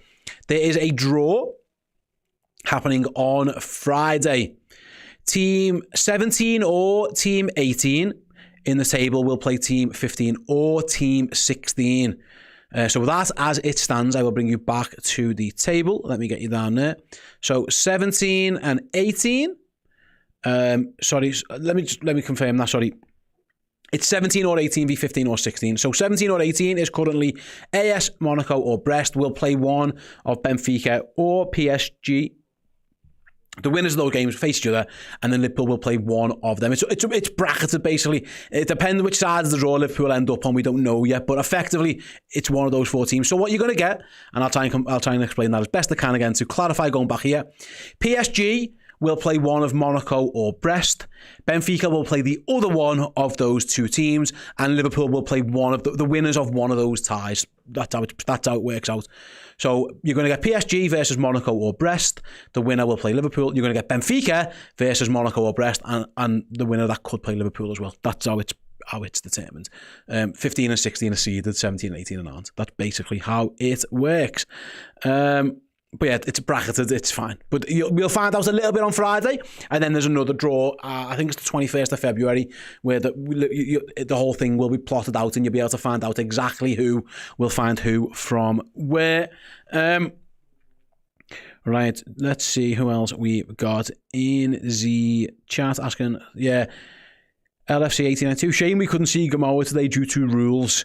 Yeah, the young lad, he's not registered. A few people asked where he was. He's not because Liverpool signed him in the summer. He hasn't developed. He would have to be registered on on your squad list, and Liverpool weren't going to use a place on him. Is basically where we're at for that one. Anyone else got anything else to have a chat today? Luke Starkiller, our first 11 would have won 7 or 8-0 tonight. Yeah, I think the first 11 would fancy. There was a chance Liverpool could have got PSV at one point. And I think, if down the line they have to play PSV, who finished in 14th place, there's a chance that could happen. You never know. If Liverpool did get I think if they got someone 14th, though, it could only be in the semi-finals. But yeah, listen, if PSV happen to get to the semi-finals against Liverpool, I think Liverpool will be confident of being able to do that. There's a long way to go before that happens, of course. PSV would have to win a couple of, three? They'd have to win, three more ties. But that could happen.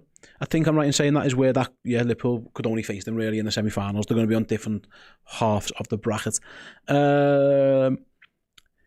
Tan, look, at least the youngest got some experience and they weren't terrible. It was a good test. Honestly, don't overanalyze it. I keep going back to it all the time. We're chilling about it.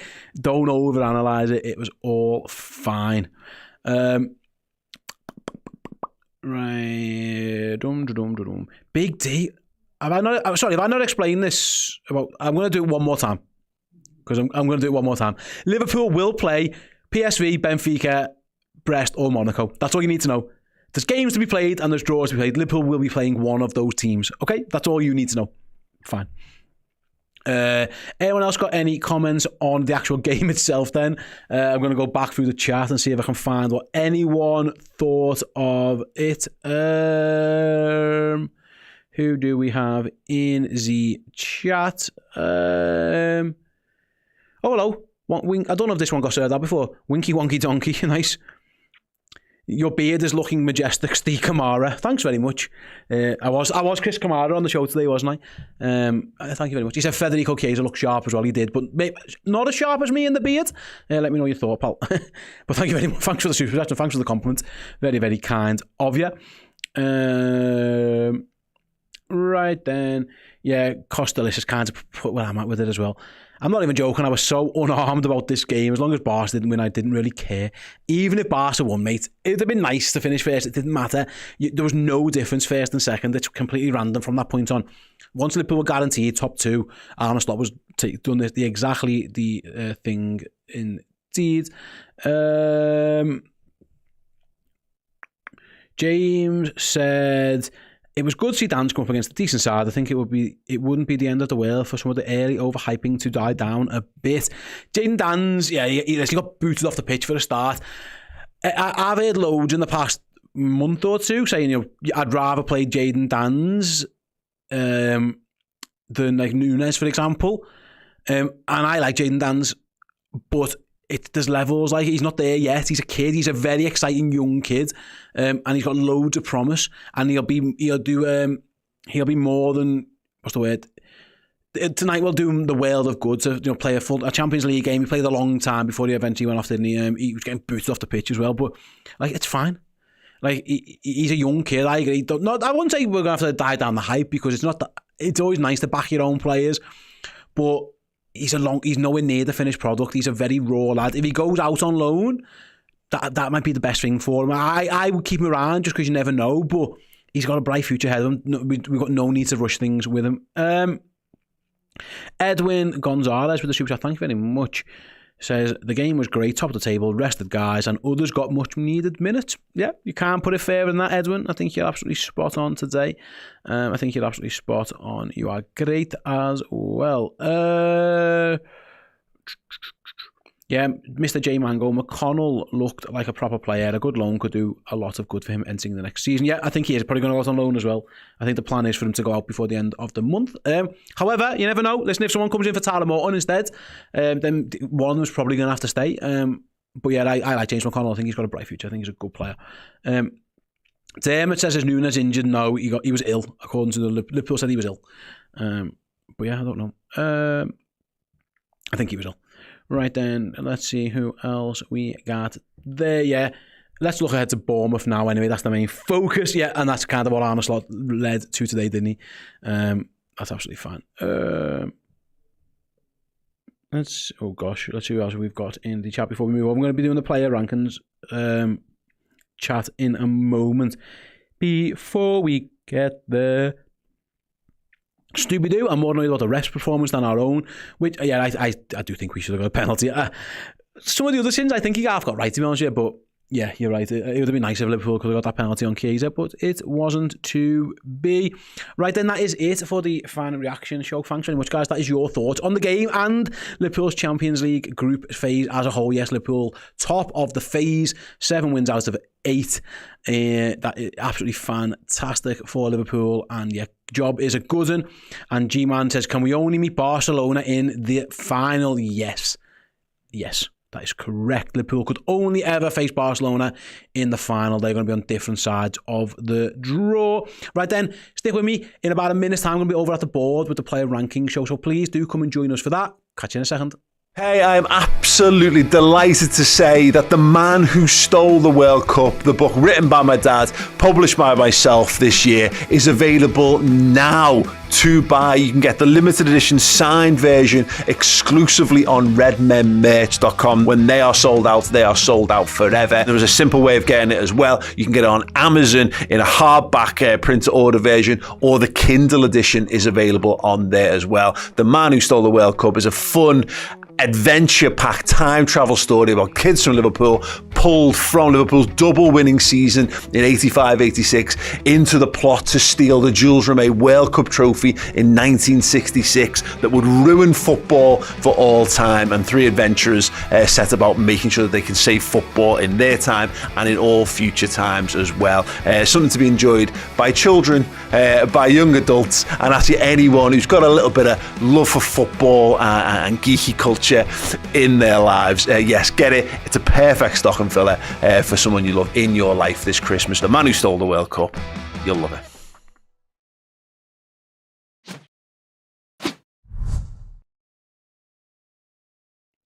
Hello everyone, welcome to the player ranking show. PSV 3, Liverpool 2. Ultimately, a pretty meaningless game for Liverpool in the grand scheme of things. They got themselves top of the league anyway, with Barcelona drawing.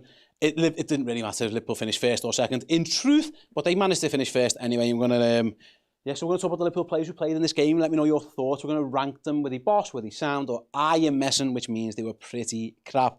I'd love to know your thoughts as we go through them as well.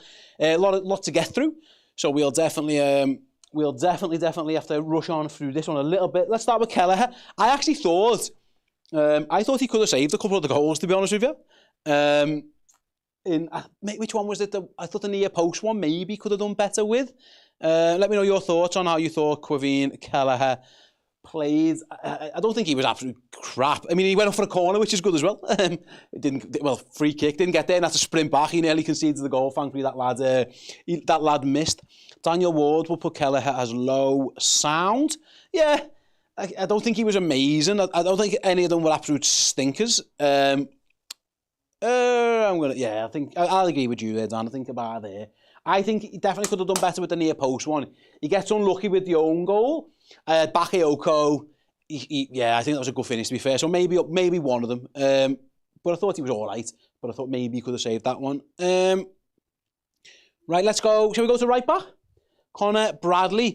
Oh, I've just broke Connor Bradley's magnet. Fantastic. Can I get that off there? Or are we just going to have to go with one? We're going to have to go with one. Fans Abidozi, I've half broke the board. Get in. As I'm trying to frantically sellotape a magnet to a piece of whatever this is, foam. Let me know your thoughts on Connor Bradley. I'm trying to remember, actually, anything of him. I can't remember. Maybe sound, maybe similar to Kelleher, really. I don't remember too many moments of the game where, Grat says, Connor low sound. So does basically Vader, so does Tan. Yeah, I'll go with that one. That's it. Let's hope it sticks there with one magnet. I'm going to go Jarell Kwanzaa. Let's get him next. Thanks, everyone. Yeah, everyone agrees. Kelleher sound and Bradley sound. I thought it was really harsh, some of the absolute nonsense that I've got. Like, people telling me about that Jarell Kwanzaa was like garbage there and all this kind of stuff. I thought he was okay. I thought he makes a big mistake when he gives the ball away for the goal. He gets absolutely sat down by Bakayoko. I think he has to go for the block there. If he doesn't go for the block and the lad just shoots, he looks an idiot. I think it's good attack and play rather than it was bad defending. Robbo does the same thing. I think you have to just fly it in because you think he's going to shoot. I think that was good attack and play. Listen, I don't think he had a great game, but I don't think it was. I was seeing some mad stuff on the watch along. Let me know your thoughts anyway. Mr. J Mango, Kwanzaa was sound. He made some mistakes, but the players around him didn't help either. Ellie says, I don't think he was great. Okay, I would agree. Tan, Kwanzaa, low sound, but he does need to improve. Let's back the lad. Give him the same as Connor, says Ryan, not Connor. Second half, he was boss as a defender. Yeah, he had, Stooby-Doo. Kwanzaa lacked confidence tonight, but he still tried to walk out defence in the end. Then he went for a couple of sprints forward, didn't he? Chris called him Gerald Matip on the on the stream. Kenny disagrees. Kwanzaa needs to join Williams at Morecambe. That's his level, says Kenny. I will agree to disagree with that one, Ken. I mean, he was in the England squad, wasn't he, recently, Gerald Kwanzaa? I thought he was all right. To be honest, I thought he was okay. I'm going to kind of put him similar to there, really. Yeah, I'm going to put him sound, lowish in there. Andy Robbo, the centre back. Let me know your thoughts on Andy Robbo, the centre back, then, which kind of should maybe factor into the Gerald Kwanzaa situation. I thought Robbo looked all right at centre back, to be honest with you. But let me know your thoughts. I thought, again, he's out of position. He eventually gets taken off. Captain as well. Dickie Oy Reds, Robbo was sound. I think he was quite sound. Quite good, says Ellie. Grat says, sorry. Should say sound, low sound, okay. Listen, Liverpool conceded 3 goals, and I'm going to I think most of the back four are going to end up in the sound category, but I'm trying to think back to them. Yeah, maybe that's what we're going for. Yeah, I'm just going to go soundish. As captain, he might be a little bit disappointed with how things kind of got away, but I thought he was okay. Him and Kwanzaa got sold down the Swanee, you know, for the goal for Bakayoko. I'm going to say that's probably, better attacking than bad defending. I thought it was just a really good dummy. Maybe could have done better with the third, potentially. You know, Conor Bradley the same, but I think we're splitting hairs. Kostas plays a lot at left back. Let me know your thoughts on Tsimikas. I thought the same thing, to be honest with you. I thought he was all right. He played a lot longer than I thought he was going to play. I think we all know now who's starting at left back against Bournemouth, given what the manager did and didn't do with his substitutions.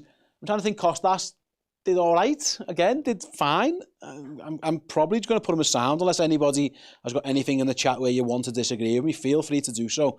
I am more than what's the word? Willing to be swayed. Let's put it that way. James says high sound. I think his attacking was decent.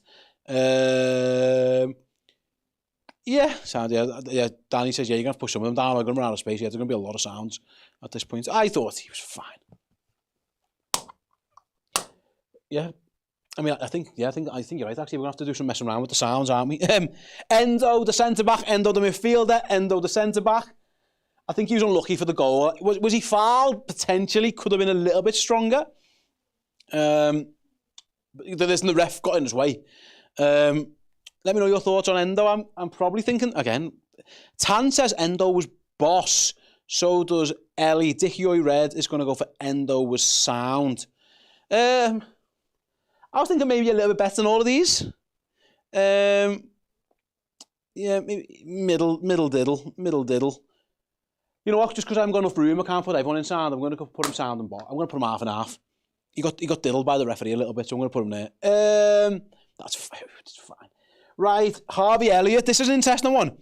I thought Harvey had some really bright moments. He scores a good goal. He takes that well.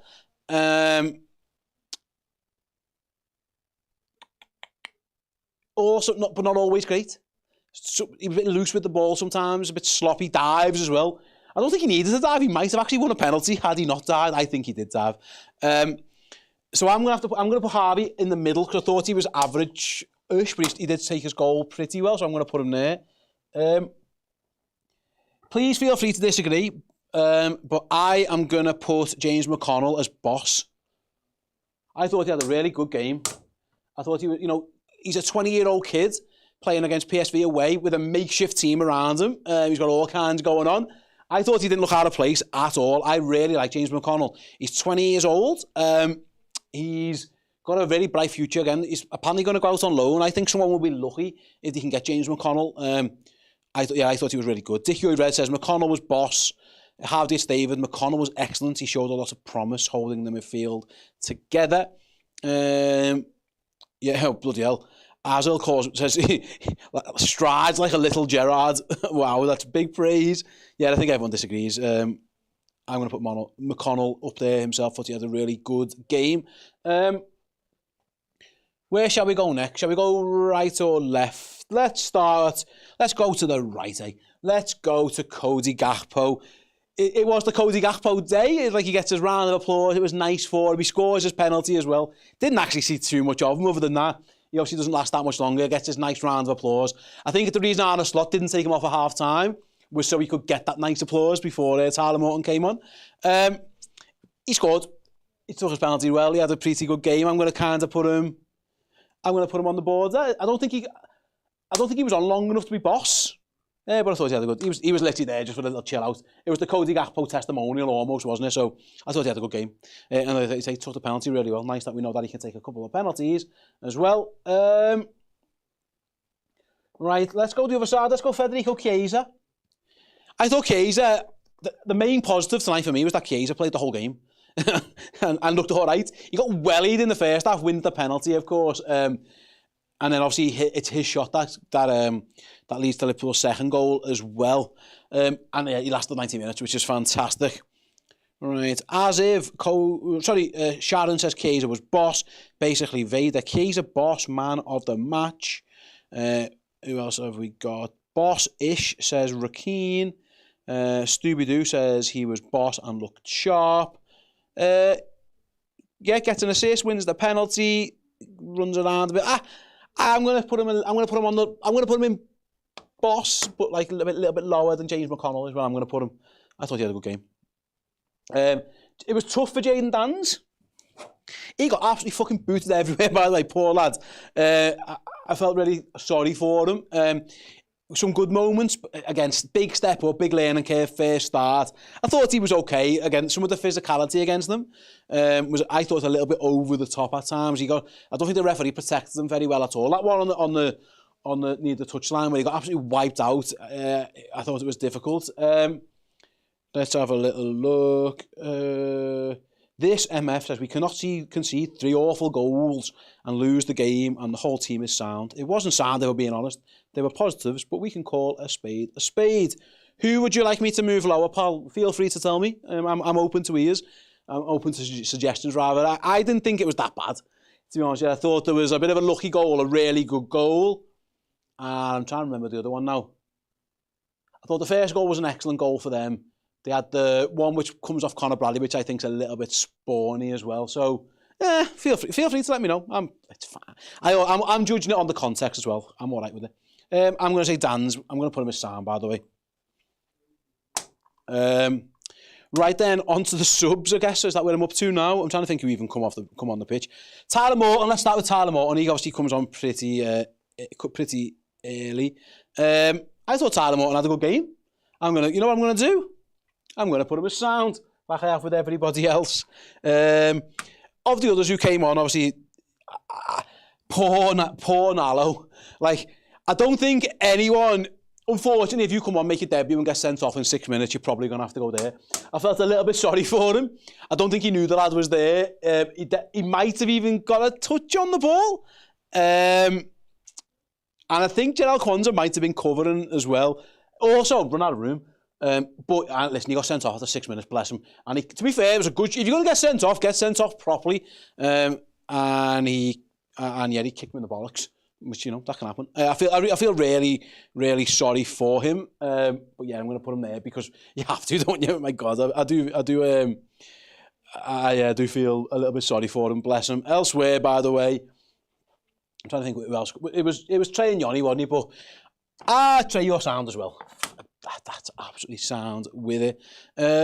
Ryan says, Slot just says James McConnell was so good that he won't go out on loan. I haven't seen those comments, but I will trust you. I'm guessing if that's what he said, then I think that's nice. I like him. I think he's a good player. Where did he say that?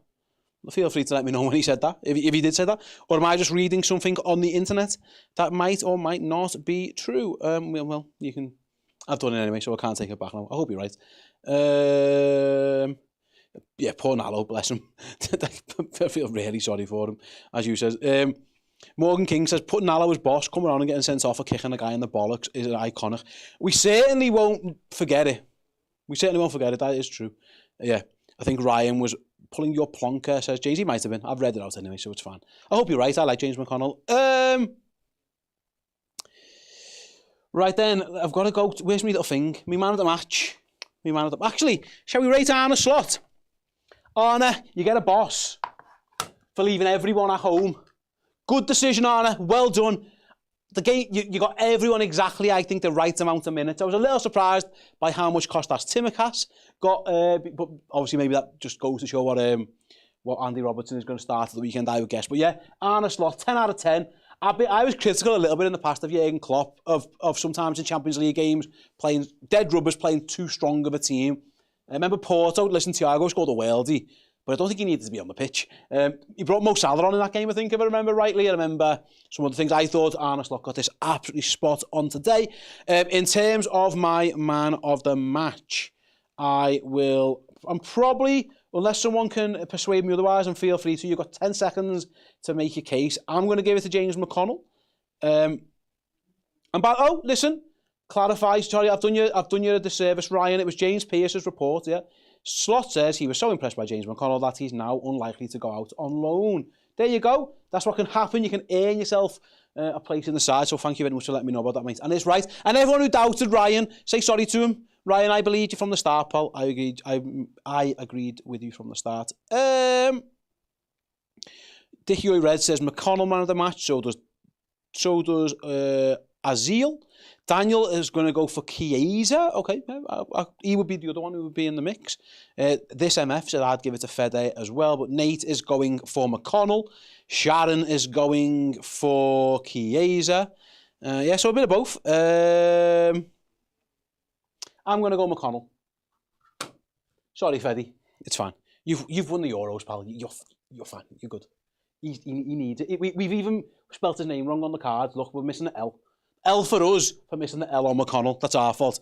You'll be fine, Fred. You'll be fine. Right then, that is it for the player rankings section of this stream. And in fact, that is the end of the stream as a whole. Thank you so much, everyone who joined us.